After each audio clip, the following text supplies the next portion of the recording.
then it's, ultimately our decision. They can't say no. So. I just gonna ask that, yeah. Why, Yeah, why is the I RSU? think it's an outgrowth. It's like it's kind of like other things. It was an outgrowth of the fact that you had situations where you had more than one town that was in an RSU, so they had to do that so the other towns could have input to see what the impact was going to be on them. They couldn't necessarily stop it, but they at least would know what the impact was going to be on them. I would think Yeah. that was the logic behind it. I Yeah, hate to try and apply too much logic to things the legislature does, but. But it's still Raymond that's voting in the end. It's not Wyndham, and that's one of the comments Kate Brick said. Kate says that there's not enough time and they need to get word out and information out to the Wyndham residents. It's not Wyndham that's voting on this. It's not Wyndham's problem. Right, Correct. exactly. So, and why, again, that wasn't corrected then, I don't know. Yeah, that's just the way that the statute works. Every withdrawal committee I've worked with has the same question about it, and most often the chair will open the public hearing. There may be some presentation or discussion by the chair, but usually it's turned over to the withdrawal committee to explain the withdrawal agreement and summarize it, and then an opportunity for questions from the public. So then after that meeting, then technically the RSU board is out of it, because I know that they mentioned that there has to be 2 hearings. One is Correct. the RSU. Right. So after the that public hearing, assuming there's no changes, which there almost never are, we would submit it to the commissioner for final approval, and then that would allow the referendum vote to be scheduled and the necessary timeline for absentee ballots to be prepared and so forth. And then before the referendum, there would then be another public hearing, and that would be overseen by the Board of Selectmen of Raymond. So, but that would be in advance of the actual referendum vote. Okay. So I mean, we have time. So right. So you're thinking as long as we keep moving this thing forward. We do. We need to get the cooperation from the Department of Education, which has been very cooperative, and so. But I want to make sure that we move it along quickly to meet their expectations.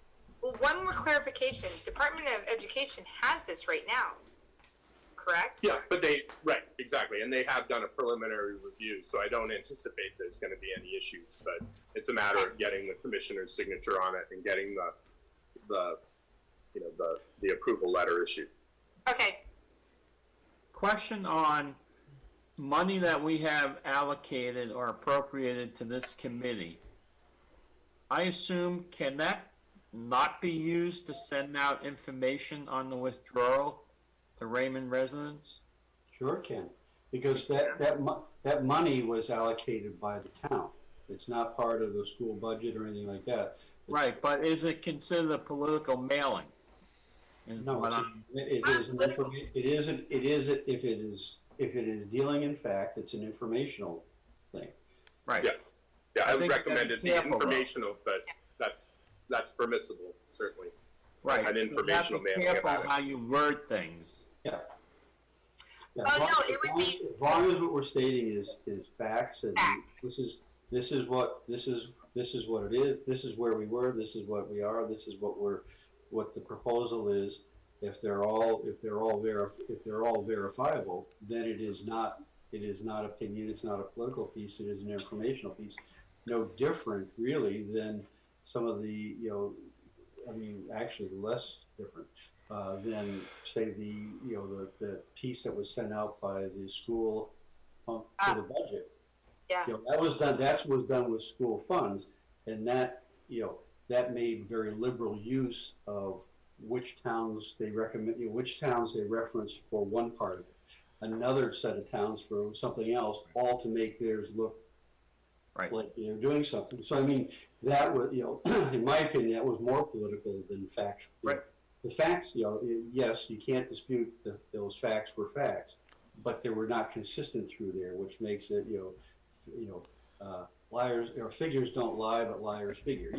I'm just trying to make sure that we're not allowed to say the RSU Withdrawal Committee recommends withdrawal, and here are the numbers. I'm not sure you can say I wouldn't that. put that. Joe, I'll put it on there. I'm Teresa Sadak, and I approve this message. What do you think? Okay, yeah, that worked. I don't think we should say the RSU withdrawal says we should. I think we should put the facts down so they can decide. And At the end, I mean, other than this, I think we have a number of different pieces that will be going out, that will be available and going out, because at the end of the day, when we come down before that final vote, the committee is going to make a recommendation. yes, Either we are or we're not. Right.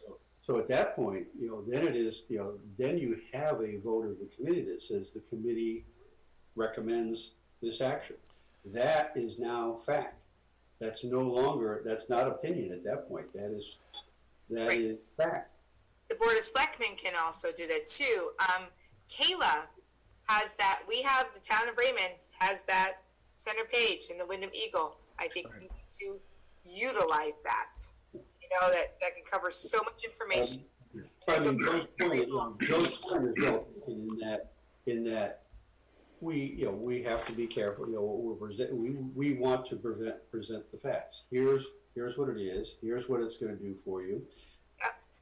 Now you the voters have to make that ultimate choice. Either you think that it's a good idea, or you think it's not a good idea. That's we're not saying that if we're telling you to go do that. No, we're saying here's You decide. the facts.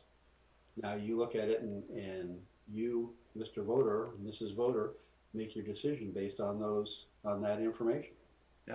We can put things like frequently asked questions, like how much is it going to cost this year to withdraw? This amount of money. How much are we going to save the first year? Possibly $800,000. We can put all these things that people are asking. Yeah. Okay. Mr. Chair, we do have someone on the phone when you're ready. Okay. Go ahead. Oh, okay. Grace, are you still there? Grace? Okay. So I'll put you on speaker just a second. Thanks. Okay, you should be all set, Grace. Okay. Thanks. This is Grace Levitt. I have a list of some questions and comments. So thanks for at least having a message here, although I thought it was very well publicized, and that's certainly a comment. I had emailed the withdrawal committee when I saw that this was on the RSU 14 agenda. I did not get any response from any member of the withdrawal committee, and I do not know why. I asked some specific questions there, so they were not very forthcoming. I got no even acknowledgement of receipt of that message. I did hear from the chair of the RSU, but I did not hear from anyone in the withdrawal committee, and I had some questions for you. There has not been any meeting since December that the public had any access to at all, and that's a very long time. It's now mid-July.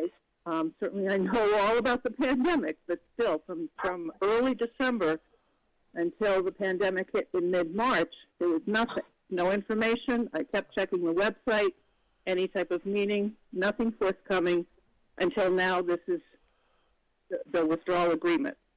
So no information about it.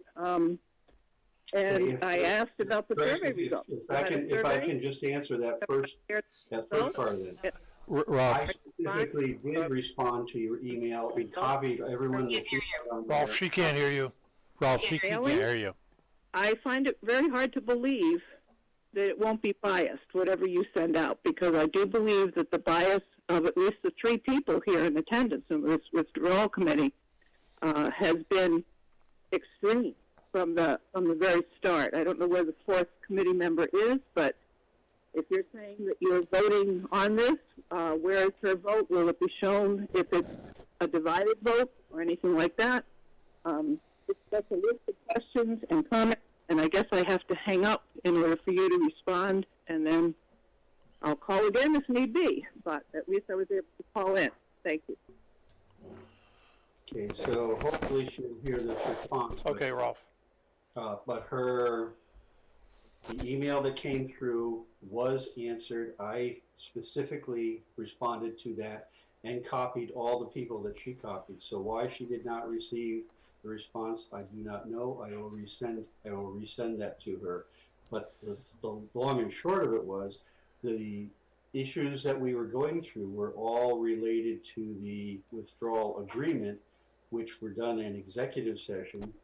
And as I went through the timeline earlier, a lot of the delays were when we were waiting for responses to come back from the RSU. So things that were being discussed inside executive session were not and are not available for release, because that's a violation of the executive session rules. And that's, I explained that in the email response I sent to her, as well as it went to, looking at her list, it went to the whole RSU 14 school board. So why she did not get that, I cannot answer that, other than the fact that it could have been some email glitch someplace, I do not know. I'll resend that and see. In regards to the fourth member not being here, she was not able to attend the meeting tonight, but she was invited. She could have come in on Zoom if we had it available at some place, but in order to have, she was and did see all the various iterations of the withdrawal agreement, so she was apprised of that. Whether her vote would have been yes or no on approving that a withdrawal agreement. The withdrawal agreement does not necessarily say that she agrees to withdraw. It says that if we do, that what is in that agreement is what she would be voting on. If that's what the vote would have been tonight. Just from my standpoint, I never got an email. So I don't know where it was sent to, but I never received one. Well, and there's no reason for all of us to respond when Rolf is the chair and he's responded. And as far as bias goes, I'm the one that took out the petition. So yeah, I'm pushing for withdrawal. All right. We can go through all this work for now then. Oh, here we go. Raymond Town Office. Anybody else, Sue? Hold on, Ralph. Hello? Hello? Is someone there? Hello? May I ask, this is the town office at the meeting. May I ask who's calling? Is this Grace again? Yes, they're actually waiting for you, so are you ready now? Okay, put it back on speaker. You can go ahead, Grace. Okay, thank you. They do understand about executive session. I still think there could have been some updates as to where you were in the process. Something posted on the website. There's been nothing. I did not get the email. I would appreciate it if you resend it. That would be great. It did go to all of you, to the emails, addresses that are on the website. I don't know if there's an inaccurate email address there, but I can certainly resend it as well to the member of the committee that didn't get it. And I don't know if you answered my question about the survey results. I was trying to manipulate the meeting so that I could hear you, and et cetera. But if you have a response to that, are those results posted somewhere? You did a survey, I believe, back in, maybe it was April. Might have been a little bit late, I'm not sure. But I would love to see those results. Thank you. Teresa, did you reach out to see if there's any update on the survey results? I did not. I can send her a text right now.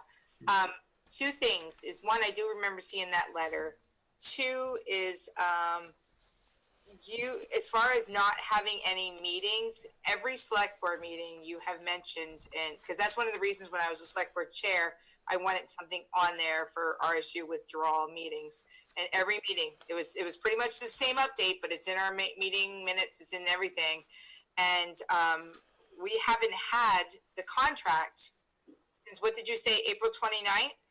So maybe she could ask the RSU why they held on to it as to what's going on. But I would send her your timeline again as to our updates and what we've been doing, because it's all been an executive session. I'm looking for that letter, but I know I got the letter from Grace. And I got your response too. All right. Stranger things have happened in emails. So. All right, I'm sending Caitlin to see where the results are. I know there wasn't very many responses to it. The first at one point there was only like 10 responses, so yeah. And she was going to update us when more came in, but we will, we'll have that information available when we have a public meeting on this, which gets to the next thing, which is when do we want to schedule that, and then how do we want to do it? I mean, Zoom can work to a certain degree, but you may have people that don't have the Zoom technology, so that may, I think we need to look at what are the methods that we have in order to be able to have people's inputs come into the meeting and their questions come out, so that we can get information out there. So, Mark, ideas on that? Well, it seems as Dan looks at the timeline, that's going to be probably the earliest we can do it with the commissioner's approval. So we have an approved document. It's going to be toward the end of August. As far as getting information out, talked about an information newsletter or a packet or something like that could be done at any time, but we probably do need the commissioner's approval on that, so we know that we're dealing with a verified document. Well, yeah, I mean, I guess I understand what you're saying, but the fact is, do we actually need to have the signed document in order to start letting people know now here's what was in it, because it now would be public information anyway. If there's changes that they want, I don't think they would be of major magnitude, but at least we can start to say, okay, here's what's behind the draft budget, here's what's behind, here's what's the summaries of what's in the withdrawal agreement, so that information starts to get into people's hands. I think we need to start having informational sessions early September, because the RSU is going to do theirs, public meeting, and then I think we need to follow as soon as possible within the next week or two after that, and probably have 3 or 4 informational sessions. People can call into Zoom and listen. You don't have to have video. You can do a call in. I think we're still limited to 50 people gathering, right? Like if we went to the gym, I think it's still 50 people at most. Right. Well, here's another thing. We can run information on our town page too, on TV. You know what I mean? And run, again, put one paper up at a time and put, again, frequently asked questions. I mean, we're, if we're having a meeting, it's going to be live streamed as well. So even if it's not, even if they can't come in on Zoom, they can watch it on the streaming. Right. Yeah. Right? Yep. But I think 3 or 4 sessions is going to be what's needed. Mm-hmm. And you might get the same questions over and over again, but it's okay. Great. On July 15th at 8:18 p.m. is when Rolf sent that letter back, and it went to 1, 2, 3, 4, 5, 6, 7, 8 of the school board members, and it actually went to me and to Grace. So, I've never seen it. yeah, and it went to Kate Levier too. So, it went to all the school board members. You forgot, Joe Rolfe, but it did July 15th, 8:18 p.m. It was sent to Grace Levitt, the response.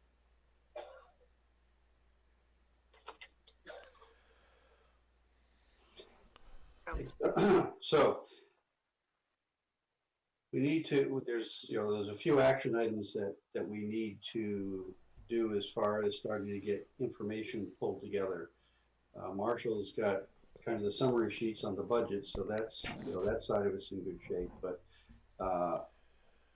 who wants, Teresa, you've already started working on some bullet item things. Yep.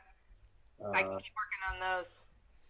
Joe, you've in the past you've sat on you sat on all these kinds of different things there, as far as what kind of works and what doesn't work, as far as putting together presentations and whatnot. Can you kind of take a rough cut at some of that stuff? Yeah, if Teresa will send me what her bullet points are. Yep.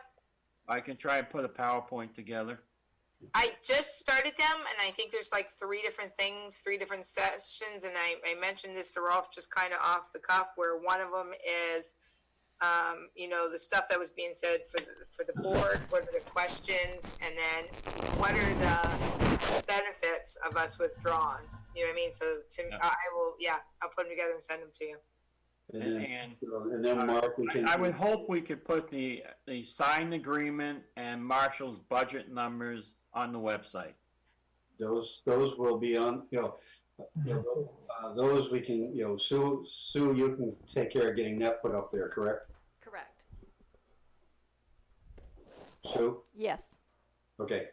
Can you also let us know, Sue, by an email, just so we have it in writing, is when Kayla's newspaper articles have to go in, because we're going to maybe boot some of the stuff she has if we can confiscate that newspaper.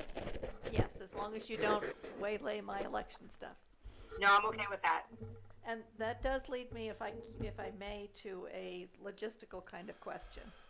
When in this process will a budget, not a budget, a referendum question be ready? We will have it at least 45 days before the vote, so that absentee ballots can be prepared and made available. And so that I can have the machine programmed so that it can be read and counted. But I mean, the actual referendum question is already written by the state, isn't that pre-done text as far as what that referendum? I believe it is. I just don't want to jump the gun when you folks aren't ready to have me send that to the printer. Yeah. I'll work with you on that, Sue, to make sure that you have it. Perfect. As early as possible to get it to the printer. Thank you. Okay. One other. Joe and Teresa can include me on that information. I'll be glad to help. Great. Cool. Make suggestions or whatever. This is Mark. Okay. As you get things developed, just include me on the email. Okay. Yeah, because I mean, you've been through this at other places, so you've seen things that have worked and things that have not worked. And so we're looking at the working ones, not the non-working ones. Well, and keeping to the facts and not the personal part of it. Yeah. That's right. Mark, can you come up with some things that you have seen from other school districts? Things they have put out there? Yes, I go back and look at quite often, when we've had a public meeting, we have a PowerPoint that kind of summarizes the facts and so forth, and whether or not we want, that's going to be difficult with the current conditions, Zoom and all that. I don't know just exactly how that will work. I'm not tech savvy enough, but Yeah, you can do a PowerPoint on Zoom. You put up the information and share it, and it shows up Okay. on Zoom. Okay, you might be able to do that. Well, I'm that's not how sure. I did class this year, so I learned how to do it. Oh, We're good. gonna put our stuff together and give it to Joe and he can put it together. That sounds good.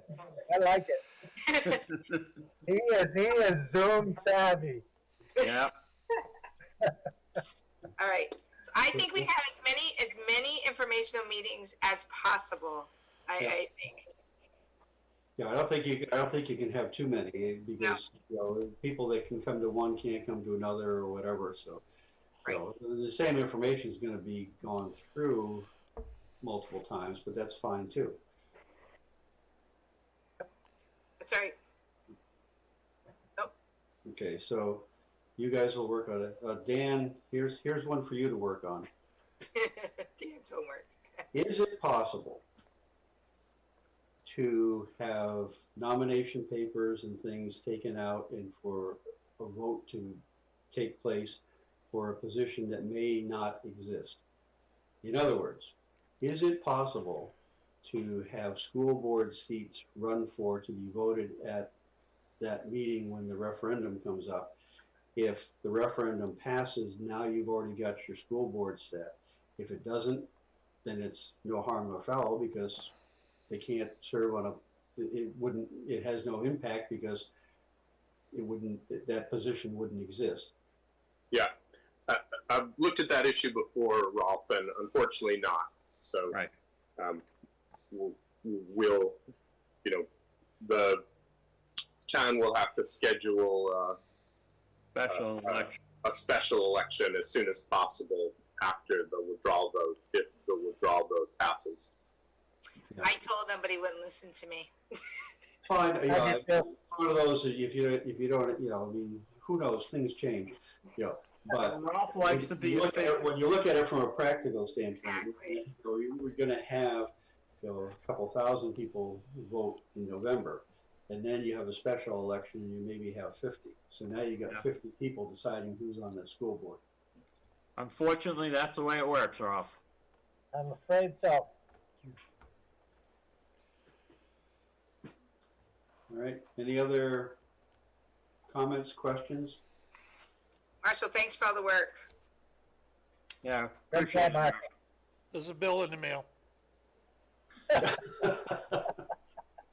It's going right to Joe. You know, what we can do, you know, as things start to get pulled together on presentations and whatnot, then we can figure out when to have the first of those meetings. But, you know, the next thing, you know, is once we know from Dan that it's been approved or whatever from the state, then we know where that next timeline comes in there, and we start working from there.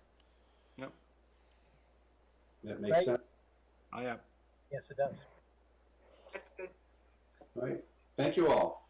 All right, I'll make a motion to adjourn. Second. All those in favor? Aye. Motion is carried. Meeting is adjourned. Thank you. Bye, guys. Thank you, everyone. Thanks. Good to Thank see you.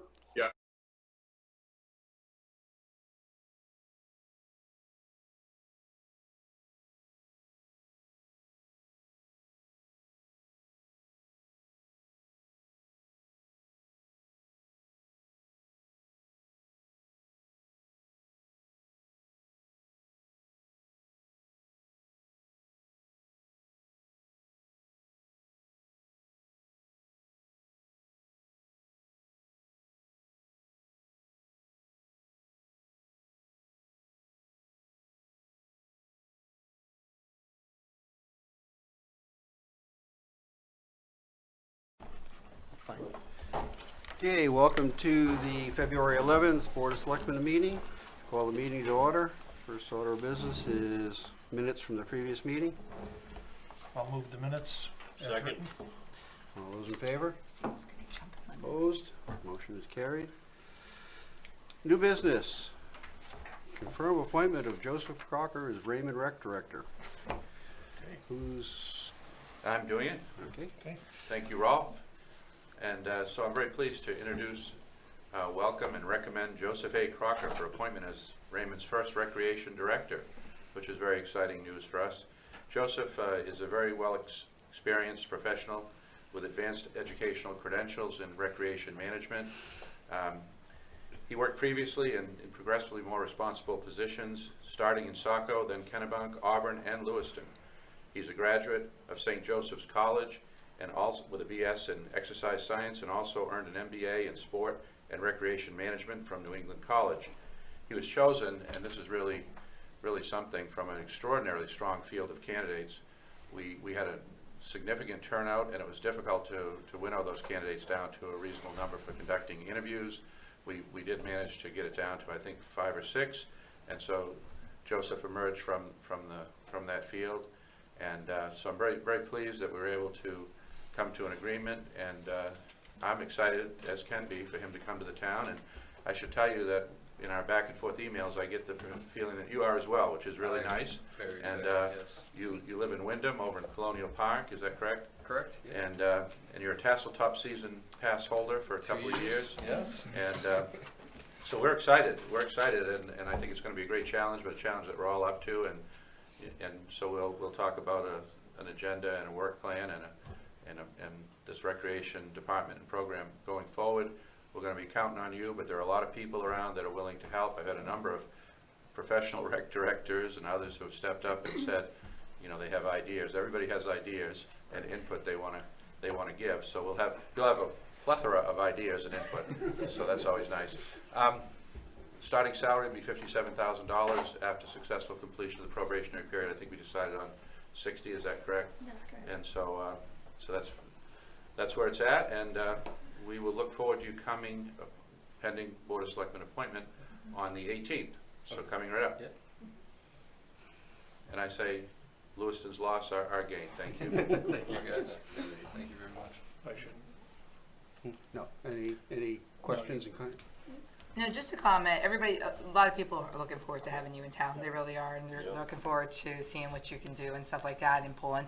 You're kind of going to be like the glue pulling together a lot of groups. That's what it is. So welcome. Yes, it seems like everyone's, I mean, just from some of the people who've reached out, and it's been very warm welcome, and that's exactly what I think anyone wants to, have when they accept a new position. So it seems like a lot of people have worked hard to provide programs and services without having a recreation department. So really looking forward to learning about that as well. Yeah. We're really looking forward to having you here, even though you're from Wyndham. I do live 30 feet away from Raymond at the conservation land, so taxes to Wyndham. I can walk over the line. Thank you.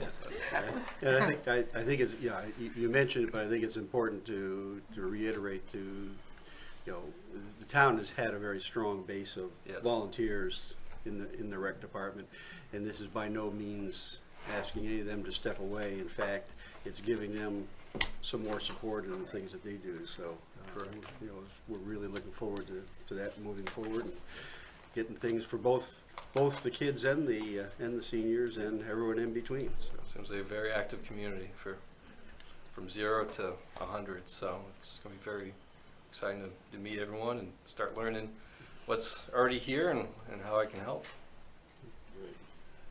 Is there a motion to? Motion to appoint Joseph Crocker as our new Raymond Rec Director. Second. All those in favor? Opposed? Motion is carried. Welcome aboard. Thank you very much, everyone.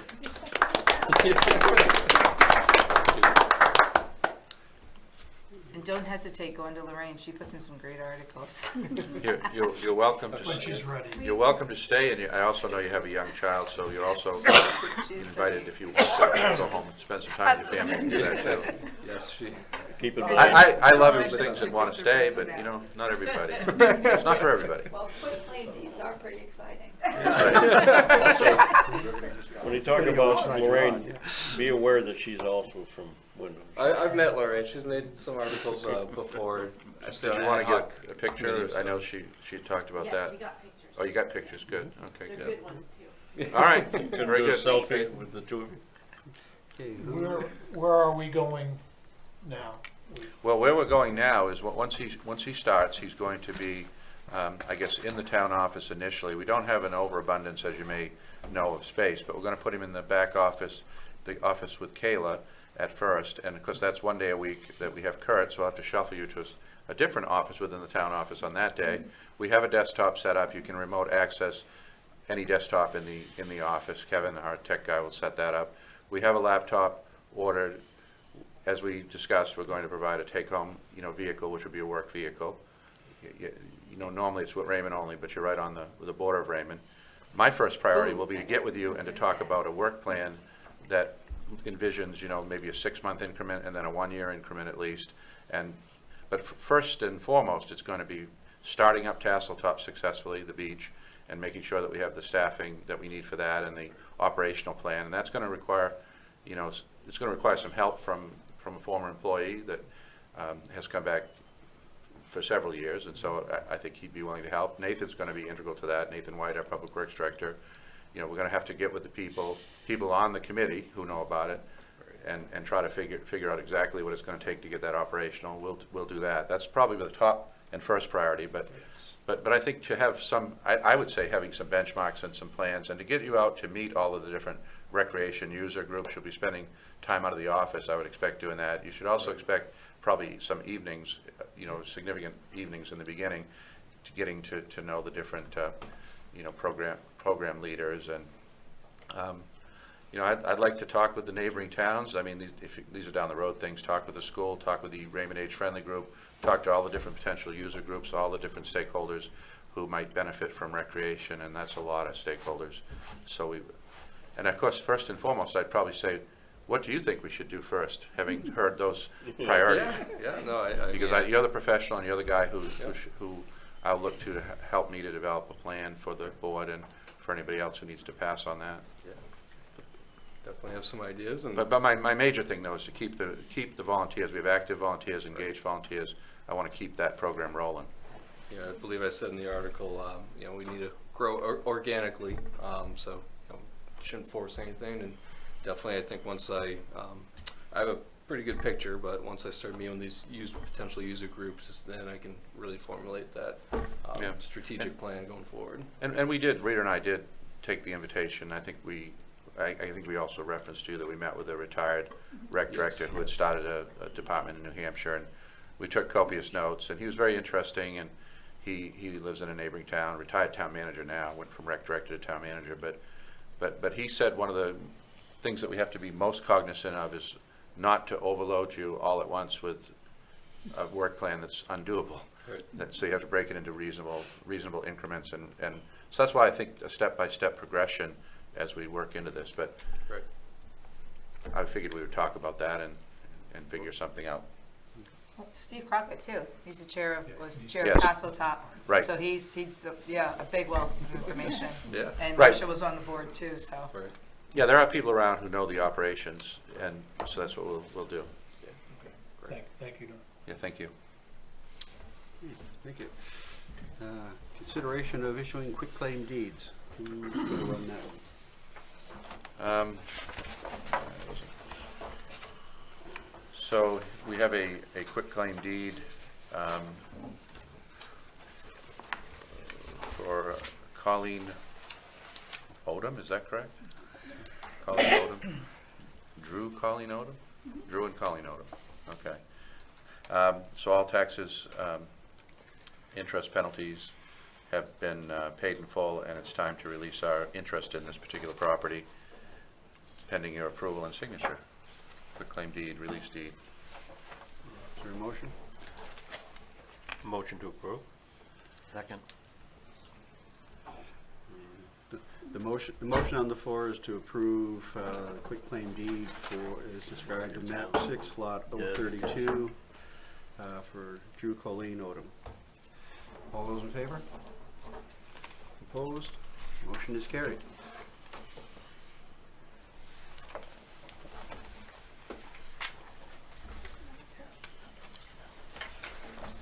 Good evening. Good night. Next item is... Thank you, Steve. Thank you. And also, if I didn't say so before, thank you to the committee. I know you guys put some time in a blizzard. Thank you very much for that. Yeah, next item is consideration of funding source for emergency furnace repair in the public safety building. Bruce. Bruce can give an outline of the problem, and Kathy and I will give an outline of the solution possible. Right. Sounds like a plan. All right, so, real brief outline. In November, we started by having our first heating unit failure, one of the attic units, and on an emergency basis replaced that from budget. When the gentleman came through the door and he looked at everything, he said, you better start planning to replace the others, and boy, he wasn't kidding. He said, these things are only good for about 15 years, they're 17, 18 now, and they're on borrowed time. Being commercial stuff, that's, I guess, the life cycle, which I was not aware of, unfortunately. So we started to put together a CIP budget and had that included in this year's budget package. Unfortunately, since then, 2 more of the 4 total units, the air handler heat units, have failed. One of them is being held together with Band-Aids right now, and the new one's in the basement waiting to go in. The other one's totally been replaced with a crack heat exchanger. So that left us looking for funding and how to do this on an emergency basis. In the winter, we had to have heat, so being responsive, this company initially came right out, like the day we notified him, got the stuff here and replaced the furnace the next day, which was great. That was the first unit in the attic. When the others went, he was also very responsive and came out very quickly, and in fact had his wife pick one of the units up on her way through Scarborough as he was en route from coming in from, I think, Harrison, and kind of converged on our station, and were able to throw this other unit in because he knew what was wrong with it at that point. So that's where we're at, and unfortunately, unexpectedly, we have to replace these things, and they're tied with coils, with air conditioning compressors, everything all kind of works together and into a different refrigerant now, so that's what we have to do, is change all of this out at the same time. And that's where we are. Can I ask a question? I guess you said there's 2 running, but there's 3 that need to be repaired, right? Yeah. Am I missing one of the prices? So initially, there was the one that we replaced out of budget, thinking we had to do something right now. So that one's already done and out of the way. So there's 3 units that will be replaced. Well, and that's what I thought, but I only Yes. saw 2 prices here. That's what I was wondering. When I was looking at There is the a quotes, it seemed like it was kind of a little addendum all over to the it. place. I mean, there was one that was 17, one that was 10, one that was, you know. Yeah, the total is, No, you have to total those You have together. to, you have total to take, you together. have to take the 78 plus the 10. Yeah. So you get from the one, That's right, the other you one had 17. had both units. correct. So there, you know, there was about $250 difference between the two. So. Yep.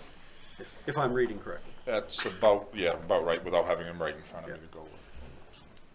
We decided to go with the quote that we selected, even though it was slightly higher, because they are a provider now. They were more responsive right now, and we're able to do an emergency repair right now. And so, despite this small difference, I guess, or on account of the small difference, we think that was the right move. Well, I think they. We didn't have another choice, I guess. Well, I mean, they demonstrated they were able to get in there and get the thing done. So, I mean, you know, essentially, all things being considered, you had equal quotes. I mean, you know, Yes. on something of that magnitude, a difference of a couple $100 is not a difference. So. Correct, correct. So, has he now then, because what do we have for units left that have not failed? There's the one that's held together by Band-Aids and baling twine. That's gonna be out, I think it's this week. That one's out of the basement and replaced. The last one will be the attic unit that's on the far end, and that's just something we gotta coordinate. It's running right now. Okay, So we gotta that's gonna, coordinate you're that. gonna factor that one into the CIP for this budget? That one's in those figures there as a will be failing. We know it will be. So Well, it's one of those 3 that's in your This quotes. this 17K here, Yes, yeah. this is separate, but you've got another unit, that's what I'm saying, that other unit's gonna go into the CIP? They're all included in that 17. They're all in the Yeah, 17. they're all in there. Okay. Yeah.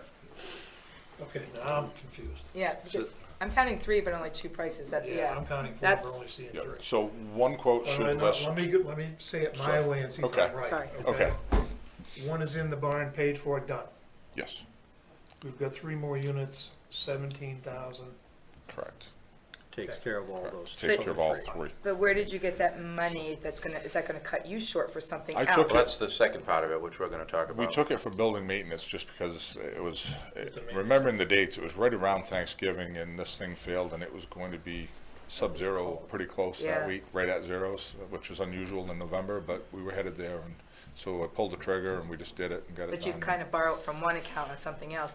The other We hadn't question, planned on it, you're right. what about this building down here then? This building, when it was rehabbed, we went with a condensing boiler, and this unit isn't 10 years old yet. And so it's a different style heating unit. And Okay. shouldn't, but we're gonna follow through because I have just a larger one of those for the radiant heat in the floor at this station. Again, fairly new though, we've upgraded both of those in Okay. the recent past, if that makes sense. Rolf had contacted me, and I've spoken with Nathan.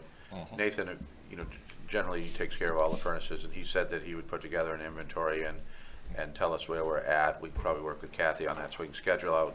Yep. But I think that it was just a misunderstanding of the longevity of these units, where I guess Yes. you did find that out when the first one failed. When the first Some one people failed. thought they, had a longer useful life apparently, but I think otherwise, I mean, Nathan has done a good job of checking on the boilers and, gauging their condition and replacing them. I think they're in good shape otherwise. The others are all, Yeah, but we- I say that, but time passes, so, I mean, it may be, We have maybe regular maybe we've got maintenance some that done are on 15 them, years so- old now, but, Yeah. but they're not what was here Right. when I came, which were, No. basically all ancient units. They're all modern units. But as far as I understand too, these new units have a higher efficiency and Yes. a longer life expectancy. They have a higher efficiency. I'm also told though, to plan on 15 years, but if you get more out of them, just have the money available just in case. I guess with the hot air units, the air handler style units, that's their life expectancy. Now, we gotta remember now, even though they're not heating in the summertime, they're your air conditioning Right. and they're moving air throughout a building constantly, 24/7. So they are always running. Good. So it's a kind of a combination system. Do you know how much that other one was that took out of your other budget? Sorry. That was the cheapest of all because the outside condenser had already been replaced. So that was, I think, I want to say 4,400-ish. Oh, wow. Who was the vendor? One. And that was Donnelly's. Donnelly's. Oh, it was for something. Four, yeah. four and change, middle 4 and change, yeah. So do you want to talk funding? Yeah, let's talk about, essentially we've got there's three potential avenues. Yep. Let me go in? Go ahead. Okay, so the three potential avenues that we've identified are the contingency, which is whole right now at 75K. We can borrow from our current year Public Safety Department CIP and replenish in the FY 2021 budget, or we could take from the TIF where we have $42,229 available. Okay, so I'm assuming if you go the TIF route, you're calling that acquisition and construction of municipal equipment and facilities? Are we calling it that, Kathy? I thought we'd call it public safety, but either one would fit. Well, I mean, just looking at the allowable uses we Yeah. quoted in the TIF, that would be, it's public safety equipment and municipal facilities. Yes. So Yep. that would, That Yeah, would that fit. would- that's you'd qualify it as that. Mm-hmm. I know we're splitting hairs here, but my opinion is, I don't think it belongs in the TIF, nor do I think it belongs in the CIP because it's not new equipment. It's repairs and replacements. So I think it should go into just whatever's in the piggy bank, and that's the end of that. Are you talking contingency, or Yes. That's The what I would say contingency. too.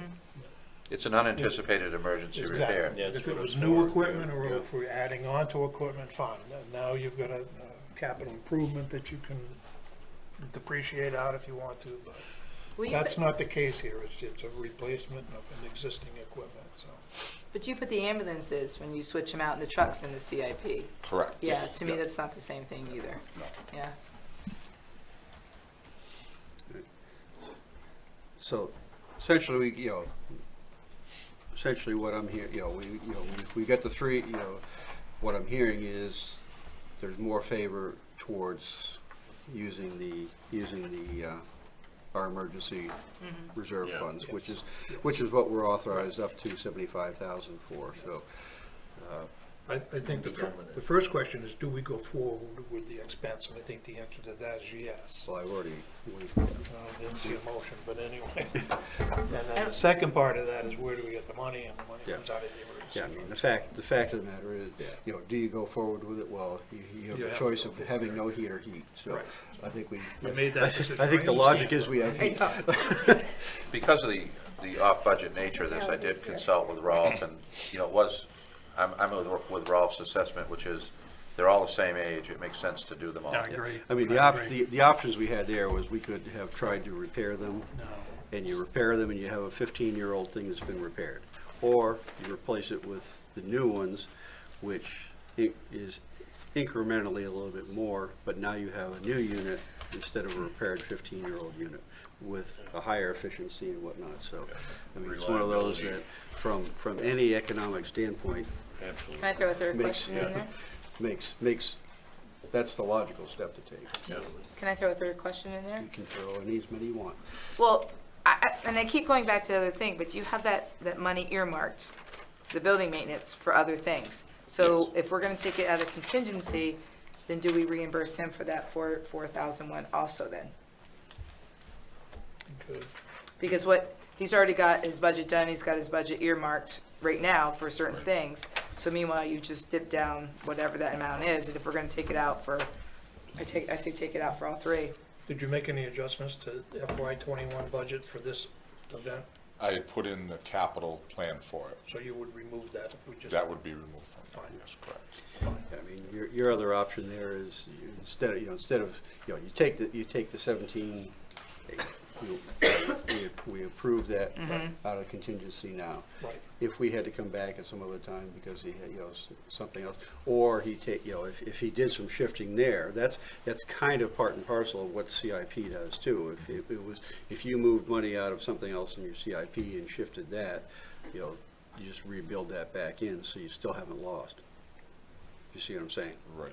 Yeah, but I think. Because all you've done That was is slow. you shifted a priority, that's all. Yeah. Yeah, it was the I mean, you really, it's. trade one, trade Yeah. another, yeah. Yeah. So, I mean, the fact is, I think where Teresa's concern is, are you shortchanging yourself on something that's gonna be a that you Right. need for this year? yes. Right, You know, yes. and if that's the case, then that's, we look at one, if it's okay, all we're gonna do is, we're just moving money from one year to the other. That's slightly different. That says, okay, that's what the CIP exists for. So you're gonna need a motion to take it out of for all of us to take it out of the contingency. Correct. So I make a motion to take the emergency money out of the contingency. The full amount, Well, all 4 units. That's what the second question was gonna be, as for what the amount is. Okay. So then what you're moving in would be 21,000 something. yeah, The 10-9, 17. 7,850. 50 This is plus. a good long article here. We keep you entertained. So 21,850. 21,850? Move 21,850. So what you're doing is you're moving to allow this 21,850 coming out of the contingency 21,850. for the emergency repairs. Is there a second? I second. The motion on the table is to use 21,850 out of contingency for the heating repairs. All those in favor? Opposed? Motion is carried. Thank you. Thank you. Thank you, Bruce. thank you. God, when he said that went, that was like really low temperatures. Yeah, you're not I kidding. remember seeing that. Okay, item number D is consideration of financial implications related to the change in Cumberland County's fiscal year. Don. It's so nicely put. Well, I have a memo here from our finance director, which I could read, or I could give you the Reader's Digest version. Reader's Digest is. Reader's Digest version. They're changing their fiscal year, and so they're going to need an additional 6-month assessment. It isn't going to affect us in this budget year, but next budget year, we have the option to pay it off all at once over 5 years. Your choice. It's not the 21, it's not the No, budget that's we're what I said. working on. It's not the one we're working on, not this year's or next year's. It's the year after. Right. And I did, in my memo, but what they want to know, I have it. Okay. What they want to know is, by November, is how are we gonna do this? Are we gonna pay all 6 months, or they'll give us up to 5 years to pay it off? But they wanna know in November so that they can crunch the numbers and see who's willing to actually make that budget. So, if we paid it all at once, it would be about 38 cents on the mill rate. If we went over 5 years, it would be 8 cents. If we went over 4 years, it would be 10 cents.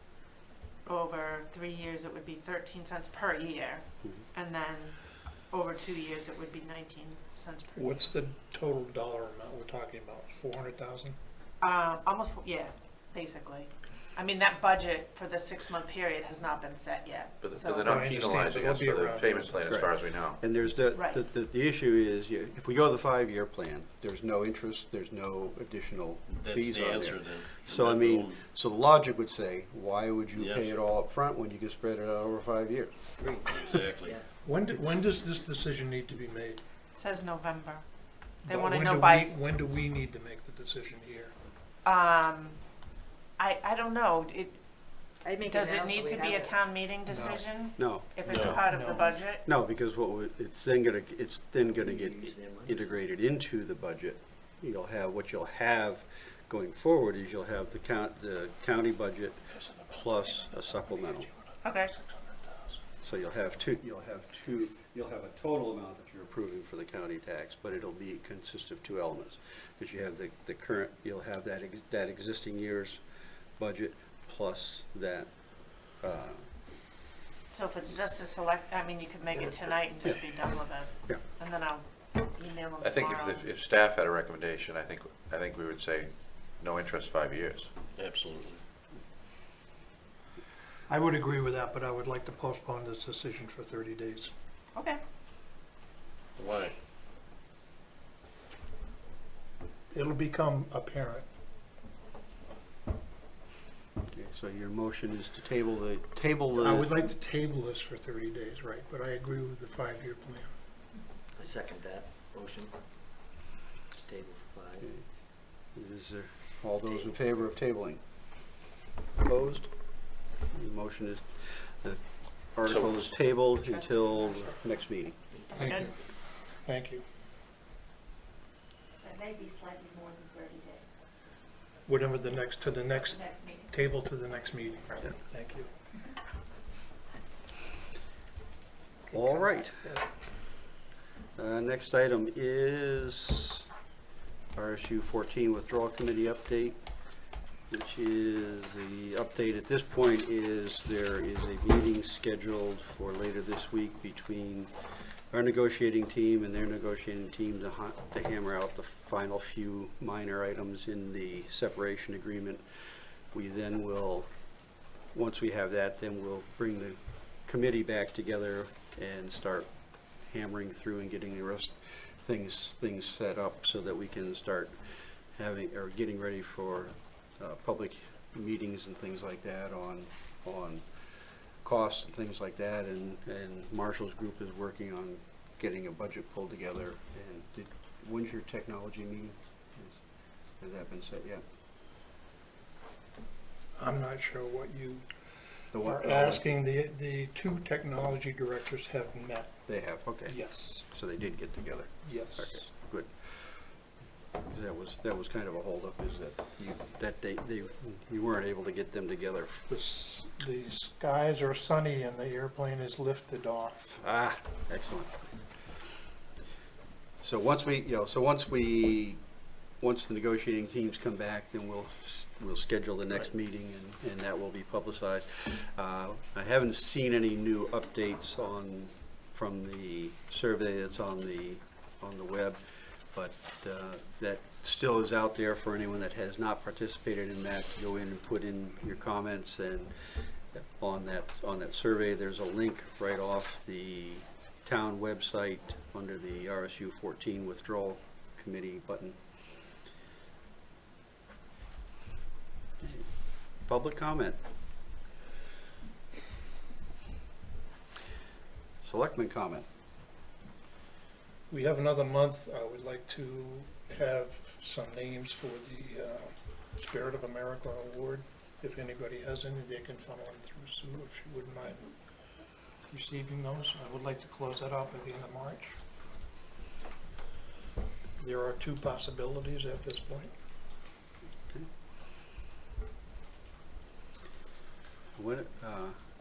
When are the scholarship applications due in? April 30th. April 30th, so we won't see that, that'll be a May Yes. meeting, okay. Other comments? Town manager report. Okay, confirming dates for upcoming regular meetings, March 10th and April 21st. And that's also the date to review the town meeting warrant. Good with those? Yes? So reminder of upcoming holiday schedule, Monday, February 17th, President's Day. Reminder of upcoming election schedule, February 27th. Deadline to request absentee ballots, March 3rd. Presidential primary and special referendum election. Reminder of upcoming budget schedule, February 25th. Town manager submits budget to select board, March 3rd. First budget review session, March 17th. Second budget review session.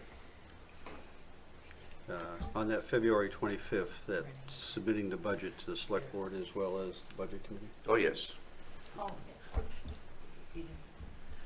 Yes. And budget committee. What is your deadline for gathering information? Oh, the deadline for gathering information is probably open, I would say open and flexible, but it's passed, but we're open and flexible. If there's something that needs to happen, it can still happen, but Okay. it's passed. Mr.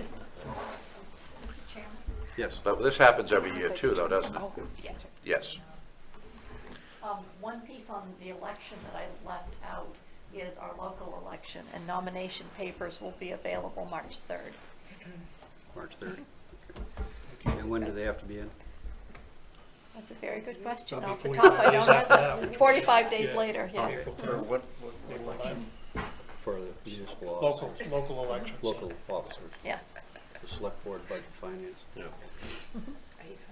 and school board. and school board. I reminded him to run these up for election. Okay. Treasurer's warrant. Sam? Wake them up. You have to, You have to move it first. Here you go. Move it? Yeah, no, move it in the amount of, no. You're making a motion to accept the treasurer's warrant Oh, at that's- $116,569.09. And that was, That's what I just that was heard you say, Sam's right? voice. Yeah, I just said that. I'll second that. Yeah. All in favor? Pass Opposed? it down to a veteran. if You're they gonna want. sit in the upper chair, Sam, you gotta do this responsibilities now. No. That's right. I know I heard you say that.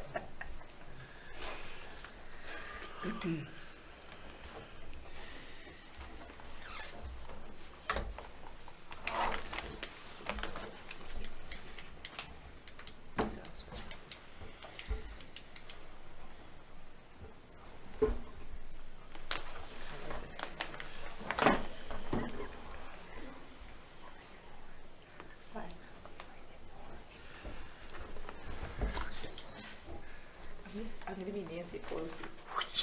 I'm gonna be Trump. That's signed. Yeah, Next, nothing's gonna get done down at this. next item is a motion to go into executive session. You can make that, Marshall? I don't have the, Motion to go into executive session pursuant to MRSA Section 4056A, consideration of personnel issue. second, thank you. All those in favor? Okay. We are in executive session, so we'll ask.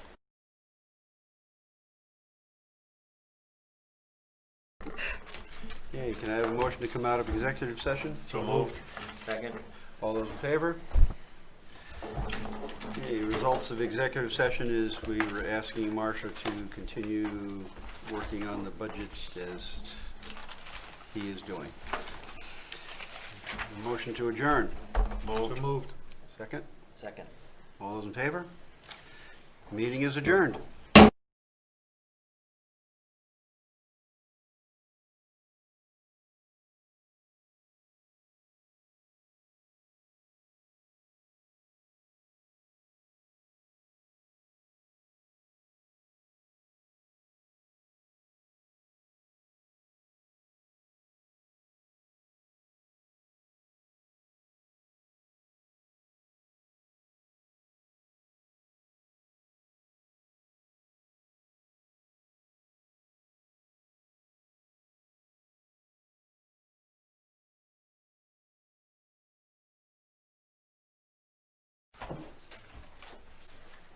Good evening and welcome to the Wednesday, February 12th, 2020 Planning Board meeting of the Town of Raymond. The Planning Board will come to order. The board does have a quorum, and we'll start with roll call. Mike D'Arcangelo, Ed Kranich. Greg Foster, Robert O'Neill, Bruce Sanford. Kyle Bancroft. Kevin Woodbury. and for today's application, Will Haskell will be working as our town planner. This is a public proceeding, and unless the board specifically votes to go into executive session, you have the right to hear everything that is being said and to look at all the exhibits that are presented. Please notify the chair if you are unable to see or hear. The board works from a published agenda, and we will be considering tonight's items in the following order. We have the approval of minutes from the November and January meetings, and then a public hearing for the Port Harbor Holdings applications, and then some ordinance workshops. In each instance, the burden is upon the applicant to demonstrate compliance with the provisions of the applicable ordinances or state law. All persons speaking, including a representative of the applicant and members of the public, are asked to stand at the microphone, state their name, address, and affiliation with the application, either for, opposed, or neutral. All persons speaking shall address the chairman. Any conversation must be held in abeyance until after the board has formally adjourned. After the board votes on the merits of each application, it will prepare a written notice of decision. Because the notice of decision may substantially affect any appeal rights, and also as a matter of courtesy, the board asks that those attending the meeting with regards to a specific application not leave until the board has completed its discussion. Appeals from adverse decisions must be filed with the Superior Court or as otherwise provided by law within 45 days of this board's decision. Also, to be certain that you preserve your individual rights to file such an appeal, you must be certain that the board's records evidences your appearance this evening in opposition and the basis of your opposition. And if I may step in, the reason we asked you to go to the microphone is that this is being broadcast and recorded. And that's the only way it ends up on the recording or getting broadcast. It has nothing to do with hearing and here. Thank you. Thanks, Barry. All right, first order of business is the minutes for the November 19th meeting. Move to accept as printed. Second. Before we vote, Mary, were we, and I guess it's better, or Scott, were we supposed to put a blurb in here that we're using the video as our official?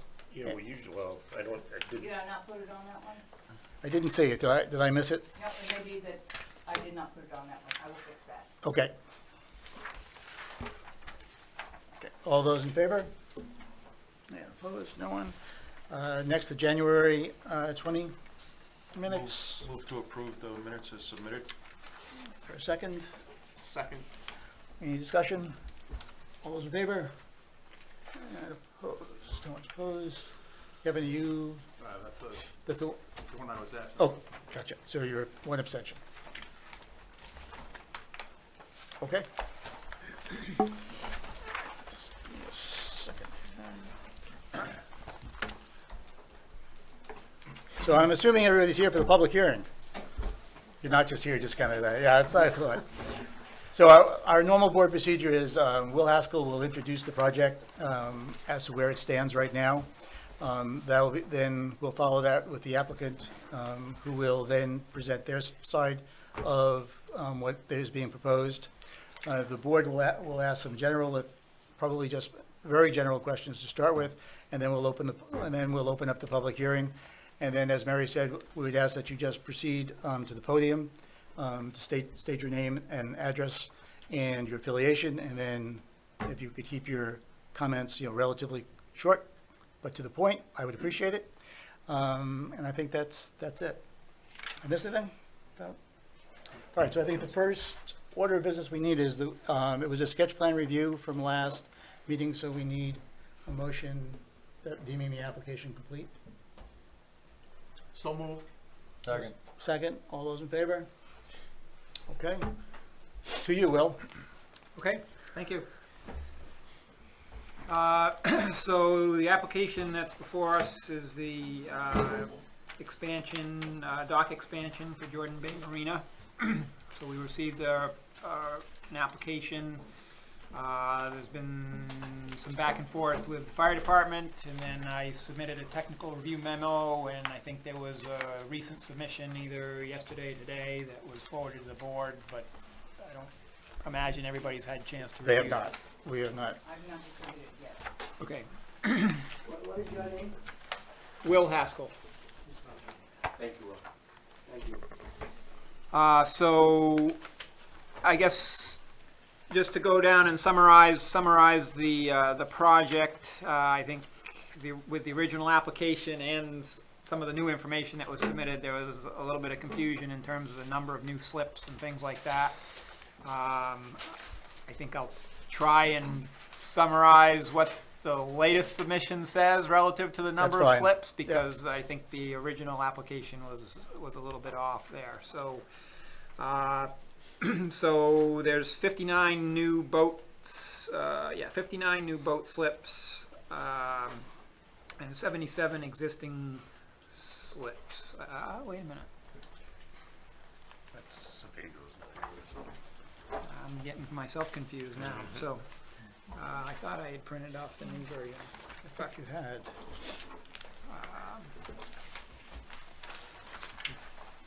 So, yeah, originally they had submitted it was 126 total slips, but I believe that's been changed to 116 at this point.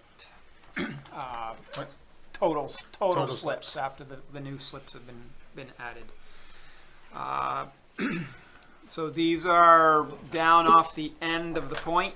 If you're familiar with the site and have driven down into the site, we've got existing boat slips that run down along the access drive there, and then the new slips will be built off the end.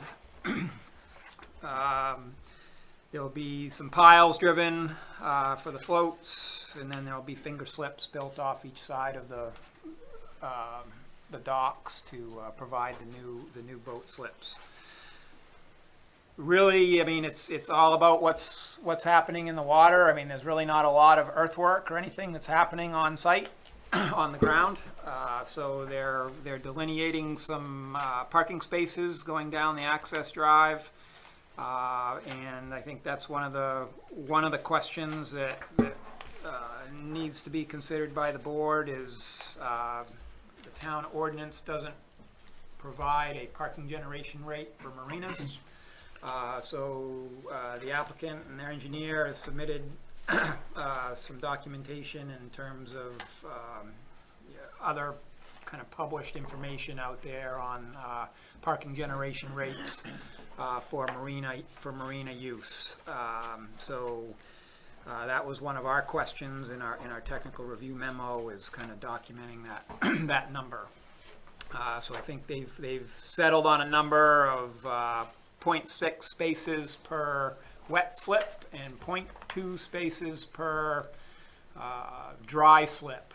There's a number of what we call valet spaces here that are, the boats are stored in a building, and then they're pulled out and launched when the user comes in. And those are the 10 slips?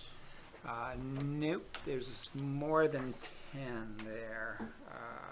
Again, this is a number that I think there was some confusion on in the original. It says 80 on your. There were a couple different numbers on the original application. It may be best to have them summarize what the total number of dry slips is, so I don't misstate it. So I think that's one question that needs to be resolved is what is the applicable parking generation rate? There really isn't any. We typically go to what's called the Institution of Transportation Engineers Parking Generation Manual for this type of a thing. They do provide some numbers for marina use, but there's like one study that they have pulled those numbers from, so it doesn't have a whole lot of backup behind it. Okay. In the most recent submission that the applicant has made, they've provided a number of resources that they've pulled from the internet and other sources that kind of document or provide their justification for the 0.6 for the wet slip and the 0.2 for the dry slip. Okay. So I think So the parking generation was kind of the key item that we focused in on, especially given that there really isn't any earthwork on the dry land portion of this. So there really isn't any change to stormwater or anything like that. I think another item that came up with Scott's review of prior applications and prior projects here at this site revolved around the septic capacity, and I think we had talked about having it may be a condition of approval that they have contact the site evaluator to make sure that it matches, that they're compliant with this expansion. It's kind of, there's a little bit of several different permits in there for different things over the years, and it's really hard to decipher exactly what is in the ground there. There was one system back in '86 and possibly a couple holding tanks.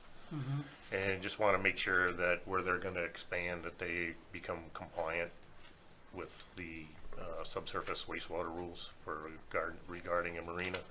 Okay. Are there specific numbers? Yes. Okay. I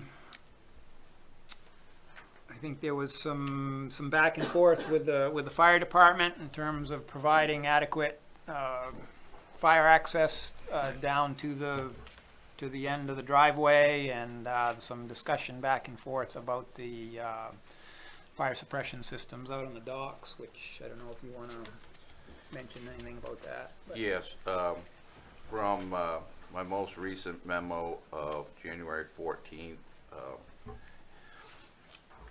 those issues have all been addressed, other than the technical details for approval. For example, the technical details of the standpipe system and the dry hydrant, but the concepts, as far as meeting the fire protection requirements, they have done. Okay, good.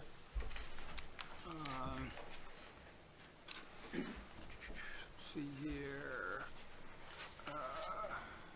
Did make a comment about ADA accessible parking spaces, which I believe they've addressed in the in the most recent submission, which you haven't reviewed yet, but I think that's been accommodated. Again, the technical memo kind of goes down through the various site plan review standards, the shoreline zone standards. And again, given that there really isn't any earthwork on the site, so there's nothing really applicable, it's really kind of all about the parking as far as I'm concerned. Okay. So all right. That's really all I had to say about it at this point. Okay. Thanks, Bill. Is the applicant?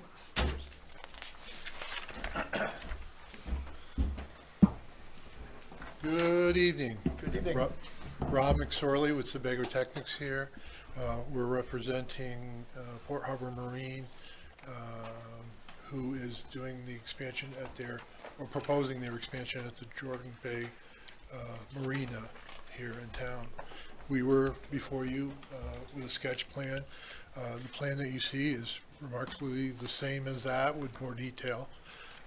We have had the benefit of going and working through a lot of the comments already. They were pretty straightforward. We had some clarification and stuff relative to fire, but I think we got all those worked out. Relative to the project, they are proposing an additional 49 slips, 49 net slips. They have 67 wet slips right now that are for lease and use. There are 10 slips that are there just for the valet service. They're not used for any boats to be parked at. Only when people come and want to take them out, those are used. So with the 67 leased or used slips, 10 of those will be taken away as part of the expansion at the end. We'll be adding 59, which means a net more of 49. So we'll have 116 that will be leased or used, and then we have the other 10 slips, which are the valet slips. So sorry for the confusion on that and whatnot.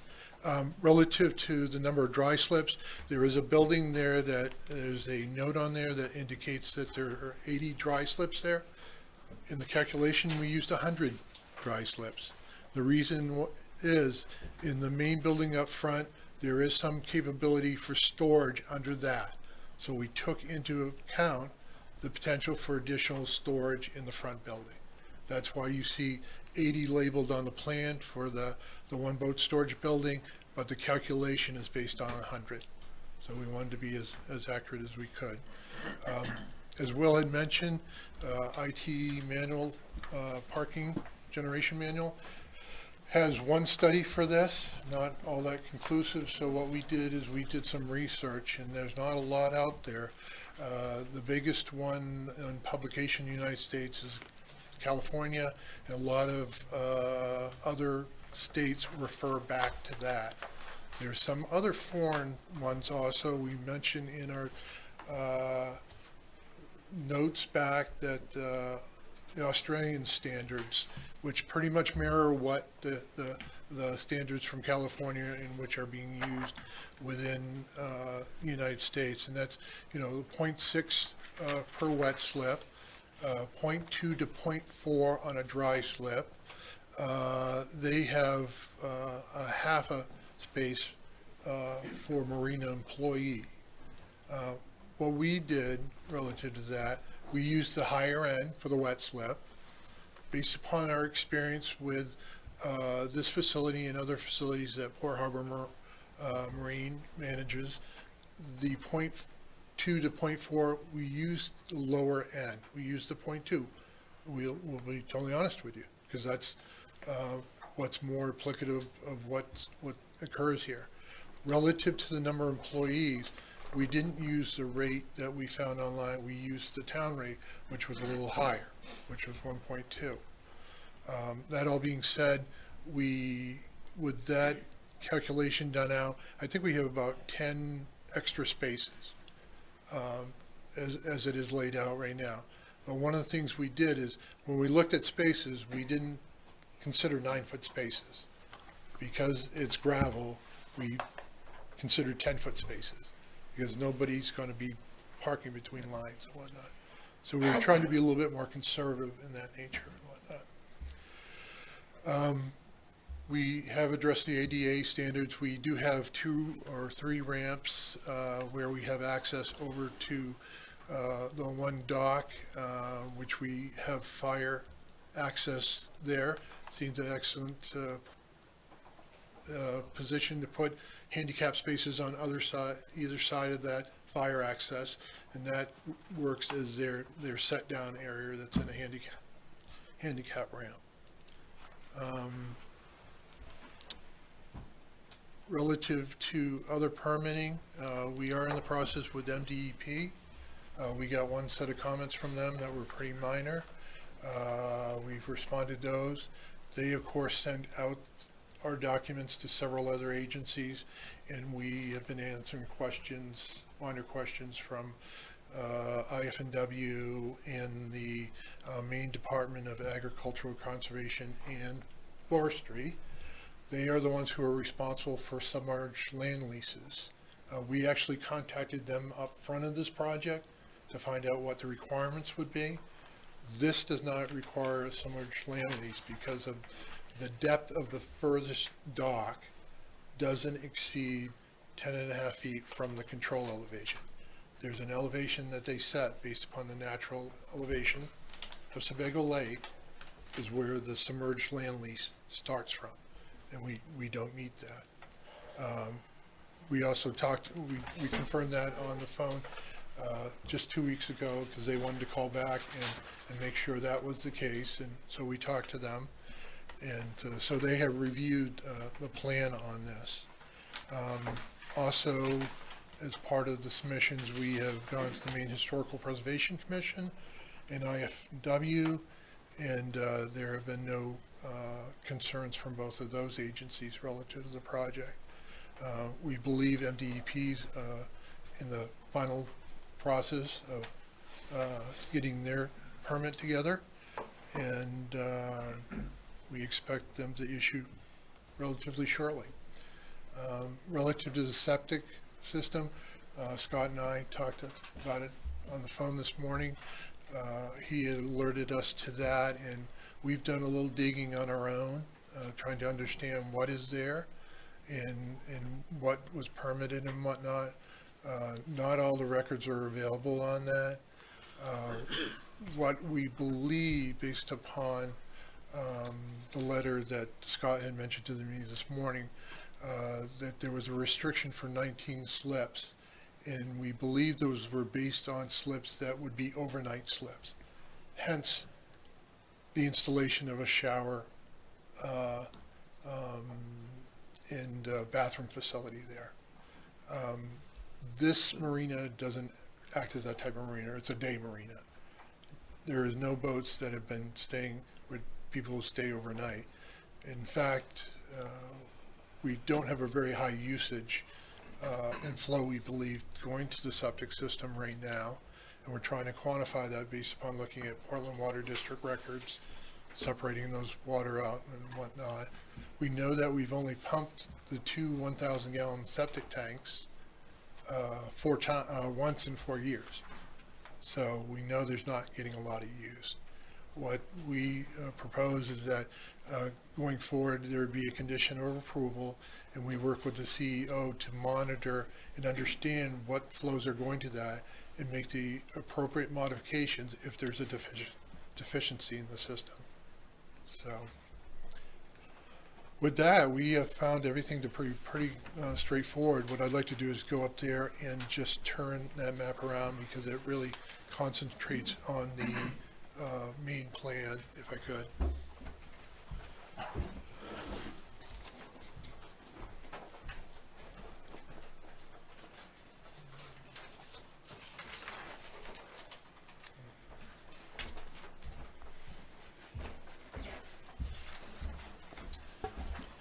You probably see better there that the existing dock kind of wraps around the point, and there are fingers that go off from that dock. Those fingers that extend outward towards the lake will be taken off, and then we're proposing the two main dock extensions with the burris or slips off from that. I've kind of highlighted there the extension of the property lines for the property. That kind of defines what's the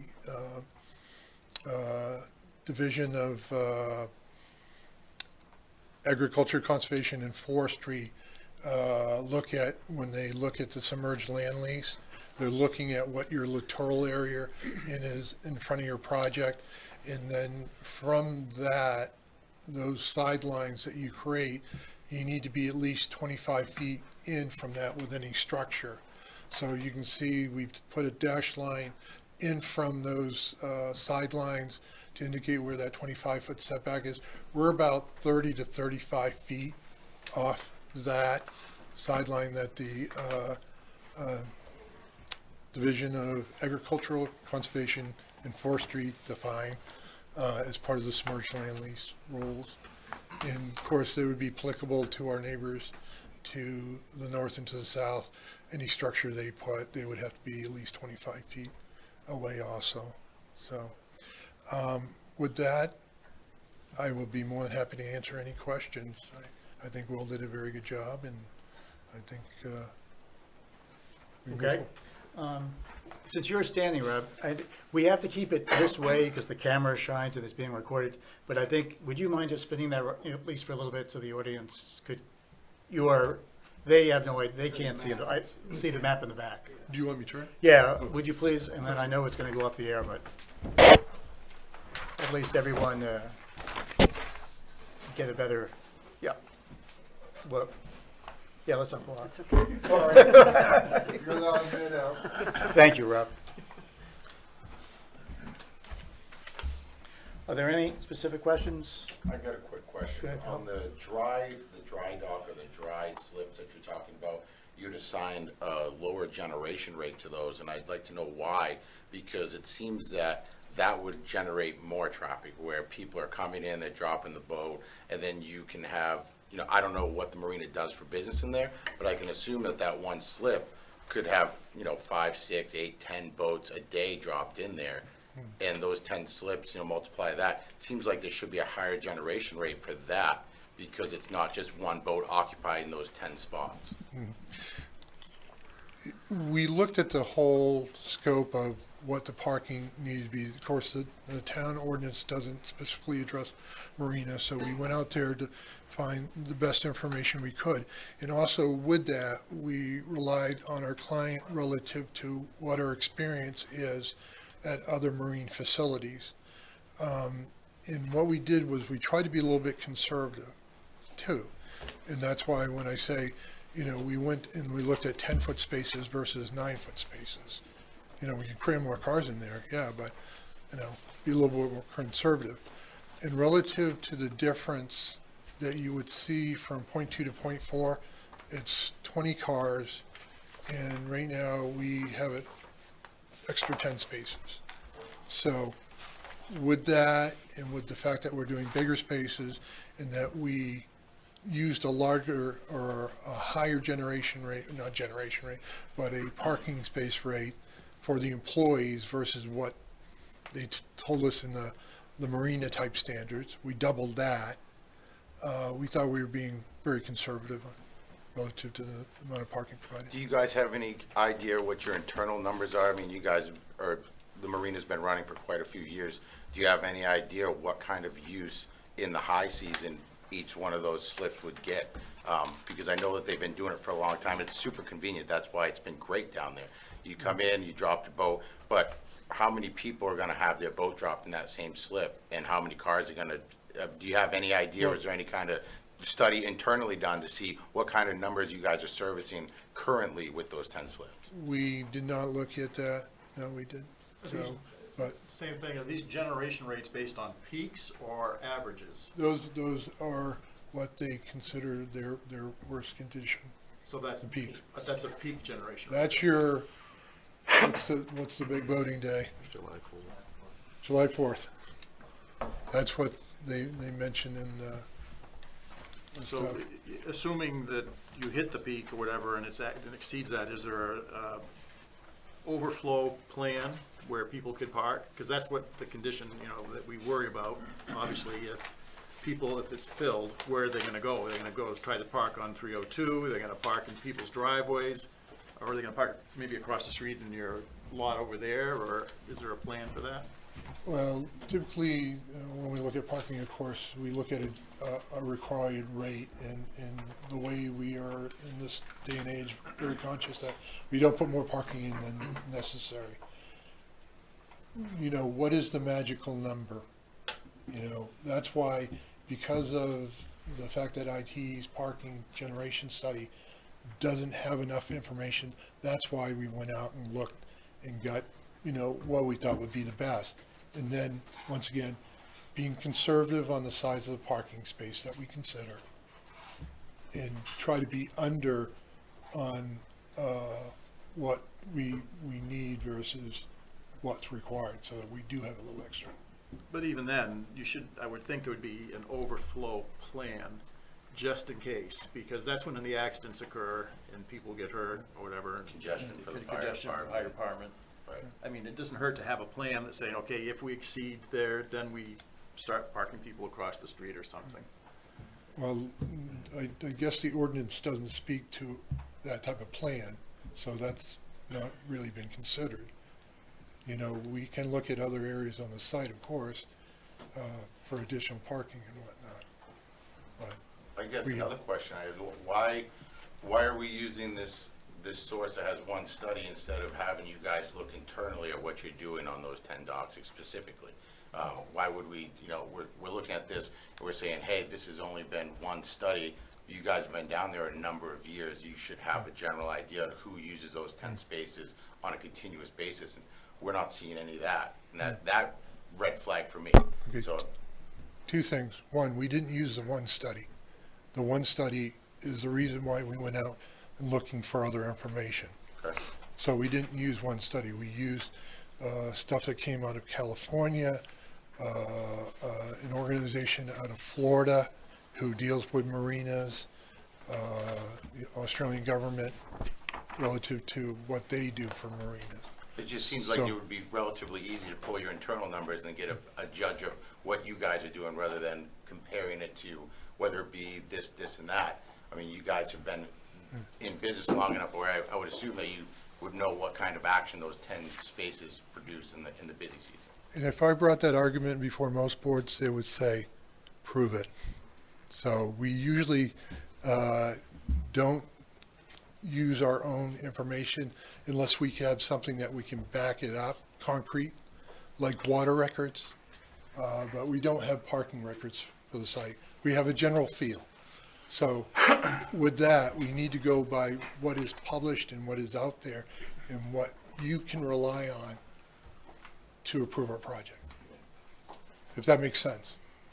I hear what you're saying, but I'm not gonna, I don't agree with that. I think that we could look at this and come up with a site-specific idea on what we're looking at. But that's my opinion, and you answered the question, so thank you. Yes. I think the point's well taken, though, that a company that's been in business that generates revenue from movement of boats in and out of boat slips must have billing records that tell what boat went in and out of what slip and what they charge. Otherwise, they have no way to track their revenue. So there must be a way, if they wanted to dig into those records and come up with some kind of a better idea of actual traffic generation based upon revenue and movement in and out of boat slips over time.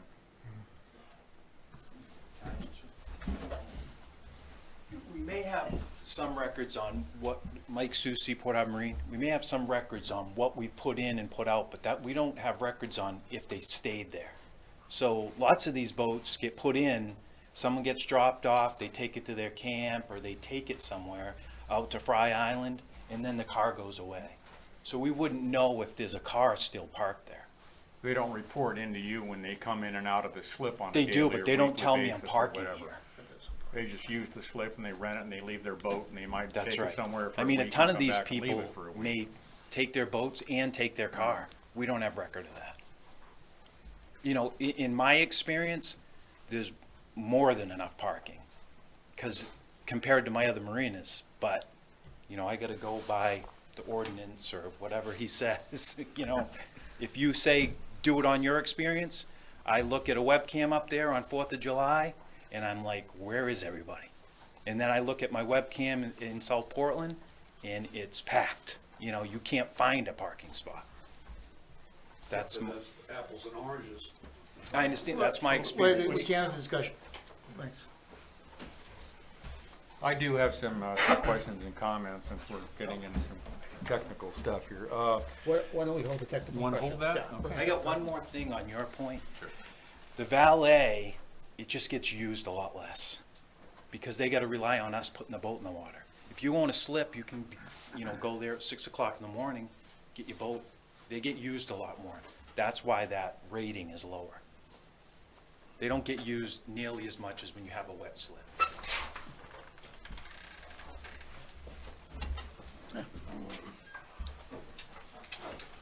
If there's no real urgent question, I think I'd like to open the public hearing, and then we'll come back to the board questions. If I could on just the ask details. one quick question Sure. regarding the slips and the boats, et cetera. Would it, is there some sort of, I'm just concerned a little bit about septic, so would it, is it the marinas policy that they wouldn't allow anyone to stay there overnight in a boat? They can stay overnight, it's just, there's not many boats that you can stay overnight on. I mean, these are 25-foot slips, so they're gonna be bow riders and pontoon boats. At the beginning, and that's where I think the 19 boats came from, there's some bigger 28-foot slips. But, I mean, I probably, once again, like down in South Portland, I have people that stay all summer. There, most people get there, you know, at 10 o'clock, and they go out boating for 5-6 hours, they come back and they leave. I might have 2 or 3, he said no boats, but there might be a couple of, maybe 3 or 4 people that spend the night there, I don't know. Not many though, because the boats just, they're too small to comfortably stay the night. Thanks.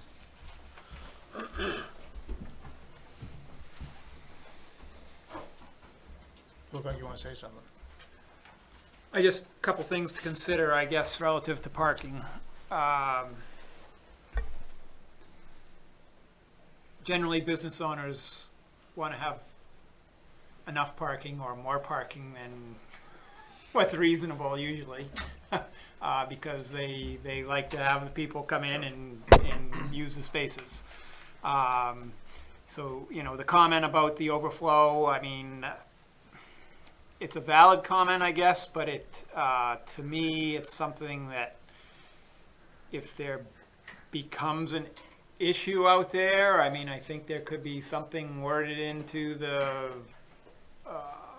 approval or similar to the septic in terms of monitor it. And if you start seeing people that are parking out on Route 302 or parking in other people's driveways, I mean, then all of a sudden it's like, time out, something's got to change here, and we got to figure out what is the real parking rate.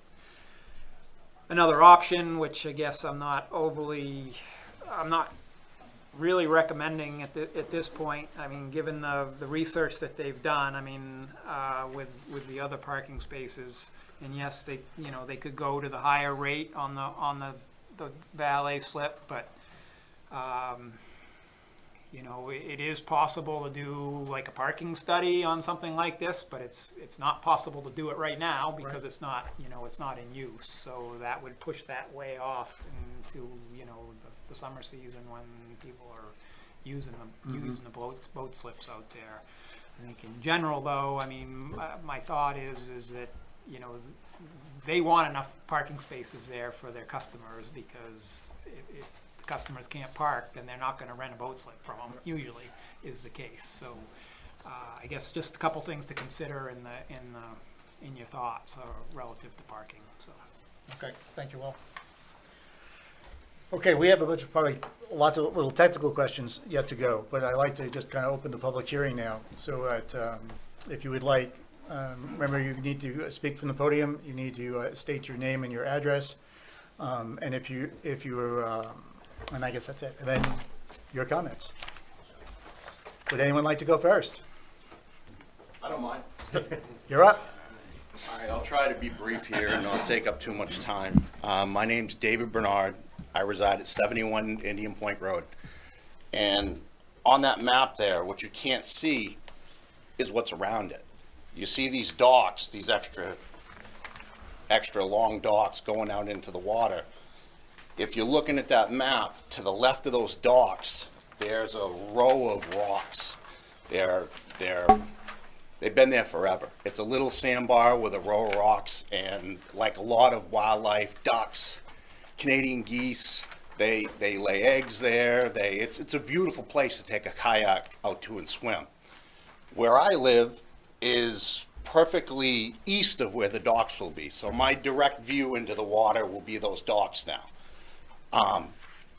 Every day, what I do is I get up, I kayak out to the rocks, and I swim. And, you know, I'm disabled, and my doctor has said swimming is really, really good for me. With these docks here, that is the area that I swim in. I will literally be swimming into their boats, where this is set up to go right now. What you can't see also is they're right up against those rocks. Beyond those rocks is an entire protected species area. We can't do anything. We can't cut a tree. We can't do anything at all. They're looking at dumping another 20 plus boats right there. Now, something that has been brought up, if you look at where their docks begin, there's a long dock that the two fingers come off. That was actually added either 2 years ago or last year. We, of course, at Indian Point didn't know anything about it. Our beach is right there.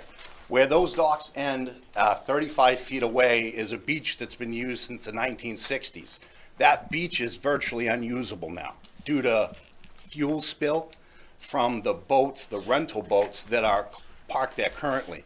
I didn't hear anyone speak about the new rental program that they have over there, where folks pay a fee, I believe is it $4,000 or $5,000 a season, to be able to use, is it 10 boats that you have available or more?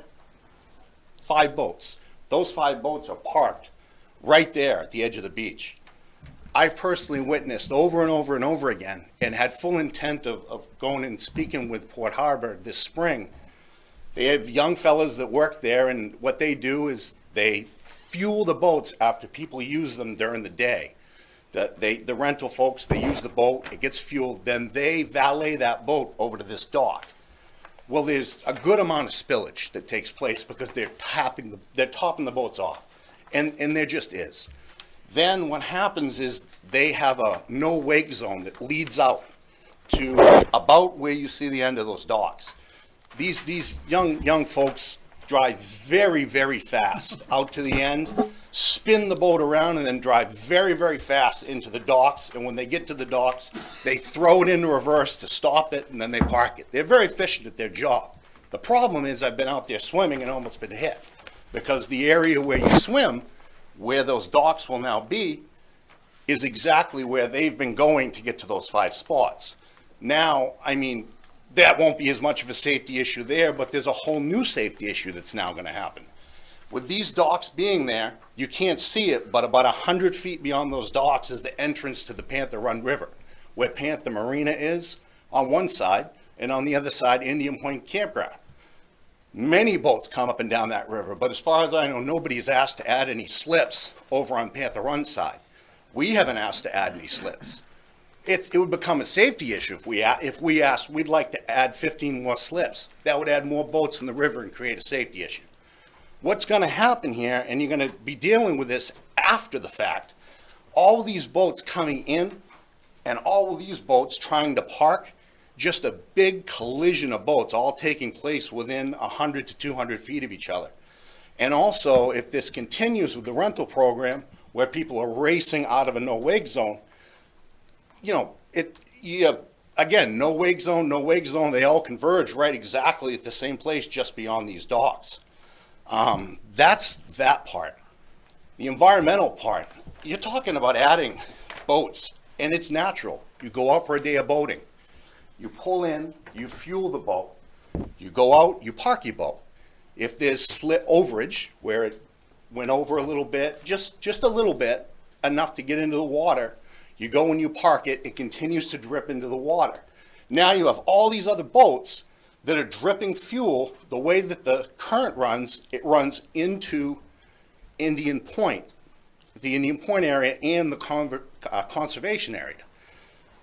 That's going to be a good amount of fuel. I have no idea how they got this past the DEP.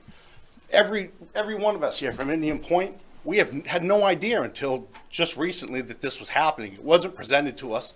Wasn't presented to anyone. We had no chance to speak to the DEP about it. We will be speaking to the DEP about it, but we haven't really had a chance to do that. And that's really, that's all I have to say. Tried to be as quick as I could, but this is a big deal. This is a massive impact on the environment of that area. Traffic-wise, I'm hearing that there won't be an issue with traffic and boats in and out of there. If anyone who lives around here has seen the backup from Route 85 on 302, straight back to Jordan Bay Marina. Currently, you have people with boats trying to get out of there. At the busiest time of the day, when people are also coming from Raymond Beach, it's quite a traffic situation. I mean, I've personally seen people who, when they were full, have just parked on 302 with their truck and boat. I gotta admit, it doesn't happen very much, but it's happened.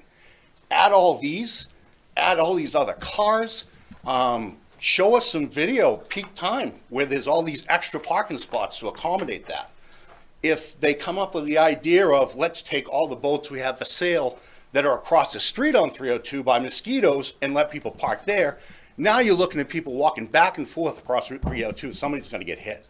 I can't find any way that this project can go through and not have it be a disaster one way or another. Thank you. Thank you, David. Yes, ma'am.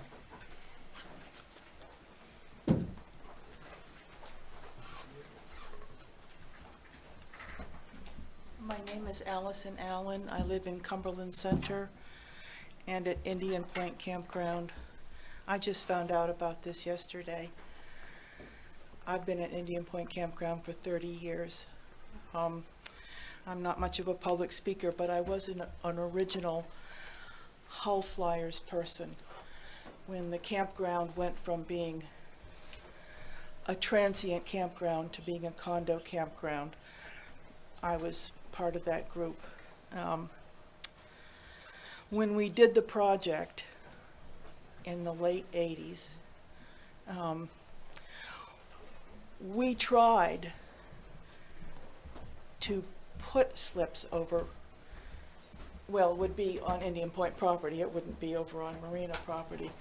And we were told, and we were not allowed to do that because of environmental Excuse me one impact. second. You can spin it if you want to get it back on the camera. Again, you're okay? Okay. I'm sorry. That's okay. We were not allowed to do that because of environmental impact. We were not allowed to even put the road, which you still have on that map that never existed, because we weren't allowed to put the road that went over close to the loon preserve. Too much environmental impact. The loons, the frogs, whatever. So we had to just put our slips on Panther Run. Well, that was fine, and we have our beach. What you can't see from that is our cove has a small beach area, and it's right there by those docks. Now, when we went to the town back in the late 80s, Jack Cooper was the code enforcement officer. And we went to meetings every month for a year and to get all of this straightened away with DEP, EPA, the Bugs and Bunnies of the world, I don't know. But Jack Cooper had that all written, and he had the tapes on it.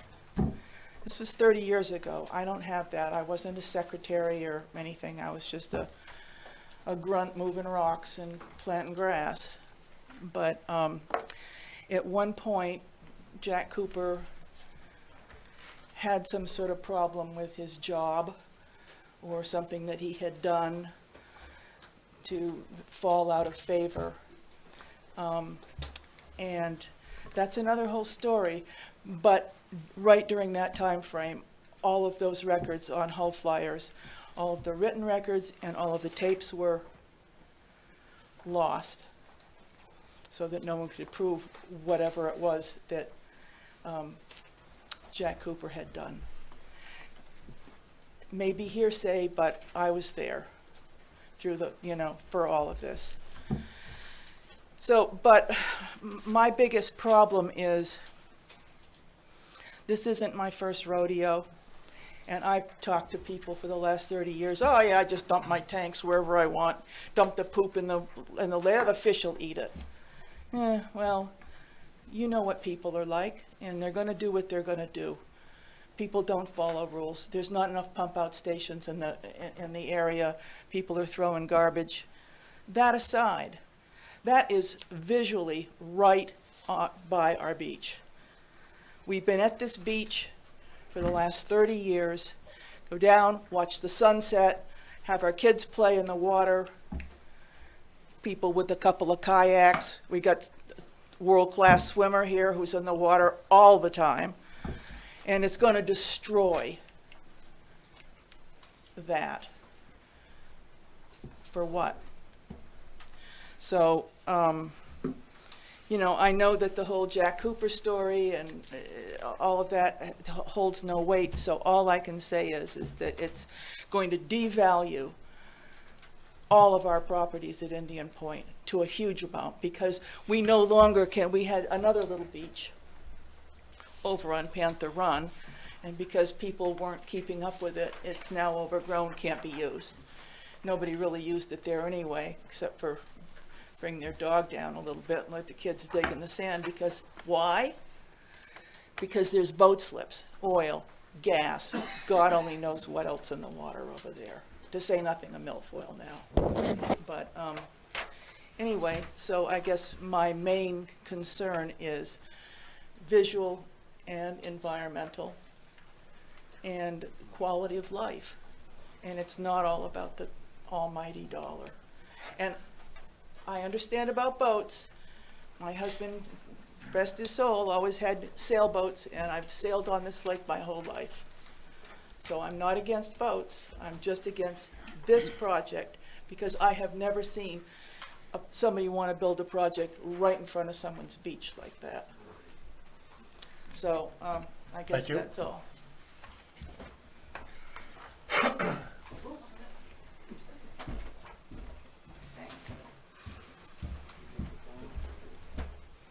Allison Sarna.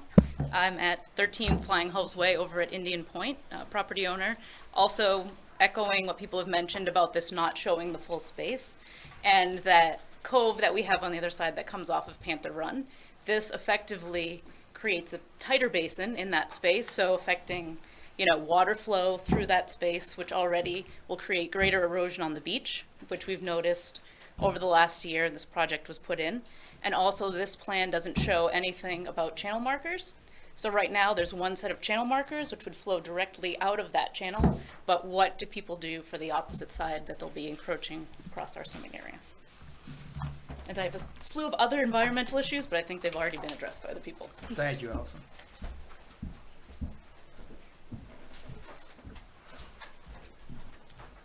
Yes, sir. Alan Doherty, 19 Boaters Way, Indian Point. I'm totally against this. I've been at Indian Point for 22 years, going on 23 years, and we've always had our beach down there. That beach has been there for a long time.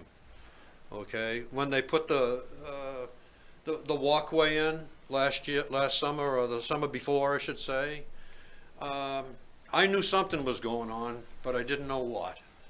And I was wondering why the town never notified any of us about what was going on when that catwalk was put in down there at that point, and why the town didn't notify us, 52 families, of what's been going on with this being in. This isn't just started yesterday. This has been going on for a couple of years now, if not longer. And we have no idea. We had no idea about it. The project just started. This project just came to the board 1 month ago. Okay, well, we've had no one has told us anything about it. Well, you're here, so you must have been told. Well, I got told yesterday. Well, I never got a letter in the mail from the town. We're abutters to, Loon Echo Preserve is between Indian Point. 1 second. Indian Point, did we send out, I sent what was run for me, is everybody within 300 feet of the project. I'll have to check with Caleb if there was some mistake. See, But that's what- look, can I explain something? Indian Point, the people own their lots, the people own their parking driveways, but the rest of the grounds is common area. We all own it. We all own that land. What did happen was that we were not updated on the mailing address for the general Individual. property. It was sent to somebody who is long gone, and we were not informed of that, so supposedly we will be given a new address, which is a post office box. Yeah. But I don't know if we've seen that yet. Okay. Okay. So anyways, to get back to the situation, I was wondering if the planning board has done a site walk to go down there and actually walk around down there. You're all familiar with that area. We've You're discussed familiar that. with it, but have you all been down there and seen how close that's gonna be? That docking system's to the left, how close it's gonna be to the Loon Echo Preserve? You know, and like, this young man said right here about the gasoline in the water, and when they back out those boats, they're 25, 30 feet from our beach. You know, there's children playing, there's children in the water. We've got that, Alan. If you I have know, but something new to- it's a health safety issue. Yes, sir. And if you have something new to add, we would love to hear it, but Okay. if it's just going to be the same thing over again, it doesn't really help us at this point. How much of a buffer do they have to have between those docks, or that dock right there, and the Loon Echo Preserve? How much of an easement do they have to have? Between The Loon Echo Preserve. Right, the wetland space. And the wetlands, that's called Loon Echo Preserve. So you're asking how much buffer is required from their property to the next property? Absolutely, Maybe I about am. 30 I would think about 30 feet, right? Unless it's water. Are we talking about water? That's what they're talking about, Yeah. water, which. So there is no buffer. There is no on- buffer to that preserve? No. I don't understand. understand that one. Well, Now, we'll get to the DEP. We'll do the DEP. We'll go with the the- DEP. Yeah, Yeah. okay, thank you very much. is there some additional? My name is Barry McKay. I'm sorry, Barry? Barry McKay. Barry. And I live on 22 Indian Point, which is on the outside of the campground, and I also own inside the campground number 29 Indian Point. I just want to go on record that I am opposed to the project for a number of reasons. Okay, thank And you. I'll be very brief. All right, Safety, yep, but my number one is obstructed view. You've already heard it, but obstructed view, it's horrible. Diminished property value, and that's it. Thank you. Just a point of interest. If you would you go have to the go back microphone. up there, I'm sorry. Okay. Allison Allen again. There's 50 of us who pay taxes to the town, so you know who we are, and you have our addresses. So notify us.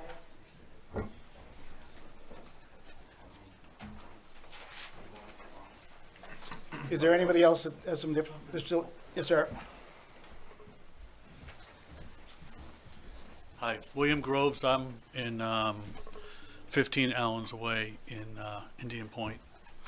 The only thing they talked about around the beach and stuff like that, we do have a roped off area for the swim area. We've had for years. It's always been roped off. We have a float. And what I'm concerned about is the boats backing in from the docks near the beach, backing in, either coming in or backing up and cutting our rope. You know, seeing that our beach ropes are near there. Also, that lake gets really rough, and those slips are out in the rough area, and people coming in with boats. Now, there's people that come in sober, and people come in drunk as, really drunk.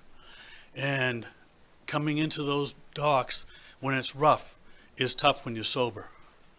So, I mean, we have our beach right there, and the people use that beach. It's not an unused beach. So that's all I wanted to say for that part of it. Thank you, William.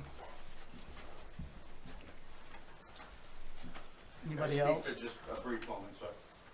Yep, go ahead, David. More minute and a half. All right, you got it. Okay.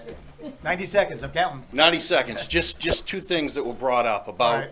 these particular boat slips, and then they're 25 and below. So it was said that the chances of people sleeping overnight on those boats are very slim. That's inaccurate.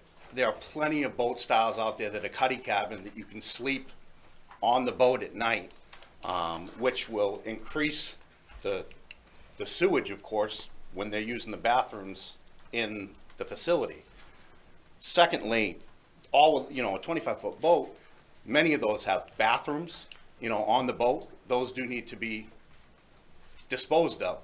I'm unfamiliar with the current process, at Jordan Bay of how they get that from the boat someplace else.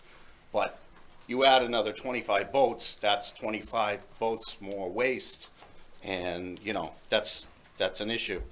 I don't know what the next step is with this process, if you vote at the next meeting or how this works.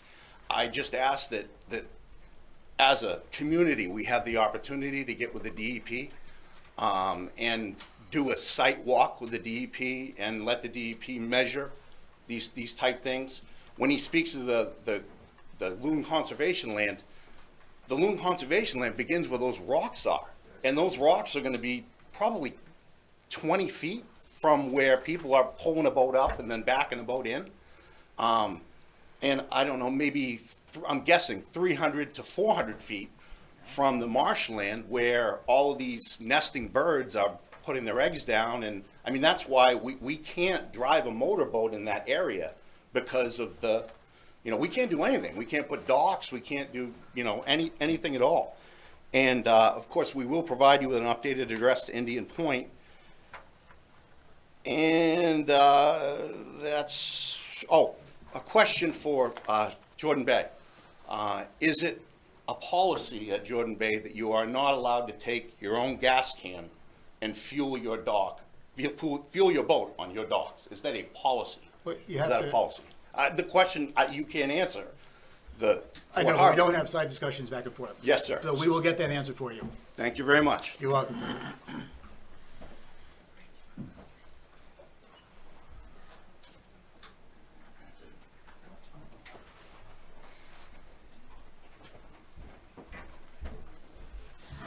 My name is Rachel Sarna. I live at, I camp at 13 Flying Hulls Way. I've been there for 30 years. As someone mentioned earlier, I swim that beach almost every day that I'm at camp. I've noticed a considerable environmental concerns, you know, with lack of fish, turtles, you know, in that area. And also I snorkel. I've picked up empty beer cans, broken glass that have been left on our beach, especially, you know, in the spring, and it has increased over time. I'm really concerned about the water quality for my grandchildren in the future. I've been coming to Sebago Lake since I was 11 and 12 years old. And I went to a symposium at St. Joe's College talking about the water quality at Sebago Lake. And I'm not sure if anyone here is aware that it's the cleanest lake in the state of Maine. How can we keep it that way? And we have a list of other questions that we'd like to leave with the town of Raymond to have answers for us in the future.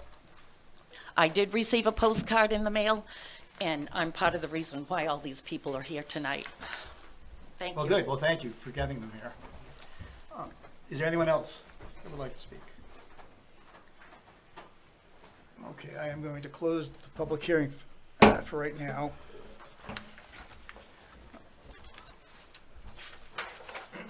So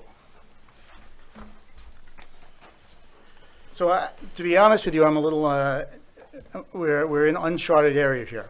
I understand all of your concerns, and I'm sure every member of the board here is sympathetic to the safety, the environmental impact, the safety impact, the visual, which may be something we could do. But we, as a board, must make decisions based upon our ordinances, and those ordinances approved by you guys. And we do not have really a marina ordinance, as Will kind of talked about. So what Will was basically saying is what the project for us, which has come down to, is really parking, which is the only thing that we have in our ordinances that we can use to make a decision on. I will open it back up again for you. But so as of right now, you've asked how we are going to proceed. I don't know. There's mention in the ordinance on a visual impact, but that's for house construction. I don't know if we can apply it. There is impact certainly on environmental, but again, it's not for this type of structure.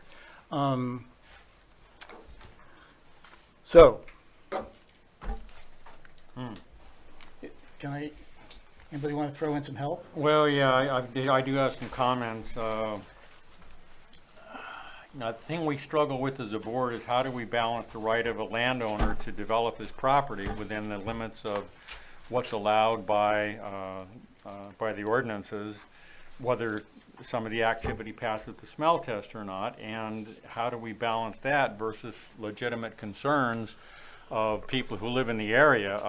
From what I've heard here, it has raised some issues in my mind about the context that we've been given in looking at the surrounding area that's not shown versus what is shown on the plan. When I look at Will's review letter back on the next to last page, above staff recommendations and actions, there's a paragraph that says the planning board shall also review the following submission standards as identified in section 16D of the shoreland zoning provisions. 1, will maintain safe and healthful conditions. 2, will not result in water pollution, erosion, or sedimentation to surface waters. 3, will adequately provide for the disposal of all wastewater. 4, will not have an adverse impact on spawning grounds, fish, aquatic life, birds, or other wildlife habitat. 5, will conserve shore cover and visual as well as actual points of access to inland waters. From what I've heard from people who live in the area, there certainly seems to be an open question as to whether we can adequately state that all of those first 5 items are actually going to be met. And it seems to me that we would be derelict in the planning board if we didn't consider the context of the footprint of this plan with the surrounding, where Panther Pond Inlet stream is, where the Indian Point Campground is, the adjacent beach area.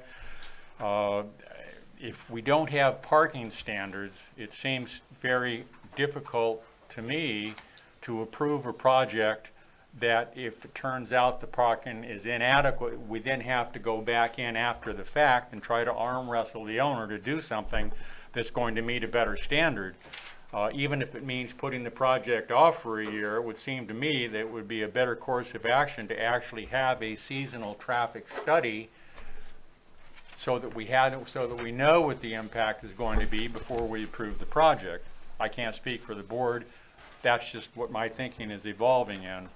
As far as the actual plans go, I do have a couple of points. Both Will and the applicant state in their submitted paperwork that there's not going to be any disturbance of vegetation or cutting of trees or excavation work, and yet the plan clearly shows about a 150-foot length of HDPE pipe that's going to be put in to join the standpipes together from one area of the dock to the new area of the dock.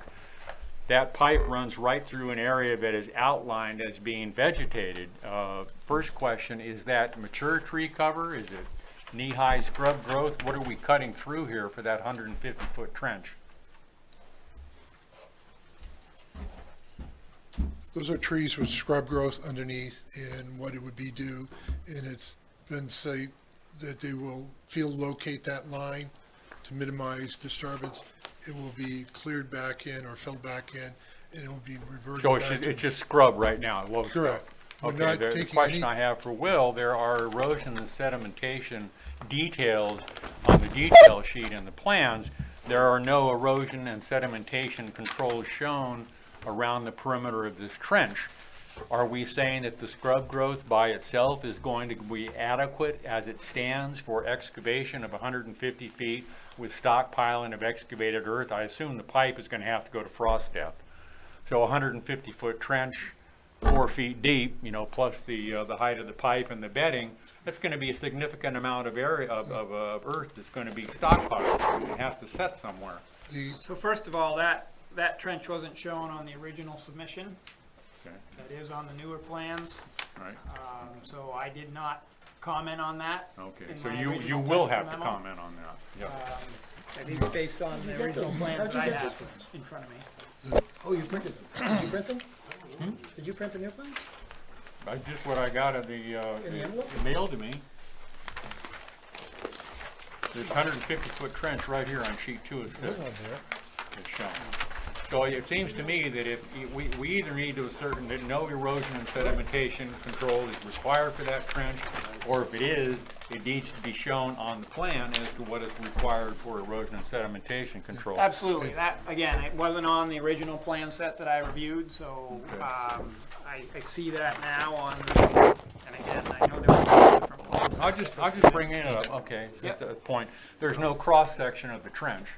It shows the bedding of the pipe, the warning tape at the top, all that. I think we're certainly going to need that. Yep. I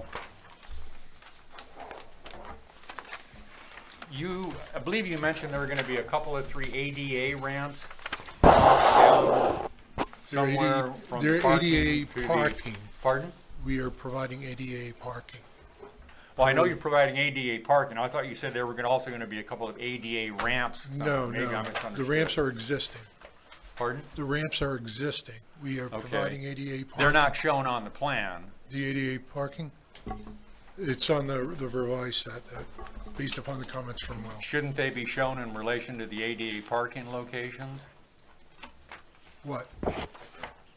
You said you had some ADA ramps that I exist. did not say that. I said there's some ramps that are down to the dock, and that's where we put the ADA spaces, adjacent to those ramps. So they're directly abutting them? Yes. Okay. Yeah. I think, well, Scott, are you comfortable with making that an in-house CEO review as far as the placement of the ramps relative to the parking spaces and that they're properly laid out and the slopes are right and all that? We don't need to get into that on the planning board. No, that'd be something that we would look at on site to make sure that it meets. And just a general question I have is, what happens if the pile driver hits ledge in the bottom of the lake before he gets down to adequate pile depth? If he can't sink the pile through the ledge, then that ruins the layout unless they get out there with the pile driving on a marine collar or a pile driving boat out there, which completely upsets the apple cart of what we're dealing with here for pile installation. So that's an open question. What happens if that happens? I don't know, sir, but based upon our experience in the piles that we put in to date, moorings, we put in moorings versus piles. But we have no borings or any information of what's down there at the bottom of the lake. It's just based on what happened 50 or 100 feet away in a different part of the lake. Well, do we need any exploration of We can a marine install it boring with down into the moorings. seabed there? No, we wouldn't have to drive anything. We'd just drop granite blocks or, you know, a lot of marinas are held with just moorings, not piles. You wouldn't need to drive anything. Moorings and chain. Do we need any information as far as the planning board goes with such an alternative layout or alternative construction method? Or is that a CEO determination? That's submerged, that's not even my jurisdiction because it's underwater. My jurisdiction ends at the shoreline. So that would just be a DEP question. How does the planning board I think. wrestle with that one? That would be a DEP question. Yeah, I guess. Well, can the applicant or the engineer explain what type of DEP permits you're getting on this project? Yeah. As part of this submittal, we're getting an individual NERPA or Natural Resource Protection Action permit. Because we're in the Great Pond of Sebago Lake, this, in the nature of the project we have, it's a full permit. There's not a tier 1, tier 2. If you're familiar with the lesser permits that the DEP deals with. As part of this, they are reviewing the impacts for the docks relative to the environment, wetlands, including both the lake and adjacent wetlands. As part of our project, we have mapped the edge of the wetlands around the project, which include into that preserve or adjacent to that preserve. And they're looking at all that. In addition, they go and submit out to the different agencies of the state, including IF&W, who look at it for fisheries and for endangered species, plants and animals. So it's a little bit more comprehensive than, you know, just being thrown out there, so. What is the permitting process? Where does it stand right now? We're waiting for permit issuance. We've got one set of comments. We replied to those. I believe DEP was still waiting for response from a couple of the state agencies. The ones that we know about, IF&W, have responded back. They have no problem. The Department of Agriculture, Conservation, and Forestry, relative to submerged land lease and whatnot, they have no problem. So We're just waiting for a permit to be issued. Does the planning board have any jurisdiction over the DE as far as review of DE permitting process out on the water?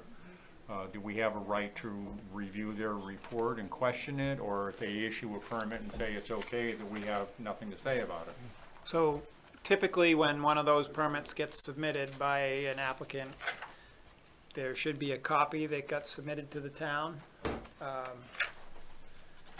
That's available for public review, but there really isn't any jurisdiction that I'm aware of that the planning board has to go in and make comment on that. Does the public have a right to review the DEP report before the permitting process? So typically, the public has a right to comment on the application, the DEP application. There's a certain procedure. They have to attend a hearing or Typically, whatever? they get notified, so there would be, again, a notification, a butter notification process. That's part of that DEP submission. And then, as part of that notification, there's a standard form or standard letter that gets submitted with that fact sheet that basically describes what the rights are of the abutter to make comments, request a public hearing. The public hearing isn't something that happens automatically, but it can be requested usually, I believe, and that would get submitted with those abutter. If the permitting process is underway, then has the notification to abutters theoretically already happened? Yes. Yes. Has anybody been notified? No. I can't speak as to what legally you might consider, but if you feel you have a case of not being notified as an abutter, I suggest you contact your state representative and state senator and ask them to look into the situation on your behalf. Well, before you That get would there, seem have to we- me have to we be received something a to do. copy? Have we received a copy of the? Not for a comment. Usually I get one in the mail saying that it's open for comment. And we have not received that I yet? haven't received any. We have not received anything. Well, there in seemed to be an comment. open question as to whether the proper procedures are being followed relative to public notification of the application. Well, I don't know exactly when they filed it. I mean, I do have something similar that happened a few months ago, and its commenting period is just ending and actually ended today.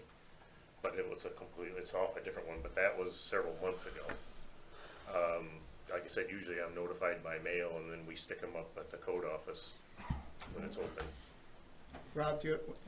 Yeah, in the package that the town received a copy of, we put in there the addresses and names of the direct abutters. Those who we are required to notify. We send out certified return receipt mail to all those abutters.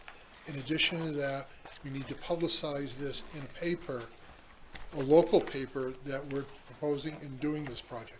That's the same with the planning board. Right. That's to let the people who are not direct abutters know about the project. Beyond that, we don't have to notify the entire town. We No, do have it. you, has any of that been done? But that's all been done. That has been done. Yeah, and in fact, the package there should have the copies of the receipts at the end of it. Well, so you've been- Not yours, but the DEP package. Can you cite Oh, the where that DEP is in the package. report? I didn't think I saw it. Yeah, So but we don't have the DEP package. you have a copy of it. Number 4. The board doesn't, the town has a copy, The town has a copy. yes. Just, It's separate from the application that Right. was submitted to the town. It's a DEP NERPA application that a copy should have been delivered to the town. by the applicant or by DEP? I believe that's how we typically do it, is the applicant sends it to the town as part of the Correct. application. So you've sent it to the town. Yep, yep. Scott? Yeah, I think I'm looking at it currently right here. If this is the current one. That's the only Yeah. one we received. That's the only one Yeah. we received. Okay.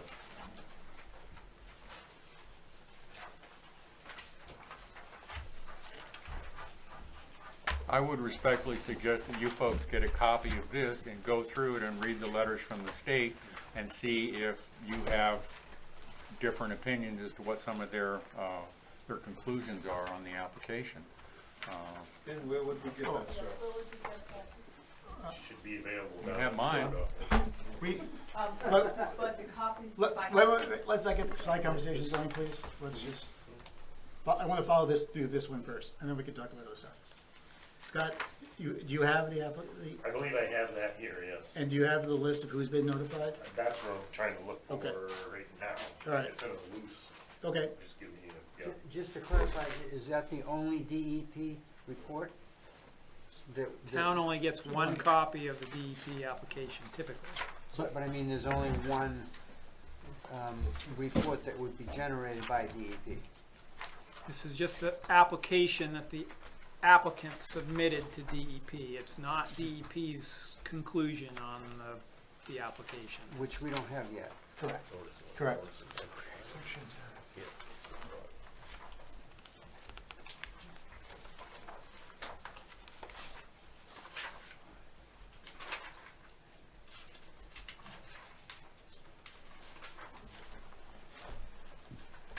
That's a certification that says that we published it, and then the direct butters, Butters, yeah, and the return receipts. okay.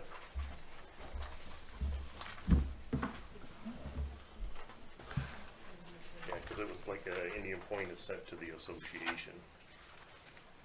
So who, To the association, so is that the list? yes. Would you pass it over to somebody from Indian Point and let them take a look at it? Is there somebody like an officer from Indian Point by chance? Treasurer, perfect. Could you take a look at that, please, sir? And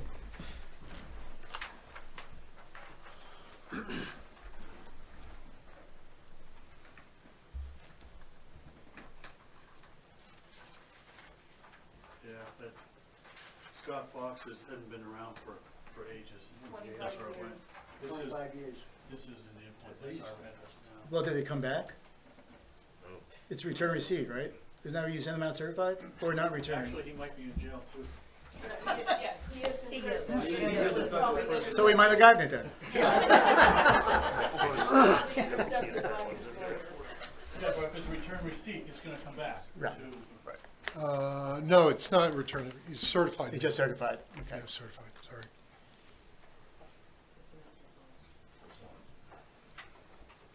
And that's the address on the, as listed in the tax assessor site for the property owner. That's what we always go by. Mm-hmm. So who's at 6 Friar Lane? That's where he used That was where he lived That's where 30 he used years to live. ago. Who lives there now? Scott Fox lived there 30. Who lives there? Fox has got a different address right now. No, no, Oh, who lives at 6? somebody is there though, right? That's six? That's not an address we know. Oh, it's not? Oh, That's in Cumberland Center, Oh, yeah, or Falmouth or something. yeah, Cumberland. okay. I bill everybody, I know all that. Not by heart, but. So that's what Scott Fox looked before he went to jail. Did we ever have a sidewalk? No. On this project? We didn't have the specifics of that one. We just all know the marina. So you don't know the marina? Oh. I think we've all been there. I don't know, maybe if I wasn't on the board then, I You was ever off there for yet? a year. One second, I will do that, You're I not on the promise. microphone, it's not being recorded or broadcast. Right, okay. That's why I didn't want all this discussion, all right? All right, so next, have we got, where are we right now? You are, I'm pretty much done with my comments and questions. okay, Will, I have a question, I guess, given that I don't do this all the time with this board. What is the board's process relative to DEP approvals? Some boards don't give final approval on a project until they actually receive the DEP approvals. and recently that has been the way we have gone. Okay, We have yes. waited for approval, So so. I wanted to just make sure I What if we understood what that disagree with an process was. approval? Do we have to approve anyway if the DEP approves, or if we have other grounds for refusal, then that's our right? Right. If you have other grounds for refusal, sure. You'd have to have those grounds in the ordinance, but yeah. Well, in a way we do, because 1 through 5 of section Right. 16D. Yes, that I right, cited, yes, yeah. depending on those notifications. Okay, Rob, could I ask you to step down for a second? Yes, sir. I have promised, so I'm gonna open up the public hearing one more time. This was gonna be a short meeting. So again, Allison Sarna from Indian Point. Just a couple questions. If this is related to parking, does this plan, does it involve increased parking area?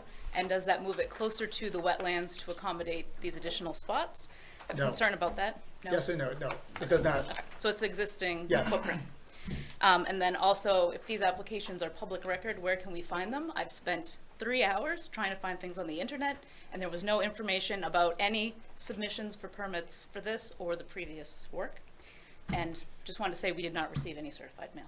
Okay. Did you want to say, have something else to say?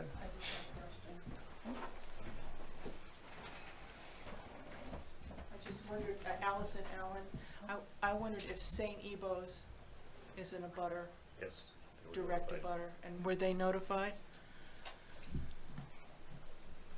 Do you know, Yes. do you know who was notified? Let's see, this is at number 10. There was no one on that list as they do with us.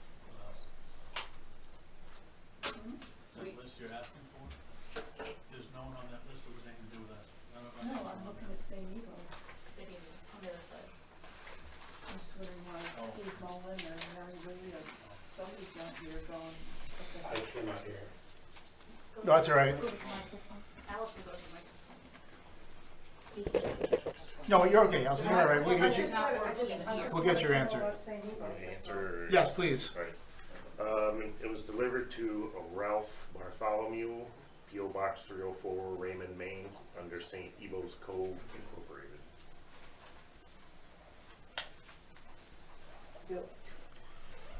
Go ahead. Box what now? Box 304, Raymond, Maine.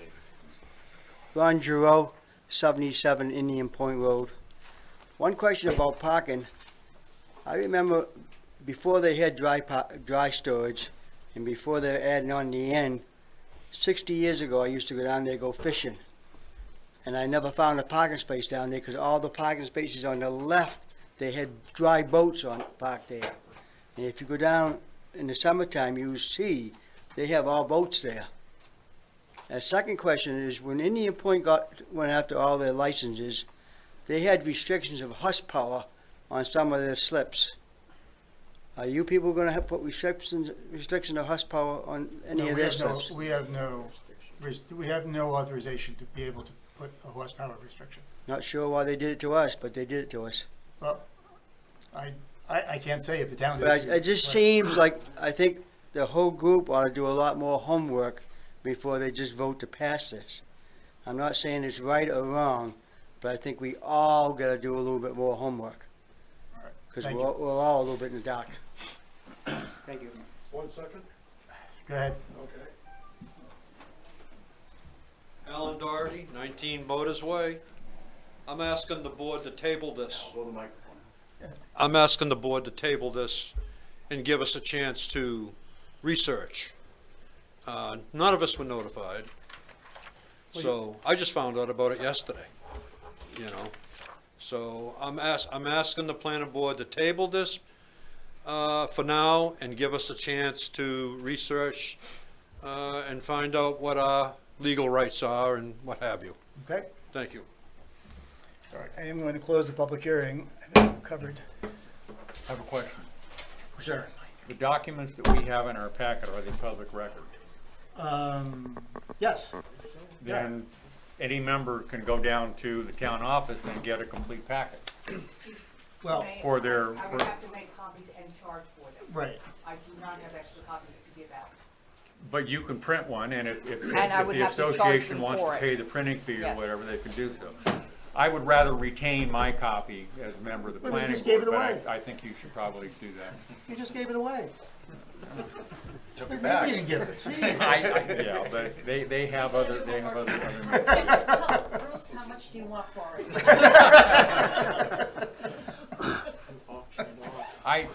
Just speaking only for myself, not to go into lengthy reiteration, but without a seasonal traffic study, without plans that show greater context of the surrounding area and their relation to the development, and without a planning board complete site walk, not only of this complete site, but some of the surrounding areas, so we can get a visual context of some of the concerns that have been raised.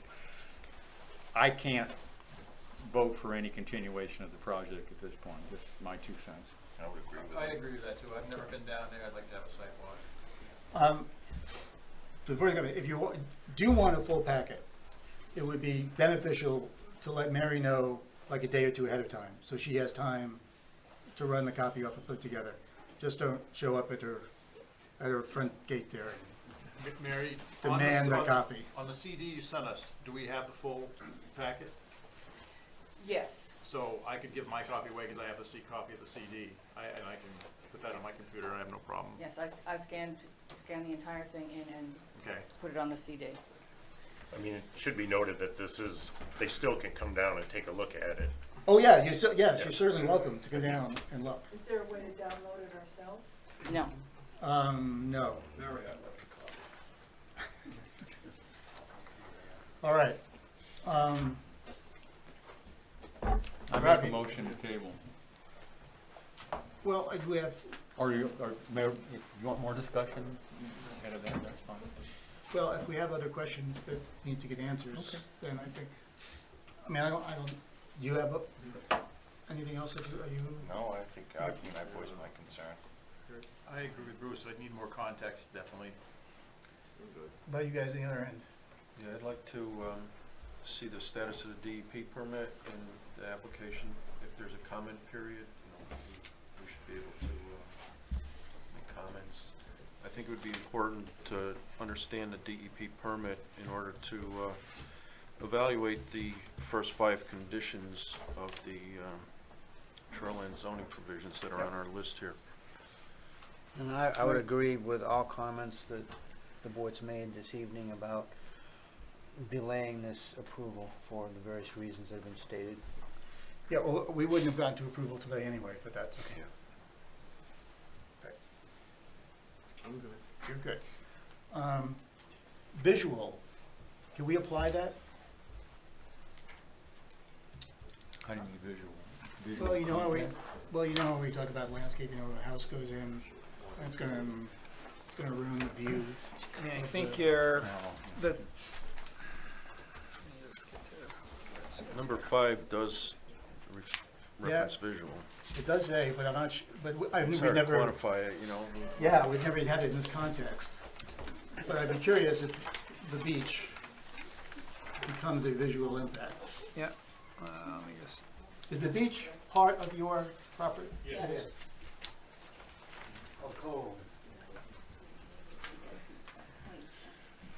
I believe the beach relative to the nearest dock, the dock right now, the end of the dock that's existing that we're going on from, that's about 100 feet from our property corner, which is the joint property corner. And if you look at their plat, there's the retained area, which is now called the conservation area. It's about 70 feet to almost 80 feet from that point, from that corner, to the beach parcel. So it's a little bit more a ways than 35 feet, but, It's not So I think, I mean, based on your site plan review standards, the standards all kind of are related to landscaping. Right. Under shoreland zone, again, the shoreland zone standards, which I outline in item 3 of the technical review memo, really doesn't touch on that, so I think the place where that would come into play potentially is section 16D that Bruce read off, which are, there are 9 different standards there. The 5th one talks about conservation, or will conserve shore cover and visual as well as actual points of access to inland waters. And have to look at that a little bit more in terms of what there may be more in the ordinance, and I didn't bring my ordinance book with me, but in terms of what that actually says.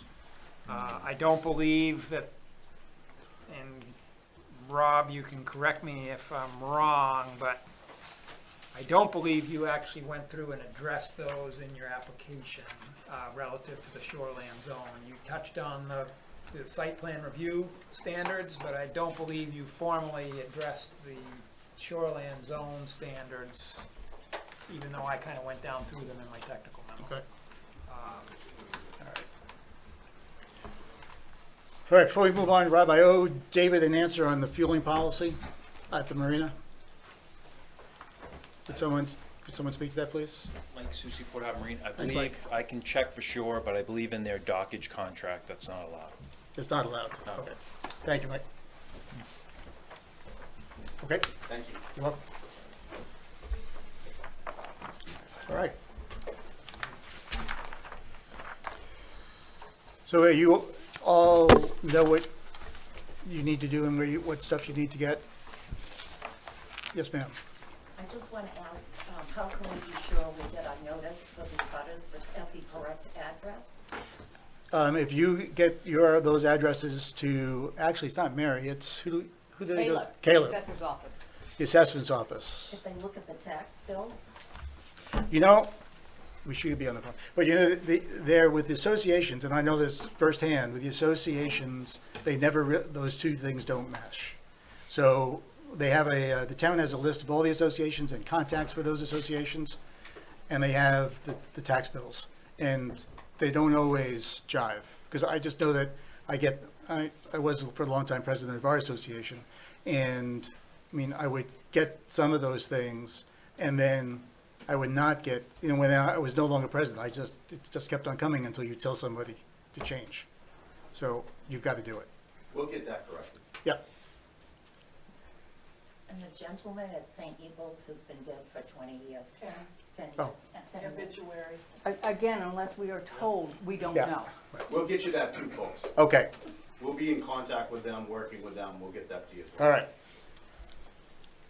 All right, so I think we are in total agreement here, right? I had another question, just Yep. as our jurisdiction in talking about this, the safety, that bring up the point of having extra boats and stuff, has jurisdiction over water safety? Well, it was, Inland fisheries, I would guess. yeah, Sheriffs have a boat. I would guess inland fisheries. I mean, certainly isn't the Coast Guard, that's, I mean, they determine wakes. Does that get addressed though? I mean, congestion of boats like that I mean, I don't know what they use for their criteria as far as what they look at. I can't really answer that one because I don't know how they do it. I think that would be, they brought that up, and I would think that would be a concern. Well, I mean, that was part of theirs, that when they But reached out to them, and said that that's what they were. It's not gonna be addressed as part of a NERPA application, though. I mean, the communication between DEP and inland fisheries or any of those agencies relative to the Natural Resource Protection Act is related to wetlands, fisheries, erosion, those types of things. Can I speak, sir? Up there or right here? no. Well, you, Good choice. It's directly answering his question. yes, go ahead. Okay. No, you have to go, you have to, Yes, yeah. sir. Okay, with regards to exactly what you just said, you're absolutely right. The sheriff's department who patrols the waters, they have nothing in bearing to do with what you have. Neither does the game warden service. But they can provide an affidavit to the DEP citing what their opinion is on what traffic situation this will cause, endangering boater safety. That's where it's relevant. Well, thank you. Our public safety has a boat that patrols, and I don't know, they may have, you know, the fire department may have some input on that too. I don't know if they have any jurisdiction, but they definitely work with Wayne? public safety on that. Yeah, I'm sorry, what was the comment or question? The comment is wondering if the fire department has a boat that patrols the water for safety. We don't go out on routine patrols. That always was the sheriff's department that went out on marine safety patrols. If our boat is out and we see issues, we'll definitely try to correct them, but we don't do an active patrol. But you don't have any input on something like that that might cause you to have responses because of the congestion? I'm just wondering. Yeah, I don't know how I'd base that other than supposition. You follow Because what you I'm do saying? on land, you do have, Yeah, definitely. I got standards and that if you I have to can get at measure somebody things out in by. the water and there's, 20 boats there and you can't get at them, it's similar to being on land with congestion. And what we were addressing with with regard to this project was the fire or life safety issues relative to the remoteness of those docks. But as far as being on the water, there's really not a standard that I have to measure that, where the game wardens, where the sheriff's department that's been out there doing patrols, they have some basis to make assessments. I mean, not trying to avoid Oh, no, I it, just it's wonder, just, it's just a question of wondering. I mean, I wonder what they do down, if you're down on the ocean and some of these big marinas, do they have standards for congestion of boats in the water coming into a slip? and without having looked at that particular item, I'm sure there's standards for the design of the docks, the slips, how much space is required based on the size of boats that are going to be moored there. But I can't speak to that specifically right now. I mean, it's not like there's a harbor master with traffic control or anything like that, Right. but Yeah, that's usually where you get that kind of stuff from, is a harbor master, the game wardens, Okay, police agencies. Back to the applicant. Rob, do you know what the board is looking for now? The information that we are, so that you, HDP permit, 16B standards, adjacent properties, we'll do a bigger map, trench detail and erosion control adjacent to the trench. Is there anything else? no, I guess that's, right, I think that covers. One more thing. Portland Water District. Yeah. Yes. I've had meetings with the Portland Water District at this, prior to this. They expressed that they, as far as water quality, they did not have an issue with it. But if they felt that we found something that would bother, but that we felt would bother us, that they would help us. But as they said, they had no concerns as far as the water quality. Okay. Everyone all set then? Everyone knows where we're going? Okay, is there a motion? I move we table. Second. Motion is to table the Port Harbor Holdings application. It's been seconded. Is there any discussion? All those in favor? Opposed? Okay. So, so it will come back up at the next meeting. Okay, so that if you are, and there will not be another public hearing. We only have one public hearing unless there is a major change to the project. So you will not get notified of this next meeting, right? But the next meeting will be, we will always meet at the same time. It's the second Wednesday of the month, 7 o'clock, here we are. And you are welcome to attend. Now, I cannot guarantee that you will have a voice, but yes, you can hear what's going on, you can see the latest of what's been submitted. Okay, and then it'll be everyone. I'm sorry, David? Could you enlarge your building to accommodate 100+ people? No, we locked the door after 20. You guys just made it in. Is it all right if they're outside? Yeah, yes, I mean, but honestly, everybody is certainly welcome to come. If there's going to be a huge crowd, you might want to let the town know ahead of time. We'll do that. But if there's 2 of you here or there's 100 of you here, it's going to basically proceed the same way. We had 5 hours notice and this is what we collected.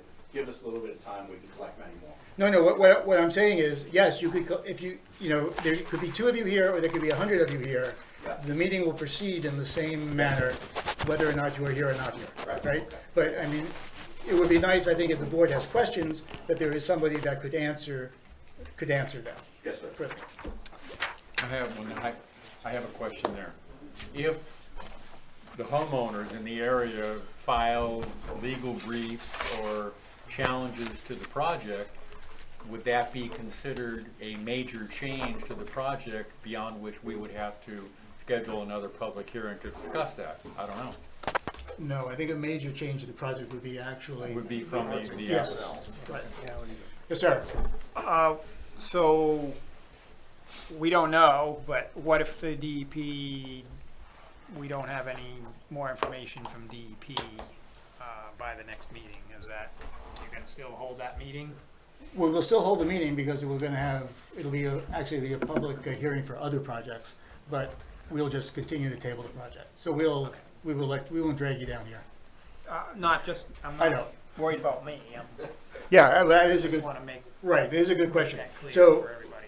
for bringing everybody in here, if there is nothing new, and the board, you know what the board is waiting on now. We're waiting on the DEP, we're waiting on the applicant to bring in the information that we asked for. If all of that stuff is not in, particularly the DEP, which the board will be waiting for, we will probably just wind up just tabling it and not doing anything, okay? It'll just stay on the table. If the information is all in, then we will be doing something. Yes, sir. The gentleman to your right, Bruce, we listened to him bring up at least, I'm sorry.